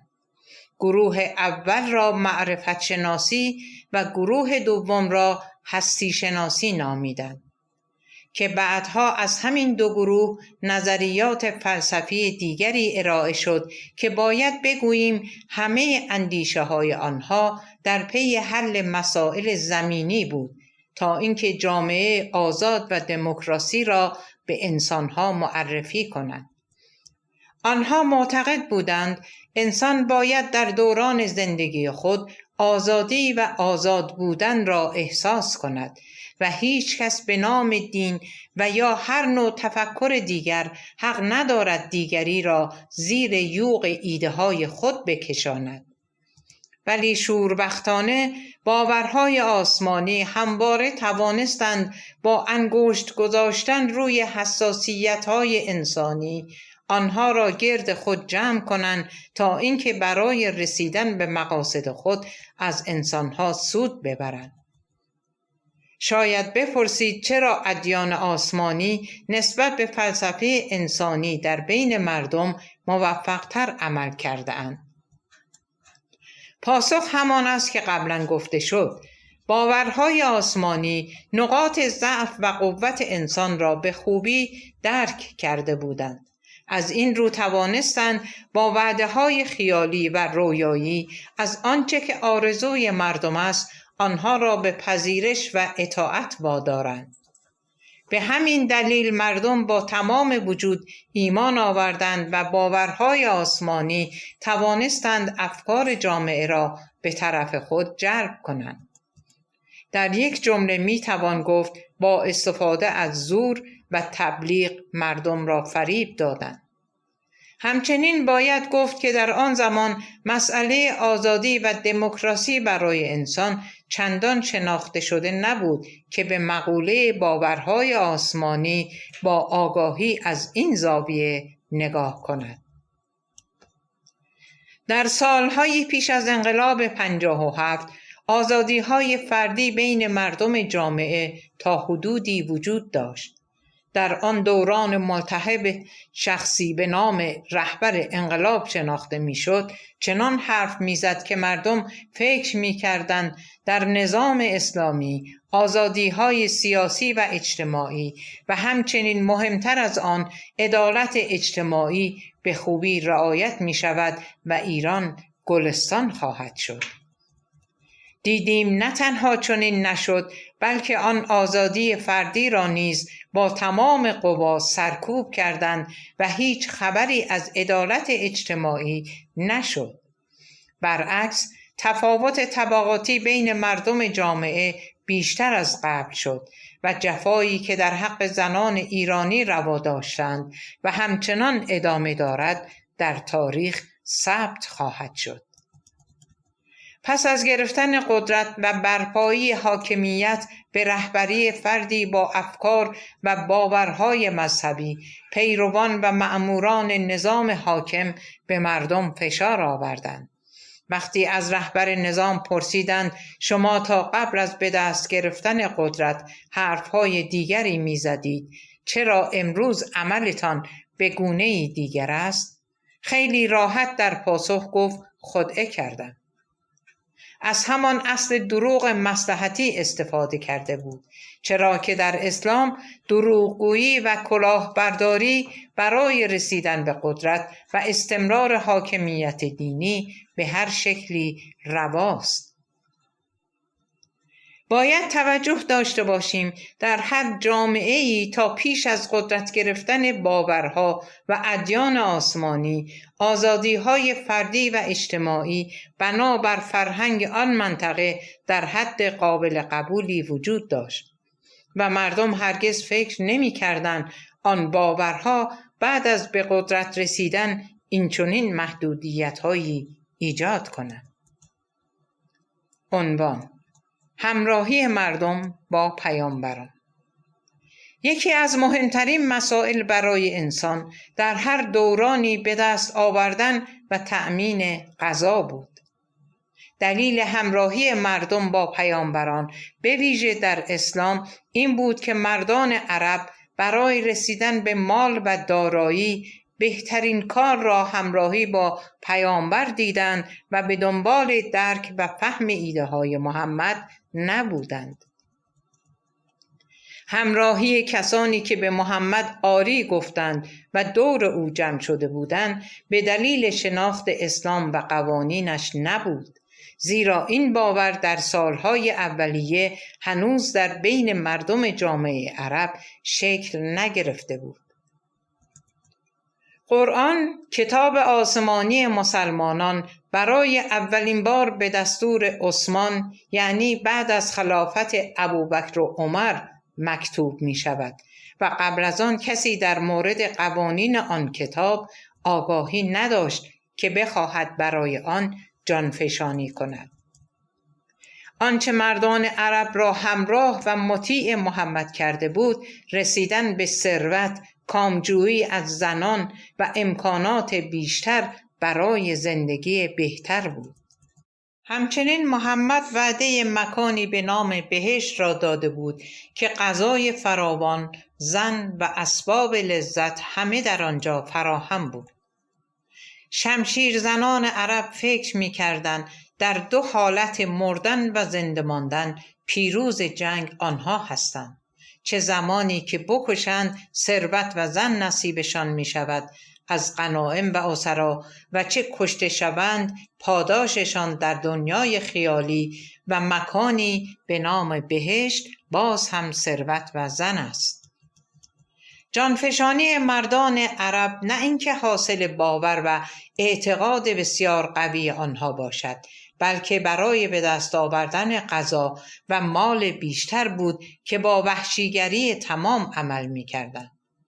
به عبارت ساده، محمد پیامبر اسلام برای فریب و سوء استفاده از نیروی انسانی مردان عرب داستانهایی از این دست سرهم می کرد تا مردان عرب با تمام وجود به جنگ تن دهند. سرانجام محمد با استفاده از تمام شگردها توانست قدرت را در سرتاسر عربستان به دست گیرد. این رویای محمد بود که حاکم بی تردید سرزمین عربستان شود. او برای رسیدن به رویای خود برای مردم منطقه عربستان سخنرانی می کرد و به خیالهای آنها جان می بخشید. به جنگجویان قول داده بود در صورت مرگ در آن دنیا به همان چیزهای خواهند رسید که در رویاهای خود آرزویش را داشتند. او غنایم را بین سربازان تقسیم می کرد و این برخورداری از مال و امکانات باعث شده بود مردان عرب فکر کنند هرچه محمد می گوید درست است و حتما انجام می شود. چرا که پیش از اینکه محمد ادعای پیامبری کند، طبق شیوه مرسوم همان زمان پس از حمله به قبایل دیگر به خاطر دزدیدن مال، زنان و دختران غنایم به دست آمده خارج از چهارچوب افراد قبیله تقسیم نمی‌شد و حتی به هر کس که در آن حمله به طور مستقیم شرکت نداشت سهمی تعلق نمی‌گرفت. عنوان اساس باورها. در این قسمت به کلیت باورهای فلسفی می‌پردازیم که از طرف انسان به جوامع معرفی شدند. باید گفت اگر ارائه دهندگان باورهای فلسفی در بیان حق آزادی و دادن راهنمودهای خود برای رسیدن به دموکراسی سکوت می‌کردند، وضعیت حاکمان مذهبی در کل دنیا مثل ایران خودمان و چه بسا بدتر هم بود. درست مثل دوران حاکمیت کلیسا بر مردم اروپا که هر بار به خاطر خرج و مخارج پاپ و کاردینال های کلیسا مردم تنگ دست اروپا را با حیله و نیرنگ سرکیسه می کردند و اگر کسی به اعمال آنها اعتراض می کرد کارش به بدترین شکنجه ها و در نهایت مرگ می انجامید. مطمئن باشید اگر در سرزمین ما هم نفت و گاز این ثروت ملی نبود که آخوندهای حاکم برای مقاصد شوم خود خرج و حیف و میل کنند، وضعیت کشور ما هم بهتر از اروپای قرون وسطی نبود و سردمداران حکومت برای تأمین هزینه‌هایشان با آوردن حدیث و آیه از مردم اخاذی می‌کردند. اگر فروختن خرافه و نیرنگ کفاف مخارج آنها را نمیداد، چه بسا برای سرکیسه کردن مردم بدتر از پاپ و کاردینال ها عمل می کردند.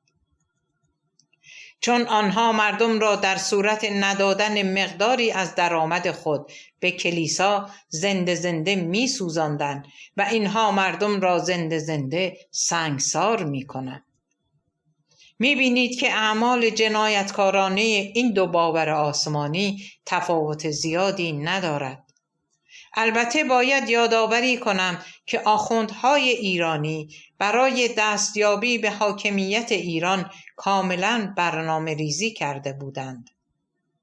آنها برای تسلط خود بر ایران از هیچ دروغ و جنایتی فروگذار نکردند، چرا که می‌دانستند ایران کشوری غنی از منابع و معادن است و اگر ایران را اشغال کنند دیگر مشکل اقتصادی برای ترویج اسلام و مذهب شیعه نخواهند داشت. مردم ایران در این روزها شاهد همین حرکات آنها هستند و همانطور که رهبرشان گفت من برای گرفتن حاکمیت ایران خدعه کردم و به مردم دروغ گفتم، طبق یکی از اصول آنها برای رسیدن به مقاصد خود می توانید حتی ملتی را به بازی بگیرید و از اعتماد آنها سوء استفاده کنید. درود بر شما. کتاب چرا باور، نویسنده علیرضا غلامی، نشر آوای بوف، تعداد صفحات 87، گویش سیما، تولید فایل صوتی از کتابخانه اینترنتی آوای بوف. فایل 7. ادامه مطلب. عنوان باورهای انسانی. avayaboof.com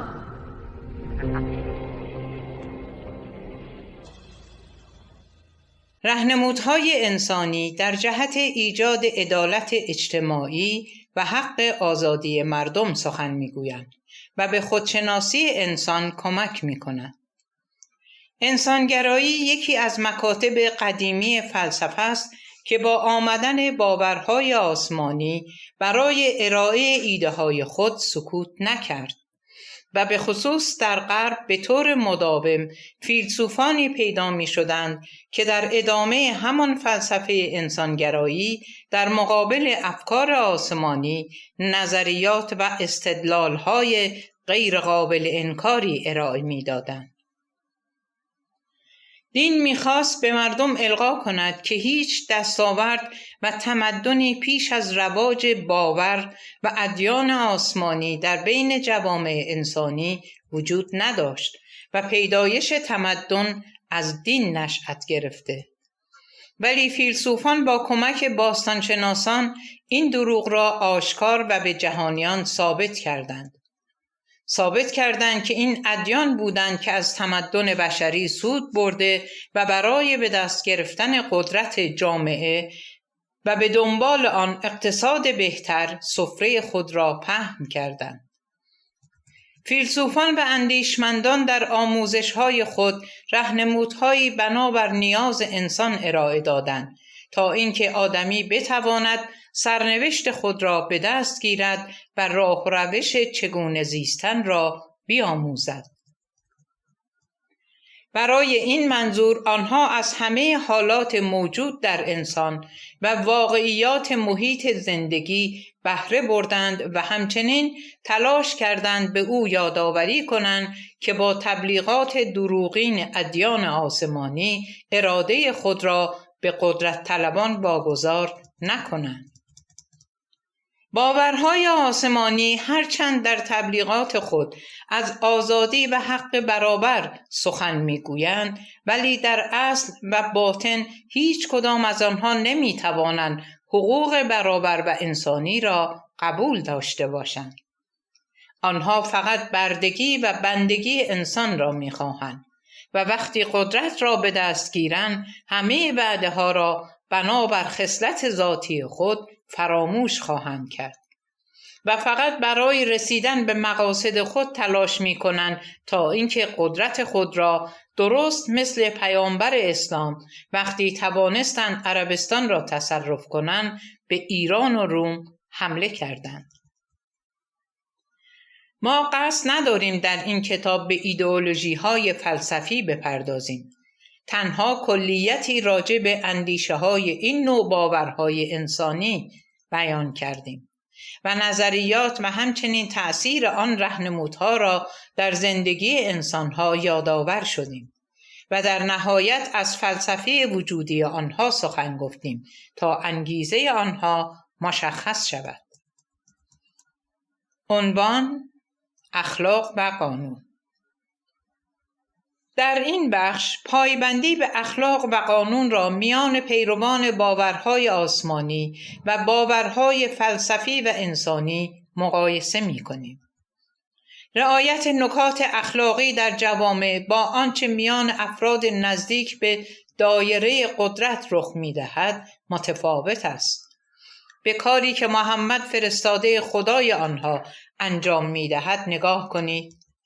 دلباختگی پیامبر اسلام به زن پسرخوانده خود و در نهایت طلاق و ازدواجش با پیامبر که عاشق زن پسرخوانده خود شده بود، هرچند خلاف عرف مردم جامعه در آن دوران بود، ولی او برای خود روا می‌دانست و می‌گفت کسی به جز پیامبر نمی‌تواند این کار را انجام دهد. پیش از این درباره این موضوعات توضیح داده بودیم، ولی گاهی تکرار لازم است تا بعضی از موارد به خوبی در ذهن ثبت شود و یادمان نرود قوانین ادیان چگونه در جامعه اعمال می شوند. قانون دیگر در مورد ازدواج با 4 زن است. این در صورتی است که خود قانونگذار این قانون را رعایت نمی کند. تا حد افراط از آن اصل عبور می کند و به جای 4 زن عقدی که در دیدگاه اسلام مجاز و حلال است، بنابر اسناد تاریخی موجود با 4 برابر این عدد قانونی که خود پایه‌گذاری کرده بود ازدواج می کند. پیامبر خود این قانون را رعایت نکرده و با 16 زن به طور رسمی ازدواج می کند. آنها دختران افراد سرشناس قبایل عرب بودند و همچنین محمد با تعدادی از زنان که در جنگ‌ها اسیر شده بودند و آنها را برده یا کنیز می‌نامیدند نیز در صورت تمایل هم به سر می‌شد. این رفتار شخص اول این دین آسمانی و الهی است و در رده‌های پایین‌تر می‌تواند تندروی بیشتری رخ دهد. مثلا طلاق و ازدواج مسعود و مریم رجبی که او هم خود را در حد و اندازه پیامبر می‌دانست و می‌گفت فقط پیامبر و من می‌توانیم این کار را بکنیم. افراد دیگر اجازه ندارند که از کار آنها تقلید کنند. این ایدئولوژی‌های آسمانی عجب دنیای شگفت‌آوری با حاشیه‌هایش دارد. هر رهبری می‌تواند با سلیقه شخصی قانون خاصی برای نیاز خود تدوین و اجرا کند و جوابگوی مردم هم نباشد. می‌توان این نتیجه را گرفت که قانون در این باور آسمانی دوگانه است. برای آنهایی که در دایره قدرت جا دارند یک نوع قانون وجود دارد و برای مردم عادی جامعه نوعی دیگر. خوب به وضعیت افراد نزدیک به حکومت در ایران توجه کنید. قانون در برخورد با افراد خودی که در دایره قدرت جا دارند چگونه است؟ وقتی آنها مرتکب دزدی، تجاوز و یا حتی همجنسگرایی می‌شوند که در قانون جمهوری اسلامی ممنوع است، برای مجازات عمل خلاف آنها به گونه‌ای دیگر عمل می‌شود. و اگر کسی بخواهد جلوی این مسائل را بگیرد و آنها را به مردم معرفی کند، سران قدرت میگویند کشش ندهید.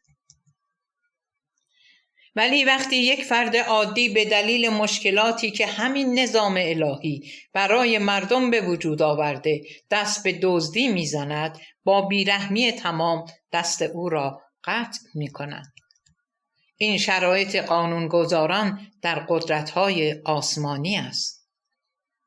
باید یادآوری کنیم که وضعیت مسیحیت در صومعه‌ها و کلاس‌های مذهبی آنها بهتر از حوزه فیضیه نیست.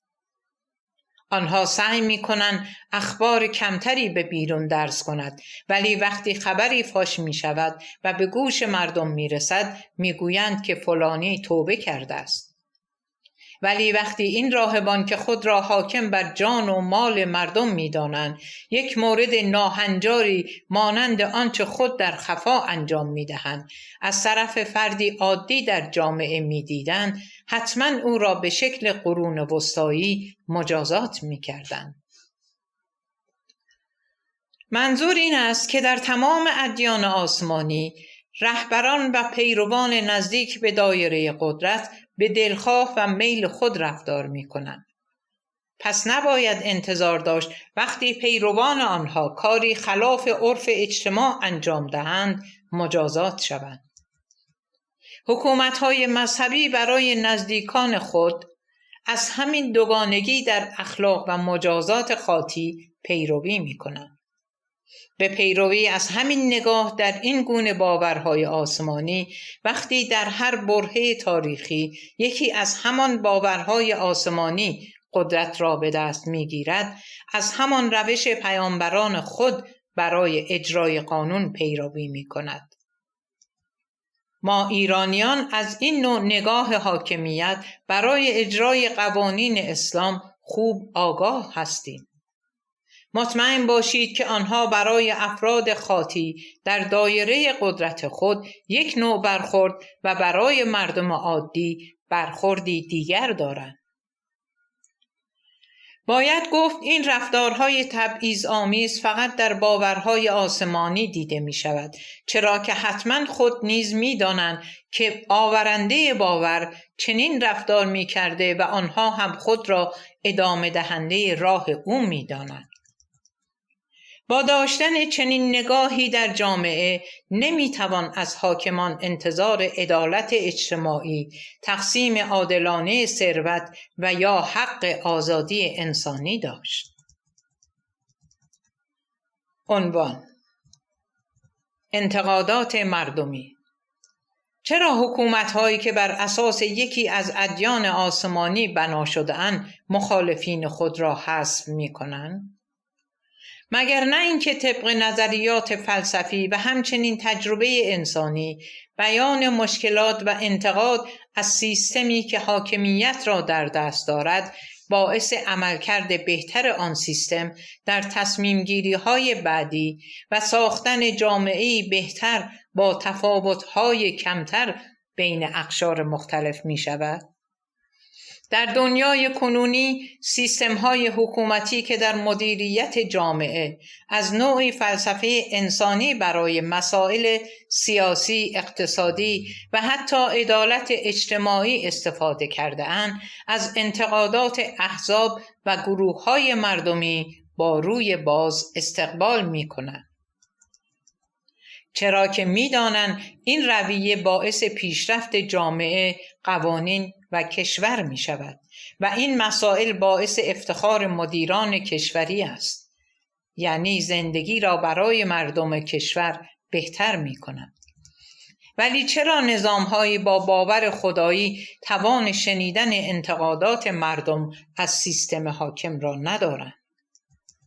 آنها نه با بحث و کلام برای پیشبرد کیفیت زندگی افراد جامعه و آبادانی کشور حرکتی بکنند، بلکه برعکس با زندان و شکنجه و نابود کردن سعی به خاموشی آنها دارند و برای ایجاد ترس و وحشت در جامعه و اجبار به سکوت مردم از روش‌های جنایتکارانه استفاده می‌کنند تا اینکه کسی جرأت نکند با روش و سیستم حاکمیتی آنها مخالفت کند.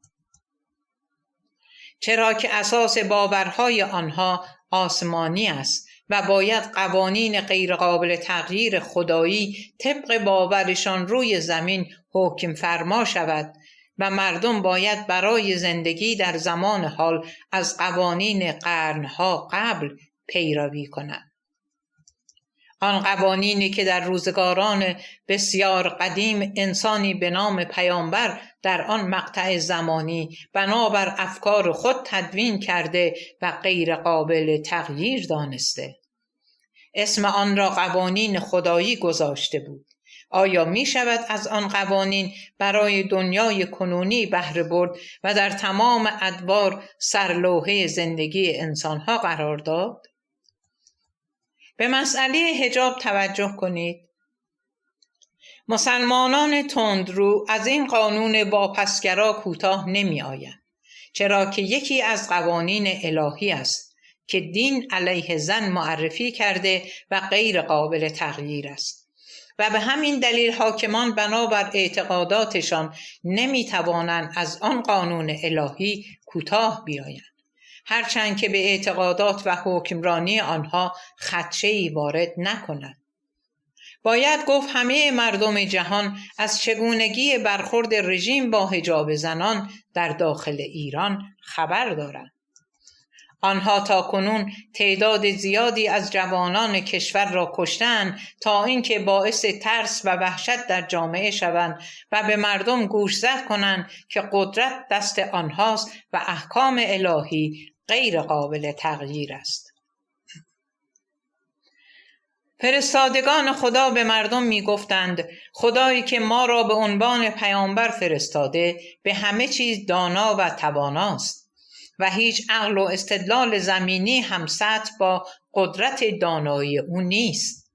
پیامبر اسلام برای قانع کردن مخالفان خود نه با دلیل و استدلال منطقی بلکه با شمشیر سخن می گفت، برای اینکه به مردم بفهماند قدرت دست اوست و هر کاری که لازم بداند می تواند انجام دهد. به عنوان مثال به داستان یکی از کاتبان قرآن به نام عبدالله ابن ابی سرح توجه کنید. او وقتی می‌بیند آنچه که محمد از طرف خدا میگوید بسیار اشکال دارد و خود بهتر از خدای محمد مطالب را مینویسد، به محمد شک میکند و میگوید من که یک انسان عادی هستم از خدایی که تو میگویی همه چیز دانست بهتر میدانم چطور بنویسم. و اگر آنطور که تو میگویی کلمات خداییت غیر قابل تغییر هستند، چرا هرگاه که میگوییم اگر به گونه‌ای دیگر بنویسم بهتر است تو موافقت میکنی و میپذیری؟ چرا جملات را تغییر میدهی و جمله من را انتخاب میکنی؟ محمد به خاطر همین سخنان دستور قتل او را صادر میکند. در دوران قبل از اسلام و حتی در زمان ظهور آن، شعر و شاعری میان مردم عرب جایگاه والا و تأثیرگذاری داشت. در آن روزگار بانوی شاعری به نام اسما که دختر مروان یکی از یهودیان سرشناس آن زمان بود، اشعاری می سراید که محمد و باوری را که او معرفی می کرد زیر سؤال می برد. محمد با شنیدن آن اشعار و دیدن استقبال مردم دستور کشتن وی را می دهد. او مادر طفلی بود و یکی از یاران محمد درست در هنگام شیر دادنش به طفل او را به قتل می رساند. سپس پیش محمد می رود. جریان را تعریف می کند و می گوید نمی دانم کارم درست بود یا نه. وقتی چاقو را در قلب او فرو می کردم پستان وی در دهان طفل شیرخوارش بود. قاتل از کار خودش خجل بود، ولی محمد برای آرامش خاطر به او می گوید تو با این کار جایت را در بهشت تضمین کردی. در تاریخ اسلام آمده که محمد در مجموع دستور قتل 13 نفر از مخالفین خود را صادر کرده است و البته امکان دارد تعداد این نفرات بیشتر هم باشد. عنوان: عشق. فیلسوفان همواره با بحث و استدلال بین مردم سعی می‌کردند مشکل نظریات خود را پیدا و آن را اصلاح کنند. آنها انتقادات را با روی خوش می‌پذیرفتند و اگر نیاز به تغییر بود مشکل را رفع و رجوع می‌کردند. نه دستور قتل می‌دادند و نه اینکه کسی را برای سؤالاتش توبیخ می‌کردند.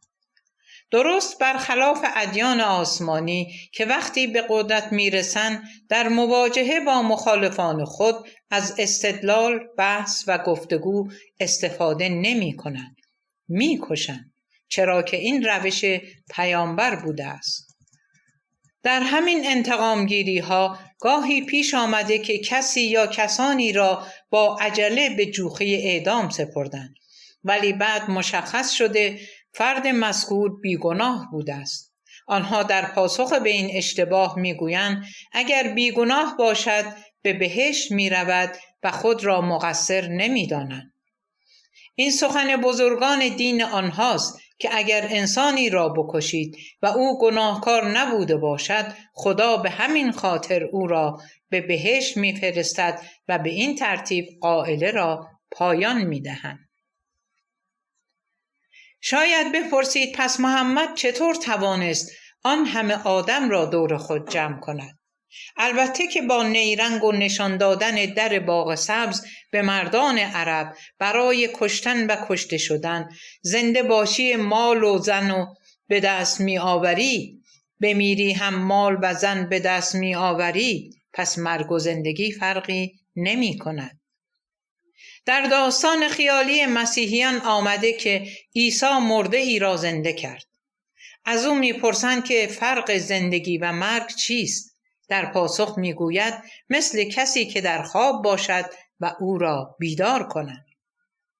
همین داستان به محمد برای رسیدن به مقاصدش بسیار کمک میکرد و برای همین است که در بین مسلمانان زیاد بازگو شده است. عشق این غریزه موجودات زنده و تمایل به داشتن جفت را بنگرید.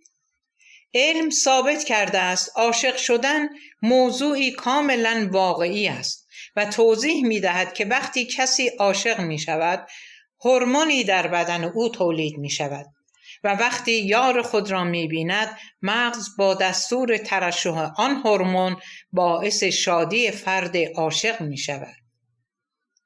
ولی در باورهای آسمانی میخواهند به زور و ایجاد ترس به جامعه بفهمانند که عشق واقعی فقط عشق به خداست، موجودی که به باور آنها در آسمان هاست، نه قابل دیدن است و نه قابل تصور، و این قدرت طلبان از او فرمان میگیرند. باورمندان آسمانی مردم را به نوعی عشق خیالی و رویایی دعوت میکنند و عشق به جفت را که برای ادامه زندگی و بقای انسان بسیار مهم است باید رها کرد و در ادامه میگویند عشق زمینی معصیت دارد و انسان دچار گناه می شود، ولی خود در خلوت آن کار دیگر می کند. در این قسمت به مسئله گناه و ثواب و یا همان خوب و بد در دیدگاه باورهای زمینی و آسمانی نگاهی می اندازیم و آنها را مقایسه می کنیم. در باور زمینی یا همان فلسفی هر آنچه که به زندگی انسان امید و نشاط بدهد باعث ایجاد جامعه‌ای بالنده‌تر و توانمندتر می شود. برای اینکه در چنین جوامعی به پیشرفت و توسعه علم و عدالت اجتماعی بیشتر توجه می شود و مردم با پویندگی در این جوامع کهنگی و عقب افتادگی را کنار می زنند. ولی در عوض در باورهای آسمانی هر حرکتی را که ممکن است برای ایده ها و باورهای آنها مشکل به وجود بیاورد گناه می شمارند. مثلا شادابی و سرزندگی جامعه را کاملا اشتباه می دانند، چرا که رقص و موسیقی، خنده و شادی باعث اعتماد به نفس بیشتر آدمی می شود و با اعتماد به نفس است که انسان می تواند هر چیزی را که خلاف جریان زندگی قرار دارد به چالش بکشد. در عوض آنها گریه و زاری، خضوع و بندگی و سجده‌های طولانی را از کارهای بسیار پسندیده می دانند که ثواب زیادی دارد. حتما شنیده اید که می گویند اگر برای حسین گریه کنید و با هر قطره اشکی که بریزید خداوند گناهان چندین ساله شما را می بخشد. آنها به مردم سفارش می کنند وقتی نیازمند می شوید و حقی از شما پایمال می شود با خدا درد دل کنید و ببخشید که خداوند بخشندگان را دوست دارد. این کار ثواب آخرت برای شما همراه دارد. در نهایت آنها تقاضا می کنند مقداری از درآمدتان را در راه خدا و ائمه اطهار ببخشید و برای خود بهشت را بخرید. این بهشت چگونه جایی است که برای هر امری مصرف دارد؟ پاداش کشتن و کشته شدن یا بخشیدن و بخشیده شدن و گریه و زاری کردن. برای رفتن به بهشت موعود فقط لازم است که آدم مطیعی باشید و هرچه اربابان قدرت میگویند با جان و دل بپذیرید. تنها چیزی که تو را از رفتن به بهشت خیالی ادیان منع می کند تلاش برای آزادی و آزادی خواهی است. به زعم باورمندان آسمانی انسان در زندگی می تواند هر کاری که خلاف عرف اجتماعی باشد انجام دهد، ولی برای اینکه به بهشت برود کافی است اول باور آسمانی را قبول کند و سهمیه‌ای از دارایی‌های خود به مراکز خرافه فروشی بدهد و بعد در جمع فقط نشان دهد برای آن خرافه ها گریه می کند. و اگر کمی بیشتر به اعمال خود بیفزاید، یعنی مردم را تشویق به گریه و زاری و خودزنی کند، دیگر ردخور ندارد. حتما در بهشت خیالی آنها جای میگیرد. خلاصه اگر بخواهیم در یک جمله بگوییم که باورهای آسمانی در پی چه تغییری در مردم جامعه هستند، آنها میخواهند خود باوری را در مردم جامعه از بین ببرند و باور خدایی خود را جایگزین کنند. ولی باورهای انسانی درست برعکس این موضوع عمل و تلاش می کنند که خودباوری را در جامعه ترویج دهند تا اینکه انسان با حق و حقوق خود بیشتر آشنا شود و دچار استثمار و استحمار توسط قدرت طلبان خداباور نشود. چرا که انسان با از دست دادن خودباوری خیلی راحت وابسته و سرسپرده می شود. به پیروان ادیان نگاه کنید که چگونه در مراسم مذهبی گریه و زاری و حتی بدتر از آن خودزنی می کنند و در بعضی از موارد اعمالی مانند غم‌زنی و مانند آن انجام می دهند. گاهی پیش آمده که افراد سرسپرده به دین کارهایی در مراسم عزاداری خود انجام می دهد که به مرگشان منجر می شود و حاکمیت آن فناشدگان را شهید می نامد و در جامعه طوری تبلیغ می کند که گویی آنان کار درستی انجام داده اند. در صورتی که کلمه شهید و یا فدایی باید به کسی اطلاق شود که در راه مردم و مبارزه با بی‌عدالتی خطر مرگ را به جان می‌خرد و از جان خود می‌گذرد. آنها با هر گونه تفکری به خاطر انتخاب راه درست در ذهن مردم جامعه و تاریخ ثبت می‌شوند. مثل کشته شدگان حوادث اخیر که رژیم غاصب اسلامی ایران جانشان را گرفت. آن فداییان تا ابد در تاریخ این مرز و بوم ماندگار خواهند شد. عنوان: رهبران ادیان آسمانی. پیروان ادیان پیامبرانشان را از هر گونه خطایی مبرا می‌دانند و به آنها لقب معصوم یا قدیس می‌دهند، یعنی کسانی که هیچ اشتباهی مرتکب نمی‌شوند. اشتباه و خطا لازمه زندگی و تکامل فکری هر انسانی است. آدمی باید اشتباه کند تا تجربه به دست آورد. این ادعا خنده آور است. از خود بپرسیم اصلاً چنین چیزی امکان دارد؟ آخوندها برای درگیر کردن فکر مردم داستانهای بسیار مضحکی درست کرده‌اند. مثلا اینکه شب اول قبر چه خواهد شد و چنان داستان ساختگی خود را برای مردم تعریف می کنند که انگار خودشان چندین بار در آن شرایط قرار گرفته‌اند. بنابر باور آنها یکی از پرسش هایی که از مردگان در شب اول قبر میپرسند نام 14 معصوم است.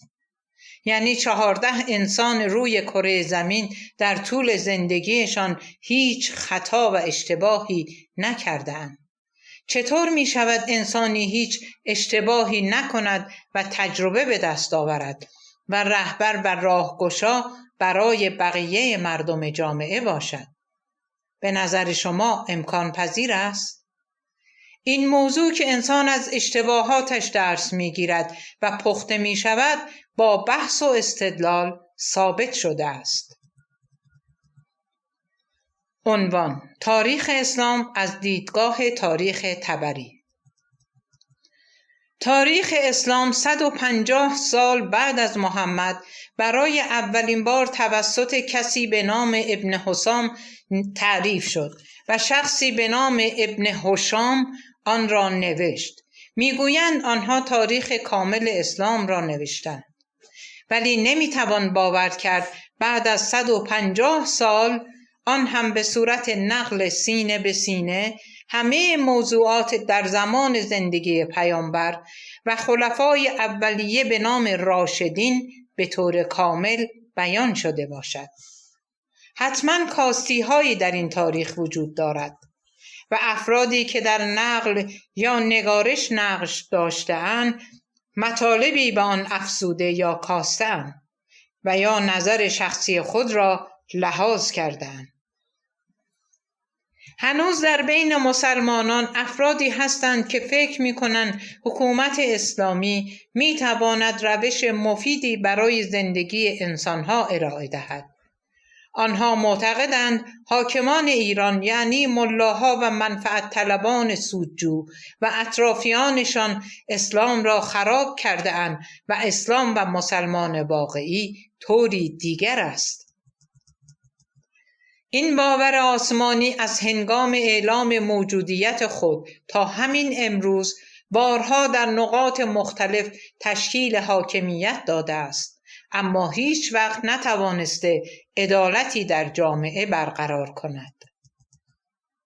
خیلی ها هنوز فکر می کنند به کمک اسلام می توان حکومتی بر پایه عدل برپا کرد، ولی تاریخ نشان می دهد تا کنون هیچ حکومت عادلی حتی با کمترین عدالت اجتماعی توسط رهبران این باور آسمانی تشکیل نشده است.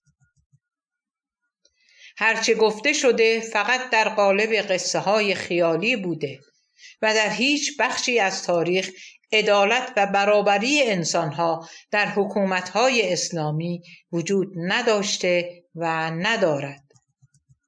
بعضی‌ها در بوق و کرنا کرده اند و میگویند حکومت عدل علی، در صورتی که آنچه در حکومت علی بیش از هر موضوعی نمود داشت دعوا و جنگ بر سر قدرت بود و بس.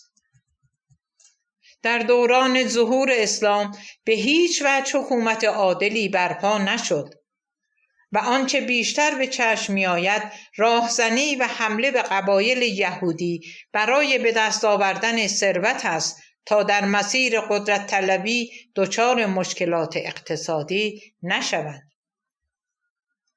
آنها برای پیشبرد اندیشه های محمد داشتن پول و آذوقه را ضروری می دانستند. وقتی محمد و یارانش به مدینه یعنی یثرب می روند چیزی نمی گذرد که سرمایه محمد تمام می شود. همان ثروتی که از خدیجه همسر اولش به او رسیده بود. ابوبکر که او هم یکی از ثروتمندان آن دوران عربستان بود تمام دارایی خود را در اختیار محمد می گذارد تا در راه اسلام خرج کند. اما دیگر در صندوقهای آنها چیزی نمانده بود تا اینکه بتوانند برای جمع‌آوری نفرات دور خود هزینه کنند و باید برای ادامه کار این مشکل اساسی را حل می کردند. به راستی چرا آنها با داشتن خدای قادر و توانا برای به دست آوردن پول و سرمایه دچار مشکل شدند و به خدای خود نگفتند که ما برای گسترش دینت به پول نیاز داریم؟ یا اینکه چرا خدای دانا از شرایط مالی و اقتصادی آنها آگاه نشده بود تا یاریشان کند؟ سرانجام محمد با راهزنی از کاروانهای تجاری اعراب پول و سرمایه مورد نیاز را تأمین می کند. پولی که از راه دزدی به دست آمده و بنابر احکام دینشان حرام است تا با کمک آن برای ترویج دین خدا شروع به یارگیری از اعراب گرسنه آن زمان کند. اولین حرکت آنها حمله به کاروانی مربوط به ابوسفیان بود و تلاش او برای بازپسگیری اموال خود منجر به جنگ‌های قبیله‌ای می شود.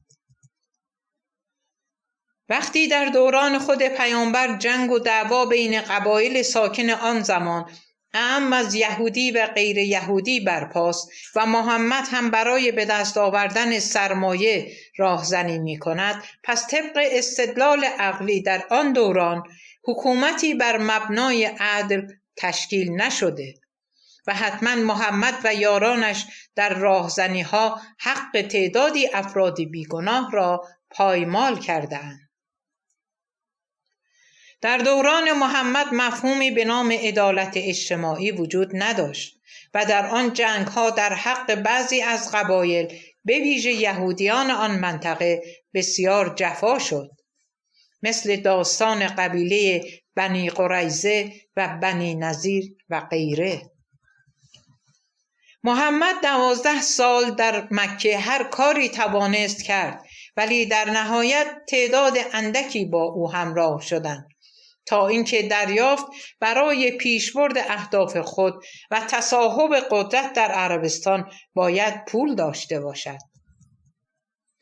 انسان در زندگی خود پیش از هر چیز به درآمد و منابع مالی نیاز دارد، نه وعده‌های فریبنده.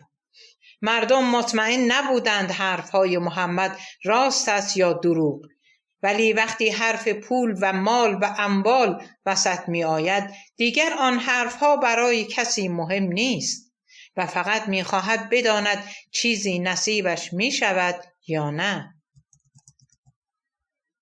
با دسترسی محمد به مال و اموال در عرض مدت کوتاهی که در مدینه به سر می برد، تعداد زیادی از اعراب با او همراه شدند و توانست در نهایت با برتری نیروی جنگی بر تمام عربستان مسلط شود و قدرت را به دست گیرد.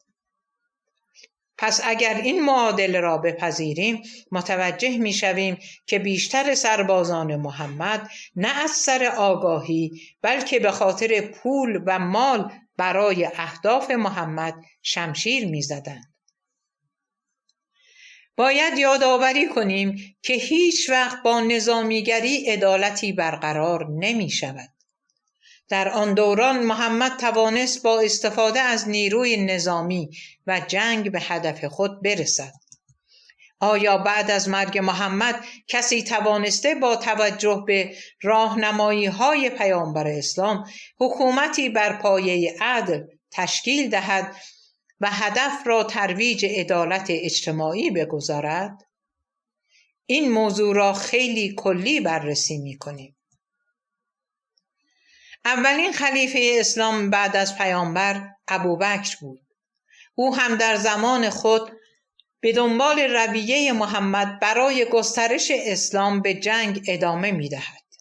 هیچ جنگی در دنیا وجود ندارد که به تعداد زیادی از مردم ستم نشود و مورد ظلم و بی‌عدالتی قرار نگیرند یا خون افراد بیگناه ریخته نشود. مثلا در محل زندگی خود نشسته اید، عده‌ای با تیغ، شمشیر و چاقو سواره و پیاده حمله می کنند و پیامشان این است که باید حرف ما را بپذیرید و اسلام بیاورید، چرا که عقیده‌ای که ما آوردیم بهتر از عقاید شماست. یا قبول می کنید و خرج ما را می دهید یا اینکه شما و خانواده تان را می کشید. با جنگ و به زور مجبورت می کردن اسلام بیاورید و این تازه شروع مشکلات بود. باید از مال خود مالیات، خمس و زکات به آنها می دادی و اگر اطاعت نمی کردی کشته می شدی. دوران حاکمیت اولین خلیفه مسلمانان ابوبکر هم به همین منوال می گذرد. یعنی جنگ تازه در ابعاد کشوری و برای به دست آوردن منابع مالی بیشتر. آنها به مردم ستم می کردند و در مقابل اسلام را دین رحمت و مهربانی معرفی می کردند. بعد از مرگ ابوبکر او تنها خلیفه‌ای بود که در اثر کهولت سن درگذشت. عمر جانشین او می شود و رهبری امور مسلمانان را به عهده می گیرد. طبق تاریخ طبری او مردی خودرأی، خشن و جنگجو بود. چنین افرادی کمتر از استدلال عقلی بهره میبرند و در صورت لزوم با استفاده از خشونت و نه از راه منطق و گفتگو مسئله را حل میکنند و اگر رأی و نظر آنها را نپذیری کشته میشوی. شاید استالین نمونه‌ای باشد که بشود با عمر مقایسه کرد. او هم در پاسخ به مخالفان نظریاتش فقط از تفنگ استفاده می کرد. در دوران عمر نیز جنگ با همسایگان عربستان به صورت لشکرکشی ادامه داشت. پس او هم نمی توانست با توجه به روحیاتش و راه انداختن جنگ مثلا با ایران عدالتی در حق مردم انجام دهد. در ادامه برای روشن شدن قصد اعراب از حمله به همسایگان خود مثالی می آوریم. در دوران حاکمیت عمر حمله به ایران به فرماندهی سعد بن ابی وقاص انجام می شود. بعد از مدتی که از حمله می گذرد، عمر پیکی به طرف سعد می فرستد و به او پیغام می دهد که ما اینجا گرسنه هستیم. اگر چیزی عایدت شده زودتر برای ما بفرست. سعد بن ابی وقاص در جواب می گوید کاروانی با بار شتران به سمت شما روانه می کنیم که سرش به شما می رسد و تهش پیش ما در ایران. این کار جز چپاولگری و غارت چه نام دارد؟ مسلمانان با جنگ و جنایت اموال مردم را غارت می کردند و ترویج دین و باور آسمانی نخستین هدف آنها نبود. بعد از عمر اختلاف میان سران مسلمانان به خصوص علی و عثمان برای به دست گرفتن قدرت بالا می گیرد که در نهایت عثمان به حاکمیت می رسد. او هم برای دستیابی به اقتصاد بهتر و شاید توسعه باور خدایی خود همان رویه جنگ با همسایگان را در پیش می گیرد و سرانجام به دنبال اختلافات داخلی و ظلم و ستمی که به مردم روا می دارد به دست مسلمانان کشته می شود. بعد از عثمان نوبت به علی پسر عمو و داماد پیامبر می رسد. ما ایرانی ها در مورد او داستانهای بسیاری شنیده ایم که ملاها ساختند. برای درک بی اساس بودن این داستانها بیان همین مطلب کافی است که میگویند وقتی خدا میخواست تصمیمی بگیرد با علی خلیفه 4 مسلمانان مشورت میکرد. او حکومت بر مسلمانان را به دست میگیرد. در دوران حاکمیت علی هم جنگ‌های توسعه طلبانه با همسایگان ادامه پیدا می‌کند. رهبری وی باعث برقراری هیچ نوع حکومتی همراه با عدالت اجتماعی نشد که هیچ، تازه او مسبب اصلی جنگ‌های داخلی مسلمانان هم شد. آن هم به دلیل گرفتن قدرت و سهم‌خواهی بیشتر. چون در آن شرایط اعراب دستشان به ثروت رسیده بود، به همین دلیل هر کس این ادعا را می‌کرد که به محمد پیامبر اسلام نزدیکتر بوده، بنابراین حق بیشتری برای به دست گرفتن حاکمیت دارد. علی خود را نزدیکتر از همه به محمد و حاکمیت را حق خود می‌دانست.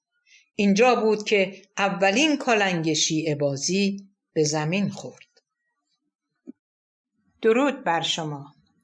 کتاب چرا باور، نویسنده علیرضا غلامی، نشر آوای بوف، تعداد صفحات 87، گویش سیما، تولید فایل صوتی از کتابخانه اینترنتی آوای بوف، فایل 8. ادامه مطلب.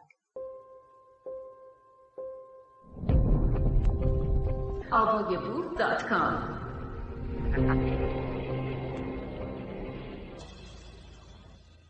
وقتی جنگ داخلی بین مردم منطقه‌ای صورت می‌گیرد چند عامل دارد: بی‌عدالتی، ظلم بین ارکان حاکمیت، فرصت طلبی برای به دست گرفتن قدرت اقتصادی یا هر چیز دیگری که می‌توان حد زد جز عدل و عدالت.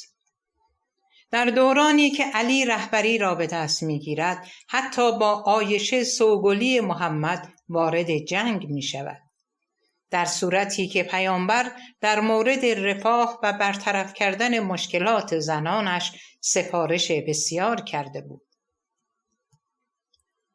دوران علی هم با جنگ و خونریزی برای گسترش پهنه جغرافیایی اعراب ادامه پیدا می‌کند و به مردم ظلم و ستم بسیاری می شود. در این حالت هم نمی توان از وجود عدل و عدالت حتی در منطقه‌ای کوچک سخن گفت.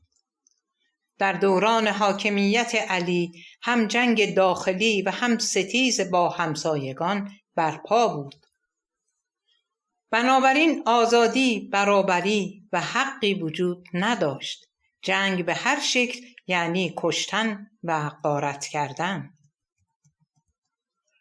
در زمان همین خلیفه چهارم است که دیگر از پایبندی به نصایح و اطاعت از دستورات محمد در بین یاران سابق وی اثری باقی نمی ماند و هر کس هر طور که خود بهتر می داند عمل می کند.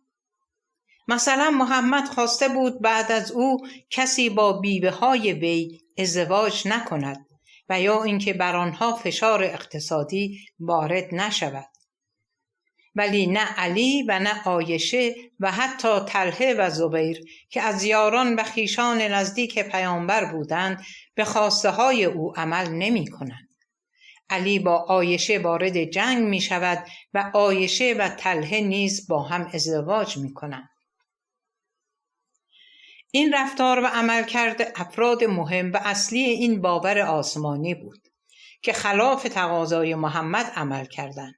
پس می توان گفت کسانی که در رده‌های پایین‌تر بودند شاید همه نصایح و فرامین اسلام را فراموش کرده بودند. همانطور که گفتیم خیلی از یاران محمد بعد از مرگ وی به زندگی قبلی خود باز می کردند.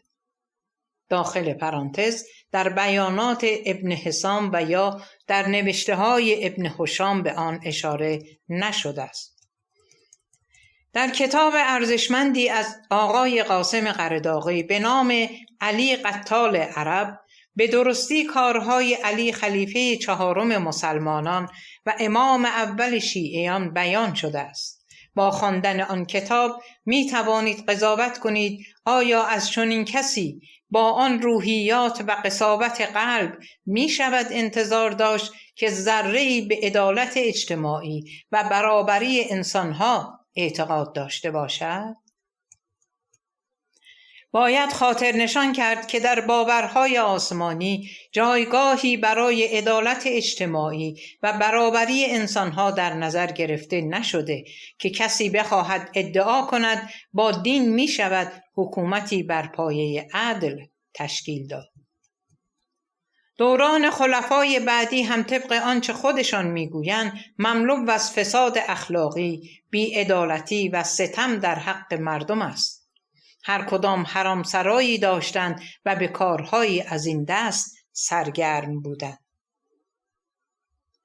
خلفا حق داشتند از صندوق مالی به دلخواه خرج کنند و کلید آن به دست خلیفه بود و حتی خرج کردن پول برای مردم و جامعه با صلاح دید خلیفه انجام می شد. درست مثل رژیم ایران که کلید خزانه مالی کشور دست رهبر آنهاست و فقط او می تواند از آن سرمایه ملی برای هر کاری که لازم بداند خرج کند. این یکی از قواعد اسلام است و باید همه سرمایه ملی دست خلیفه یا ولی فقیه باشد و برای هزینه کردن لازم نیست به شخص یا نهادی پاسخ و توضیحی بدهد. بنابر قوانین اسلام تمام مردم در جامعه اسلامی تحت قیمومیت خلیفه یا ولی فقیه هستند و همه باید از او حمایت کنند. در غیر این صورت کسانی که با وی و تصمیمات او مخالفت ورزند دشمن خدا و پیامبر شناخته می شوند. باید خاطر نشان کرد که خلیفه یا ولی فقیه و حتی پاپ در مسیحیت را مردم انتخاب یا عزل نمی کنند.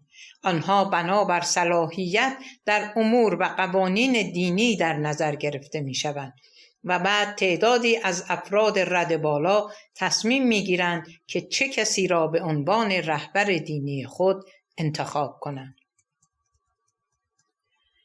با وجود چنین قوانینی در باورهای آسمانی چطور می شود انتظار داشت عدالت در جامعه برقرار شود؟ پس این حکومت عدل علی یا عدل اسلامی در کدام بخش از تاریخ تشکیل شده که هیچ تاریخ نگاری از آن یاد نکرده است؟ با این وجود باید گفت که این اسلام که حاکمیت را در دست می‌گیرد همان اسلام اولیه است که خود محمد بنا نهاده و در ادامه خلفا آن را اجرا کردند. چیزی غیر از این غیر واقعی و داستان است. و به همین دلیل واضح هر وقت کسانی حکومت اسلامی برپا می کنند، مطمئن باشید در آن حکومت بنابر راهنمودهای نخست پیامبرشان بی‌عدالتی، ظلم، تبعیض، تجاوز، قتل و حتی چشم داشت به مال دیگران در دستور کار قرار می گیرد. باید خاطر نشان کنیم که این مطالب چکیده ای از کتاب‌های با ارزش طبری بود. ما در این کتاب قصد تحریف تاریخ و روایات تاریخی را نداریم. فقط از موارد تاریخی استفاده کرده ایم که برای شما خوانندگان با نمونه تاریخی مطلبی را بیان کرده باشیم. هرچند می‌دانیم در بیان تاریخ موضع نگارنده و یا بیان کننده می‌تواند تأثیر زیادی بر بقای نگاری داشته باشد. در آخر باید گفت این اسلام همان اسلامی است که محمد پیامبر خدا بنا نهاده.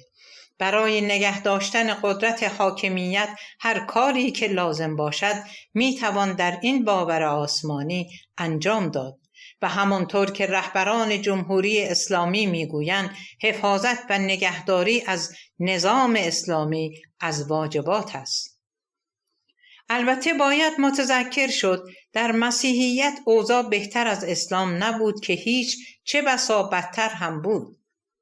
زمانی شانس به آنها رو کرد که آن باور آسمانی توسط کنستانتین رهبر روم شرقی به عنوان دین رسمی شناخته شد و در سال 380 میلادی تئودوس امپراتور روم مسیحیت را پذیرفت.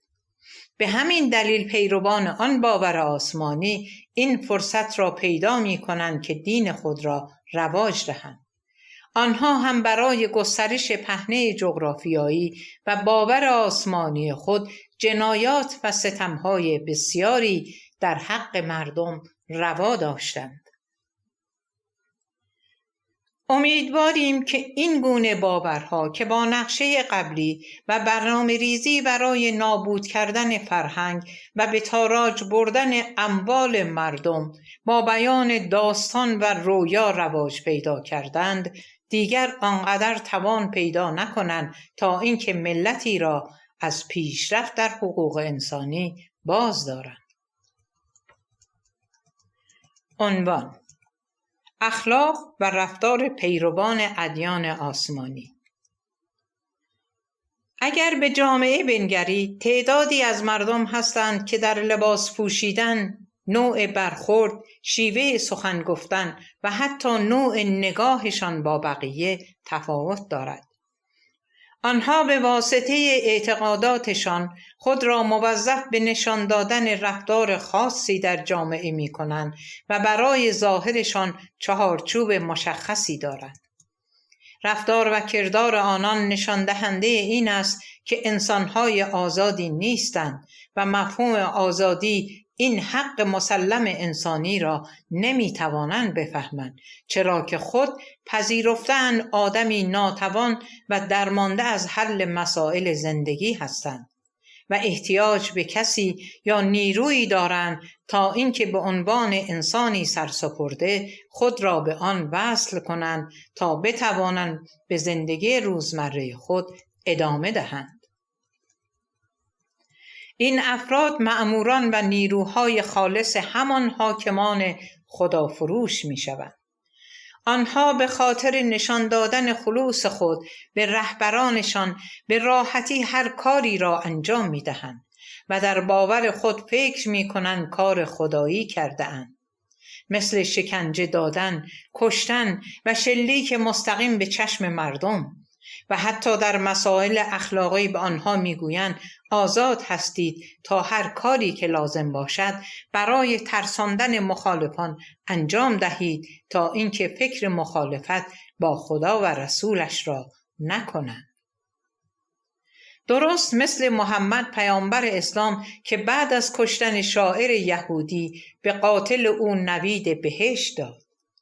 به شکنجهگران رژیم دینی هم برای برخورد آنچنانی با مخالفان جایگاهی در بهشت وعده می‌دهند و آنها سرخوش از وعده‌های بهشت به راحتی جنایات بیشتری انجام می‌دهند. چرا که با مخالفان رژیم خدایی و روش پیامبر باید چنین کرد و آنها کافر و مرتد محسوب می‌شوند و هر کار غیر انسانی که با کافران انجام شود ثواب دارد. چرا که محمد پیامبر اسلام از قول خدا گفته که کسی نباید مقابل فرمان او و پیامبرش بایستد و اگر کسی با آنها مخالفت کند سزایش مرگ است. با وجود چنین افرادی در رأس مسئولیت‌ها چطور می‌توان انتظار آزادی و دموکراسی در جامعه داشت؟ آنها هیچ تفسیری از حقوق انسانی در خارج از چارچوب ذهنی و باور خود ندارند. چرا که آنها در بند و زندانی باور آسمانی خود هستند و نباید از چنین افرادی با این گونه دیدگاه انتظار داشت که به حق و حقوق انسانی پایبند باشند. آنها بیش از آن چیزی که خود از زندگی فهمیده‌اند نمی‌توانند انجام دهند و فکر می‌کنند که انسان باید خود را به خدا و پیامبر یا حتی به قول خودشان به ائمه اطهار وابسته کند و اگر کسی در این چارچوب نمی‌گنجد باید حق زندگی از او گرفته شود. طبق فرمان رسول خدا نباید نسبت به مشرکان، کافران و مرتدان رحم و مروت داشت و این موضوع در قرآن نیز بیان شده است. اشداء علی الکفار و رحما بینهم، بر کافران سختگیر و با همدیگر مهربانند. سوره 48 الفتح آیه 29. حکومتی واپسگرا با باور آسمانی مثل رژیم ایران و افرادی که در دایره قدرت هستند شامل مأموران اصلی کشتن و شکنجه از همین قاعده رسول خدا استفاده می کنند و باور دارند که حق مخالفان فقط مرگ است. در این رابطه مثالی از شرایطی که خودم به عنوان نگارنده این کتاب داشتم بیان می کنم. در سال 1360 هجری خورشیدی دستگیر شدم.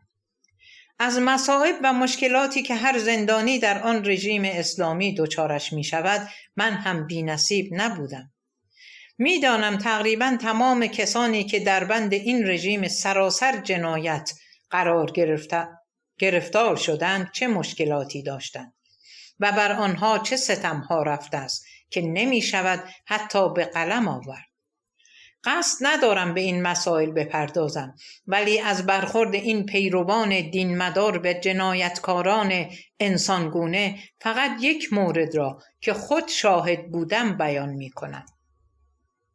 تا اینکه متوجه شوید باورمندان به دین چقدر نسبت به انسانیت غریبه و فقط در پی اطاعت از رهبران خود هستند و توان فکر کردن ندارند.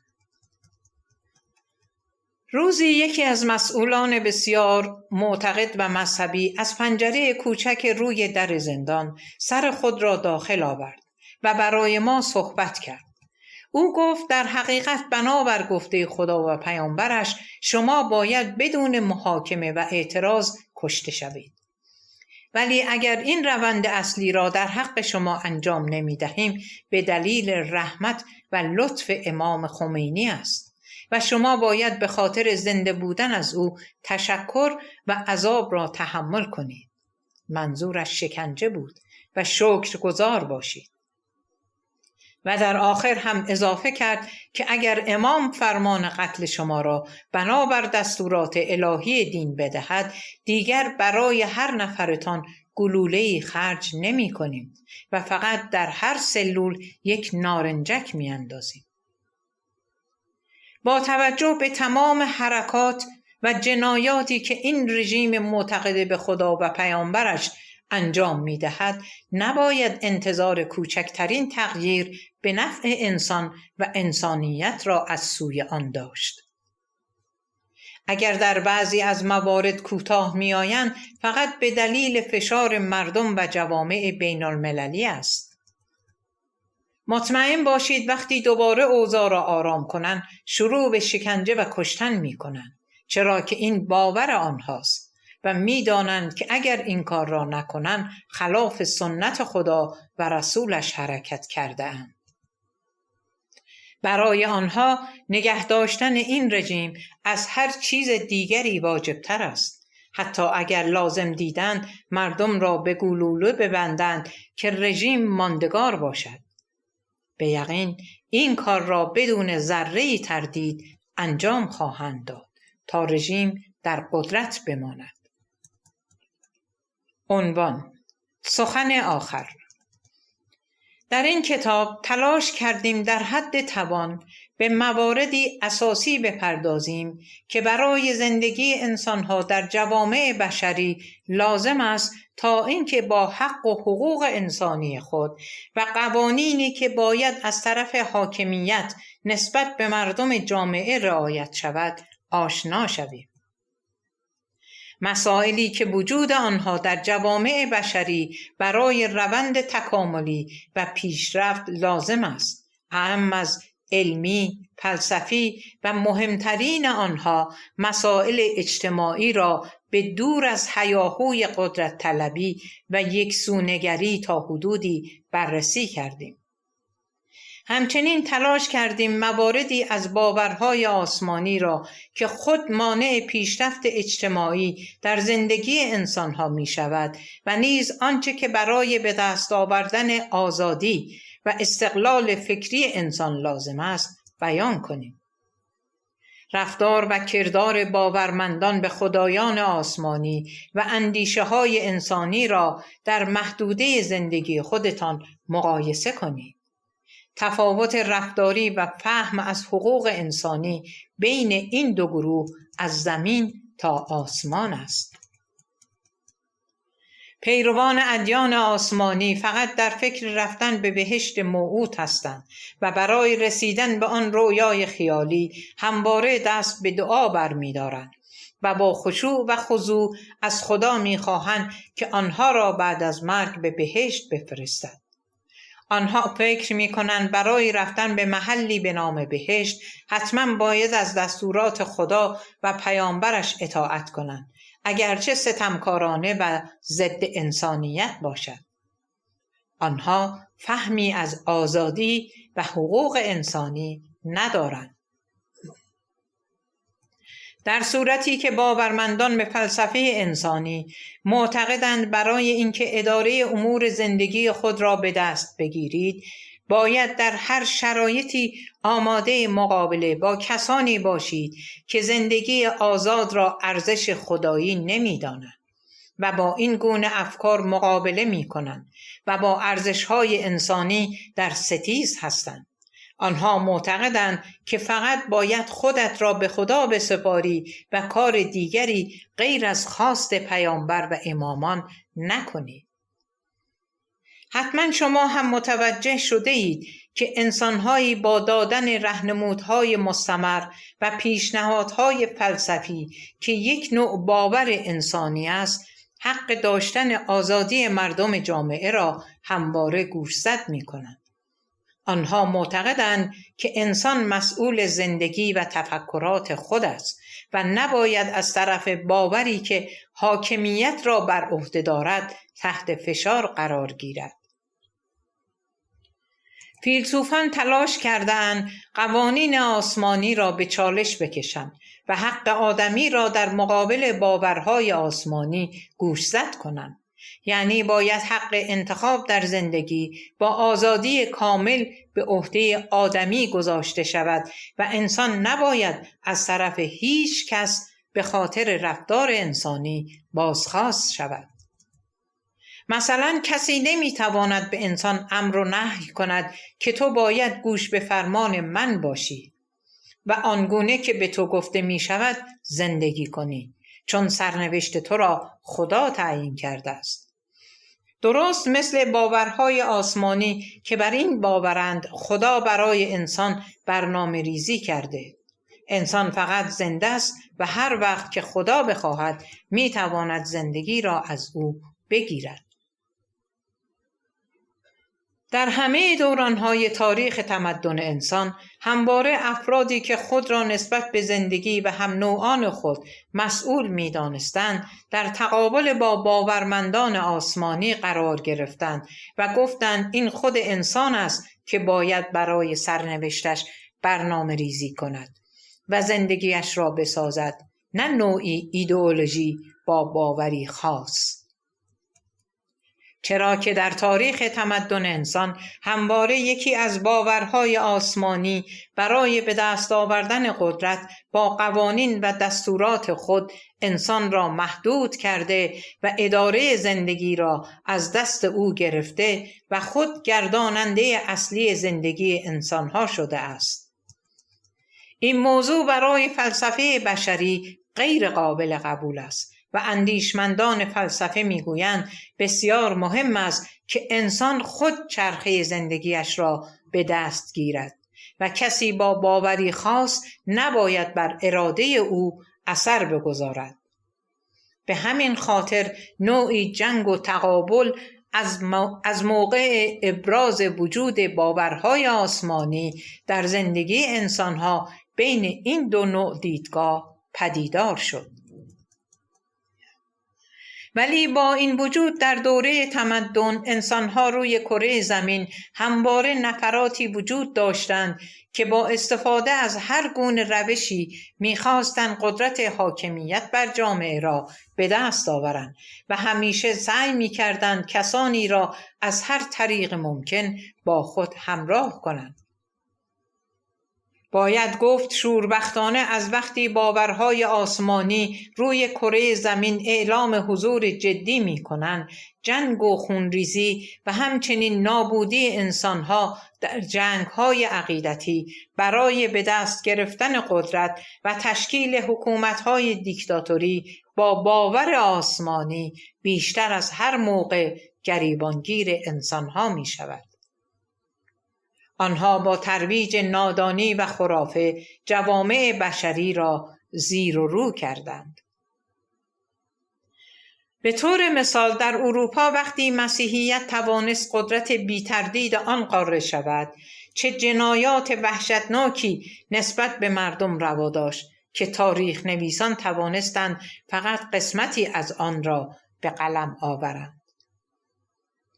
در ایران خودمان خوب نگاه کنید که این باور آسمانی و اسلامی با مردمی که زمانی شاد و با اعتبار بین المللی بسیار بالا در جهان و همچنین بدون دغدغه از وضعیت اقتصادی و شغلی زندگی می کردن چه کرد و چگونه آنها را زیر و رو کرد؟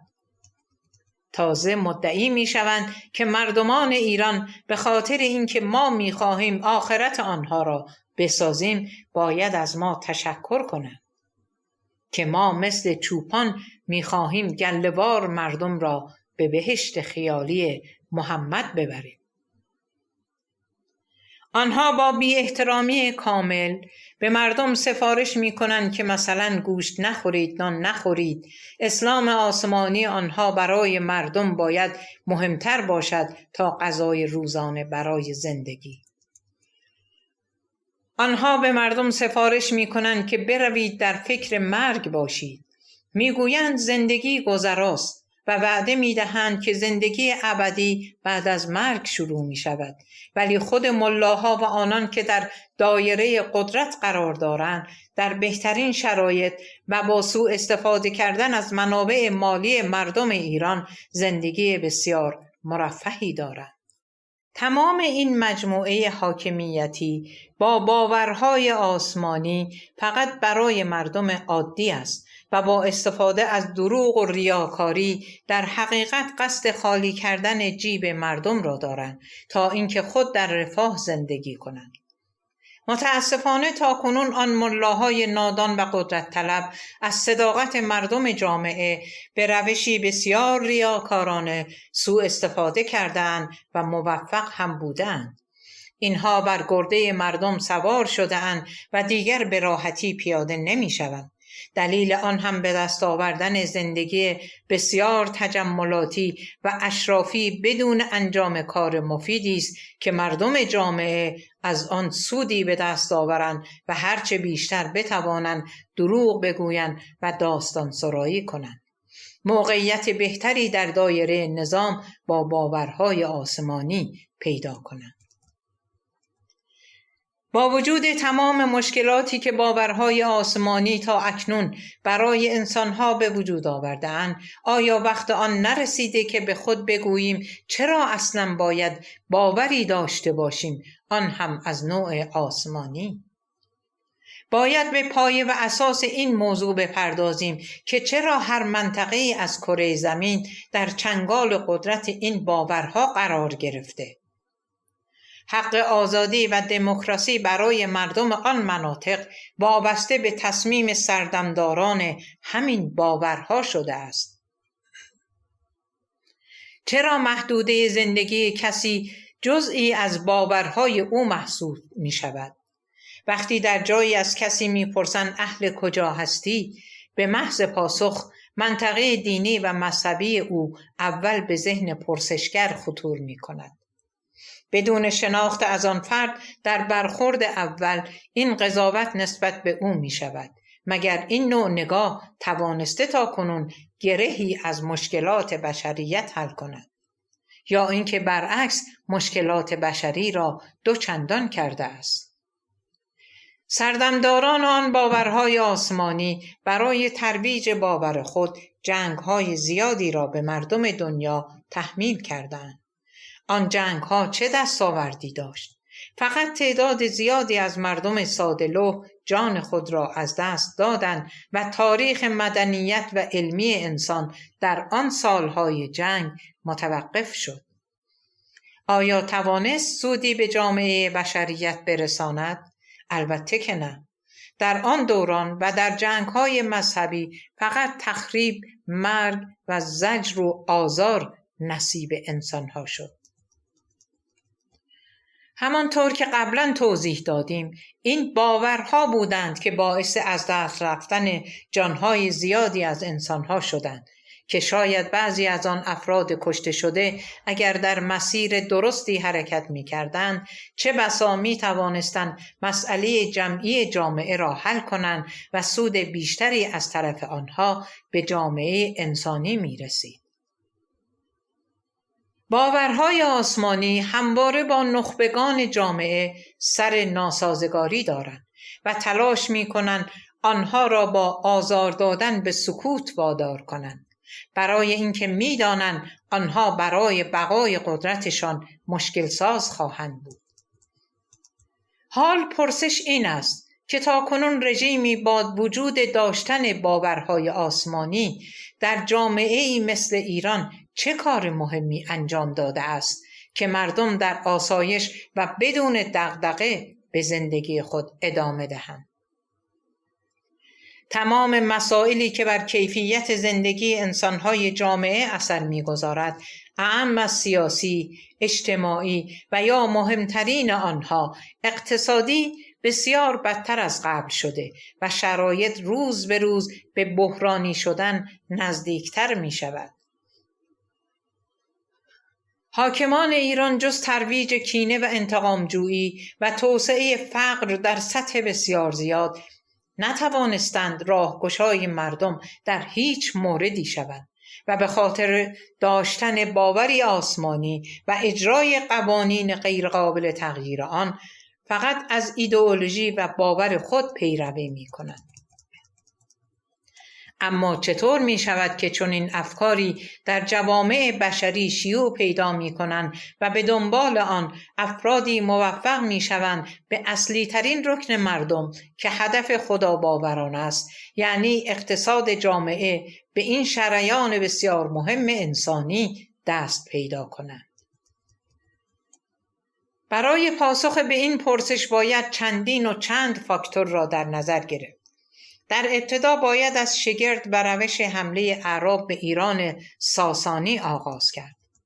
اعراب خدا باور با حمله و در نهایت به دست آوردن اقبال پیروزی در آن هجوم که برای خودشان هم غیر قابل باور بود، وقتی بر ایران تسلط پیدا می کنند، شروع به غارت اموال مردم و تجاوز به حریم خصوصی انسانها می کنند.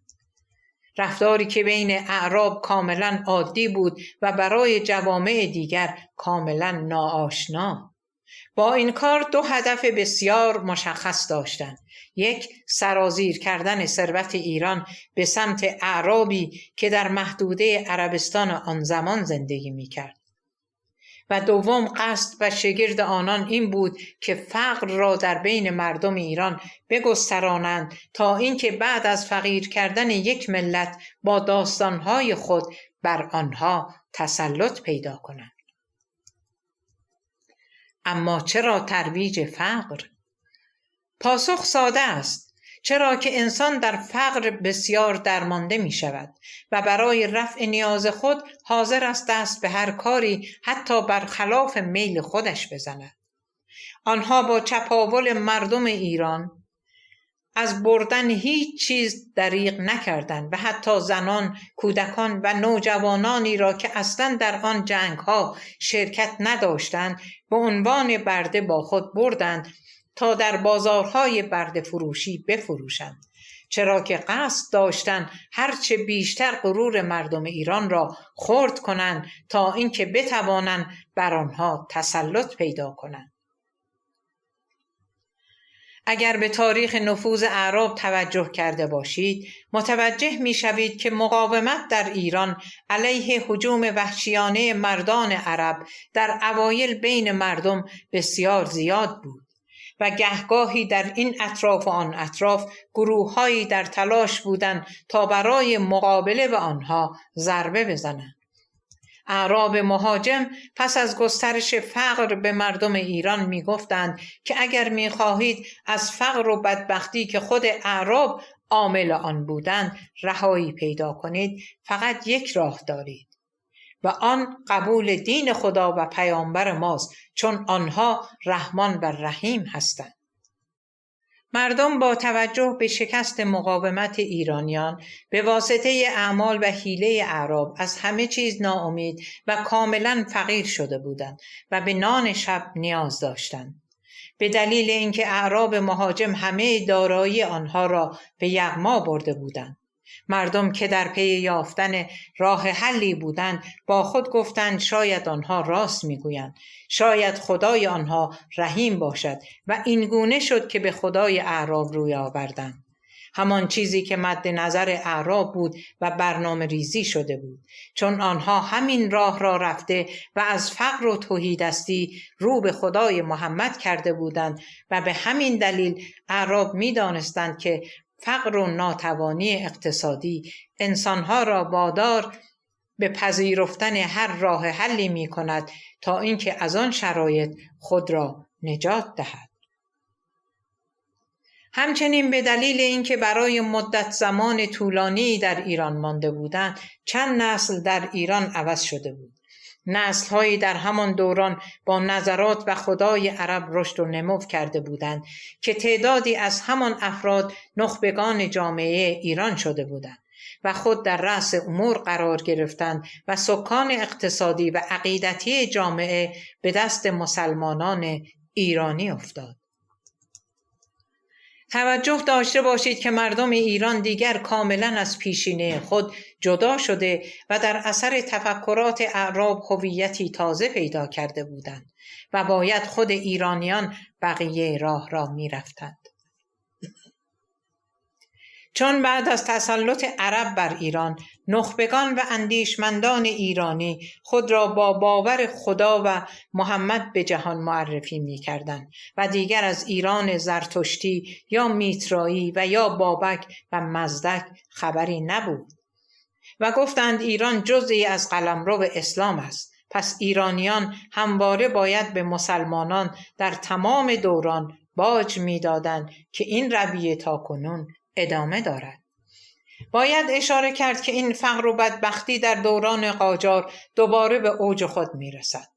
هرچند که شیعیگری از دوران صفوی وارد ایران شد و علم و کتل در آن حدی که در دوران قاجار برپا کردند رواج نداشت، چرا که آن فرقه در اول راه خود بود، ولی از دوران قاجار که مردم از روی نداری و فقر هر کاری می کردند تا اینکه نانی به دست بیاورند، گروهی به عنوان ملا با همان فرقه خداباوری بسیار فعال پا به میدان می‌گذارند و به مردم توصیه می‌کنند اگر می‌خواهید خدا نظری به شما کند چنین و چنان کنید و رو به سوی وی با خشوع و خضوع عبادت کنید و با دادن مال به مساجد و قبور مردگان عرب مسلمان کاری کنید خدای اعراب به شما توجه کند و شما را ببخشد تا در آن دنیا آسایش پیدا کنید. بله، ملاها شروع به فروختن وعده محمد یعنی بهشت به مردم ایران شدند. مردم مفلوک و درمانده از زندگی به آنها باور آوردند و دوباره با وجود آمدن فقر در جامعه آن باورهای آسمانی فرصت را غنیمت دیدند و افکار خود را هرچه بیشتر بین مردم پخش کردند. به این دلیل شیعه‌گری هرچه بیشتر در بین مردم ایران رواج پیدا کرد. مردم با خود می گفتند که شاید گفته های آنها درست باشد، ما که در زندگی خیری ندیدیم، پس سفارش و کاری را که آنها می گویند انجام دهید، شاید در آن دنیا به آرزوهای خود برسیم. آرزوی فردی گرسنه چه می تواند باشد جز شکم سیر از غذا و آشامیدن؟ در بهشت محمد عسل، شراب و گوشت بریان بسیار زیاد بود و کار ملاها می شود رویا فروشی به مردم مفلوک ایران و خود ملاها هم از همین طریق به نان و نوایی و حتی جایگاه اجتماعی بالایی می رسند که در نهایت قصد گرفتن حاکمیت ایران را می کنند. و دوباره مسلمانان موفق می شوند بعد از چندین قرن به حاکمیت ایران دست پیدا کنند. ولی این بار نه از طرف افراد خارجی بلکه ایرانیانی که خود مسلمان شده بودند و همواره برای ترویج باورهای خود سودای گرفتن قدرت در ایران را در سر داشتند. پس خوب توجه داشته باشید که متاسفانه خدا فروشی و در کنار آن رویا فروشی به مردم فقیر و تهیدست بسیار آسانتر است تا مردمی آگاه و فرهیخته که در مسائل زندگی و اقتصاد مشکلات کمتری دارند.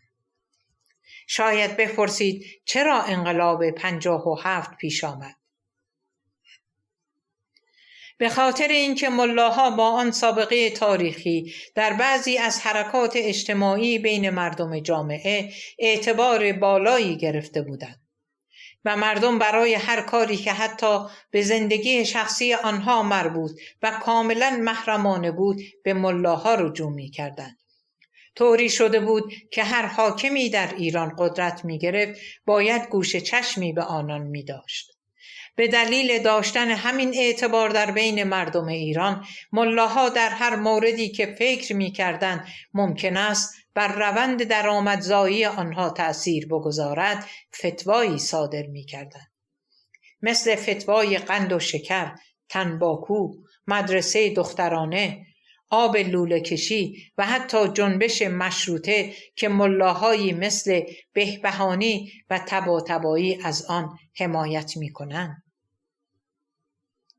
بعضی از آن ملایان با آن روش یعنی داشتن محل قانونگذاری موافق بودند و فکر می‌کردم با نفوذ بر چنین مجلسی اول اینکه اجازه نمی‌دهند قانونی خارج از چارچوب باور دینی آنها در مجلس ارائه و تایید شود و دوم اینکه طوری نشود که بر افکار مردم تأثیر ضد باور آنها بگذارد. سوم اینکه به تابعیت از مجالس کشورهای دیگر مردم حتی به مقدار کمی با حق و حقوق خود آشنا شوند تا اینکه بر وضعیت و جایگاه درآمدی آنها تأثیر نگذارد. باید یادآوری کنیم که شیخ فضلالله نوری که خود یکی از مجتهدان بلندپایه مذهب شیعه بود، برای ضدیت با ایجاد مجلس مشروطه اعدام شد. شیخ فضلالله نوری با شناخت کامل از اسلام می‌دانست که در نهایت وجود مجلس برای دین و درآمد آنها خطرناک است. او معتقد بود که مردم صغیر هستند و می‌گفت که ملاها باید برای مردم تصمیم بگیرند. در غیر این صورت هم دین و هم درآمد قشر ملاها از دست خواهد رفت. این تقابل دو نوع نگاه بین آخوندهای دینی بود. داخل پرانتز رجوع شود به انقلاب مشروطه نوشته احمد کسروی. پرانتز بسته. پس اعتبار بیش از حد ملاها در بین مردم به آنها این اجازه را داد تا اینکه خیز اصلی را برای به دست گرفتن حاکمیت ایران بردارند. شوربختانه با توجه به همان سابقه تاریخی حمله اعراب و ایده مردمی بودن ملاها که چنان بین مردم تبلیغ شده بود که واقعا از احترام بالا و خاصی برخوردار شده بودند، در نهایت ملاها با همان اعتبار مردمی در ایران به آرزوی دیرینه خود رسیدند و حالا برای مقاصد شوم خود از هیچ کار غیر انسانی دریغ نمی کنند.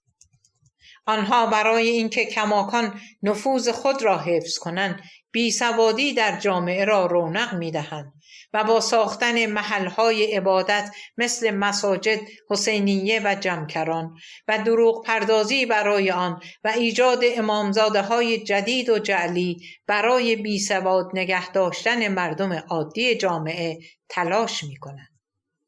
چرا که انسانها بنابر اعتقادات آسمانی که در جوامع شرقی بیشتر به چشم می‌خورد در این اماکن جمع می‌شوند و بعد کسانی به عنوان مبلغ در این محل مردم را با داستانسرایی خود دروغ باران می‌کنند. در بعضی از موارد سخنرانی آنها بسیار خنده‌دار است. باور کنید آنها نیز می‌دانند قشری که پای منبرشان می‌نشیند در زندگی دچار مشکل است و در واقع برای همصحبتی و در میان گذاشتن مشکلات زندگی خود در آنجا جمع شده‌اند. به خاطر دارید که خمینی برای ترویج بیسوادی در جامعه به نام انقلاب فرهنگی تمام دانشگاه‌ها را به اجبار بست، چون به قول خودش دانشگاه‌ها غیر اسلامی و غرب زده بودند. در آن زمان بیشترین مخالفت‌ها با سیاست ملاها از طرف دانشجویان بود. حال اگر می‌بینید که مدرسه و دانشگاه در این کشور وجود دارد، فقط برای استفاده از مسائل نظامی است، نه رواج و آموزش چیزی به نام علم یا فلسفه و حقوق اجتماعی یا اینکه دسترسی به قوانین انسانی.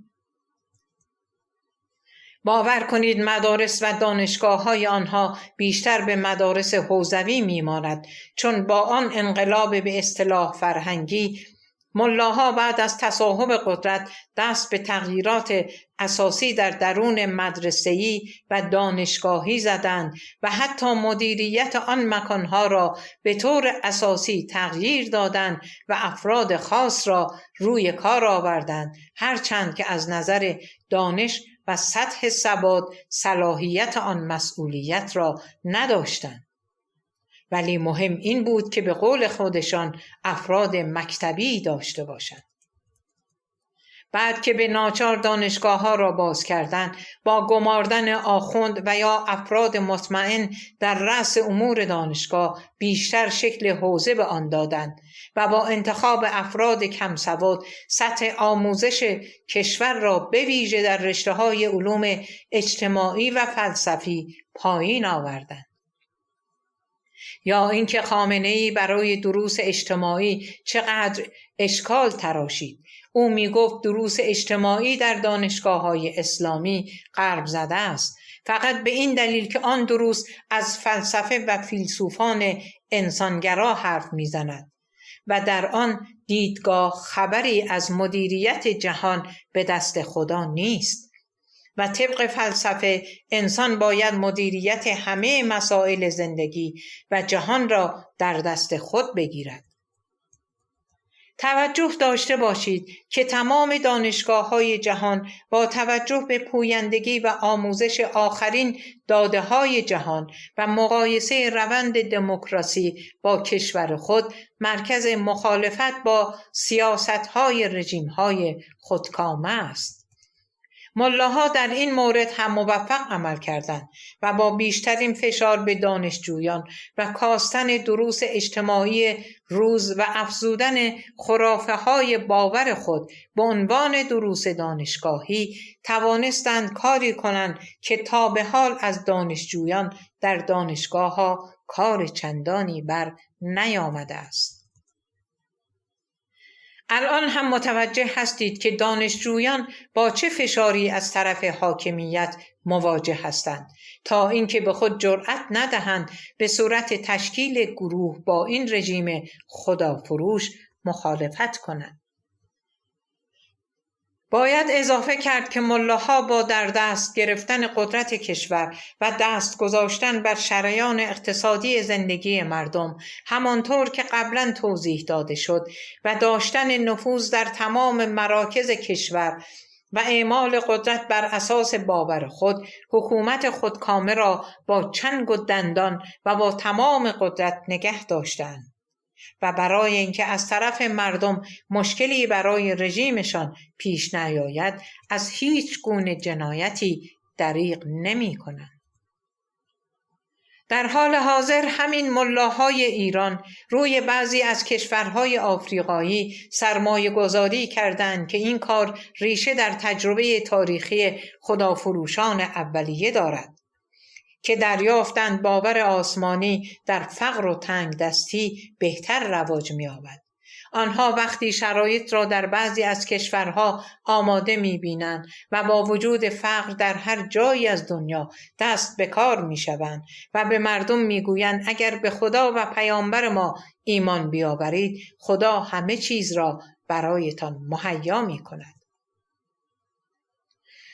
خرافه فروشان همان کارهایی را که با مردم ایران کردند انجام می‌دهند تا اینکه در نهایت قدرت را تصاحب کنند و خود را سرافراز می‌دانند که منطقه دیگری را به تسلط خود درآورده‌اند و این داستان ادامه خواهد داشت. نظام اسلامی در ایران برای در قدرت ماندن از هر حیله و نیرنگی استفاده می کند و ارزش مردمان زنده که توان حل مسئله در جامعه را دارند به شدت کمتر از مردگان اعراب مهاجم به همین خاک می داند. همان جانیان آدمکشی که در گذشته به همین مردم جنایت کردند ولی حال از طرف حاکمیت جایگاه بسیار بالایی به آن مردگان عرب داده شده است. حاکمان ایران به مردم بیچاره فشار می آوردند که آن داستانهای دروغین زندگی مردگان را به عنوان ارزش سرلوحه زندگی خود قرار دهند. پرسش این است چرا ما انسانها در زمان کنونی باید به نوعی از باور آسمانی دروغین پایبند باشیم؟ با تمام ضعف و مشکلاتی که باورهای آسمانی برای بشر داشتند، چرا باید کماکان از ایده‌های رهبران این باورها تابعیت کنیم؟ مگر سالهای زیادی به دلیل تسلط باورهای آسمانی بر اندیشه انسان باعث درجا زدن بشر نشد و همچنین علت جنایاتی را که این باورها در بین مردمان جوامع بشری انجام دادند کجا و چطور باید گفت و نوشت تا اینکه ما مردمان از این سوراخ چندین و چند بار گزیده نشویم؟ قوانین غیرقابل تغییر خدایی آنها که در هزاران سال قبل تدوین شده چطور میتواند برای انسان در دورانهای مختلف تاریخ مسئله و مشکل را حل کند. چطور با وجود انسانهای کنونی در دنیای مدرن‌تر همان قوانین اولیه باورهای دینی میتواند کارایی داشته باشد؟ در قوانین خدایی که باورمندان آنها را معرفی می‌کنند و می‌گویند برای تمام اعصار بشریت است، نشانی از آزادی، برابری یا حقوق بشری وجود ندارد و کاملا خلاف قوانین انسانی است. در قوانین آنها بردگی آزاد، دروغ با شرایط تحریف شده آزاد، کشتن کسانی که در چارچوب باور شما نمی گنجد آزاد و جنگ و خونریزی در راه باور خود آزاد و همچنین دهها قوانینی که خلاف مصلحت زندگی انسان است ولی در آن باورها وجود دارد آزاد است. حتی اگر بعضی چیزها در زندگی به علت روابط اجتماعی به صورت فرهنگ قطعی از پازل وجودی ما شده باشد، ولی هر وقت هر قطعه از وجودمان در کل هماهنگ با بقیه بدن کار نمی کند، باید که آن را جراحی کرد و دور انداخت. درست مثل باورهای آسمانی که همانند سازی ناکوک در زندگی انسانها نواخته می شود. زمانی آن باورها جزئی از روند زندگی انسان بود. ولی در زمان حال با توجه به اینکه دیگر علم و تجربه پاسخ خیلی از ناشناخته ها را در دنیای کنونی پیدا کرده، باورهای آسمانی علاوه بر اینکه کمکی به انسان نمی کنند، بلکه باعث گرفتاری انسان ها هم شده اند. اگر کماکان دموکراسی و آزادی نتوانسته در بعضی از جوامع بشری گسترش پیدا کند، به دلیل همین باورهای آسمانی است که همچون مشکلی تاریخی هستند و همانند ترمز جلوی پیشرفت را در این جوامع انسانی گرفته‌اند. این باورهای آسمانی مشکلات زیادی برای انسانها ایجاد کرده‌اند و می‌کنند. همچنین با توجه به گذشته و حال حتما در آینده هم مردم جوامع را با مشکل روبرو خواهند کرد. بالاخره در آینده ای نه چندان دور روزی میرسد که انسانها در روند طبیعی و گذر زندگی متوجه این واقعیت میشوند که باورهای آسمانی موجود که توسط فردی فرصت طلب برای دستیابی به قدرت با فریبی بزرگ، یعنی ارتباط داشتن با ماورا، به وجود آمده بود، سراسر دروغ بوده و به طور کل از آنها روی برمیگردانند. در حال حاضر در نقاطی که انسانها می توانند آزادی بیشتری برای بیان تفکرات و ایده های خود داشته باشند، این آغاز برای پایان باورهای آسمانی شروع شده. مردم کم کم از باورهای آسمانی آنها فاصله میگیرند و در آینده‌ای نه چندان دور این باورهای آسمانی به فراموشی سپرده خواهد شد و فقط در تاریخ از آنها یاد خواهد شد، مثل هزاران باوری که در بین جوامع بشری وجود داشت و الان هیچ خبری از آنها نیست.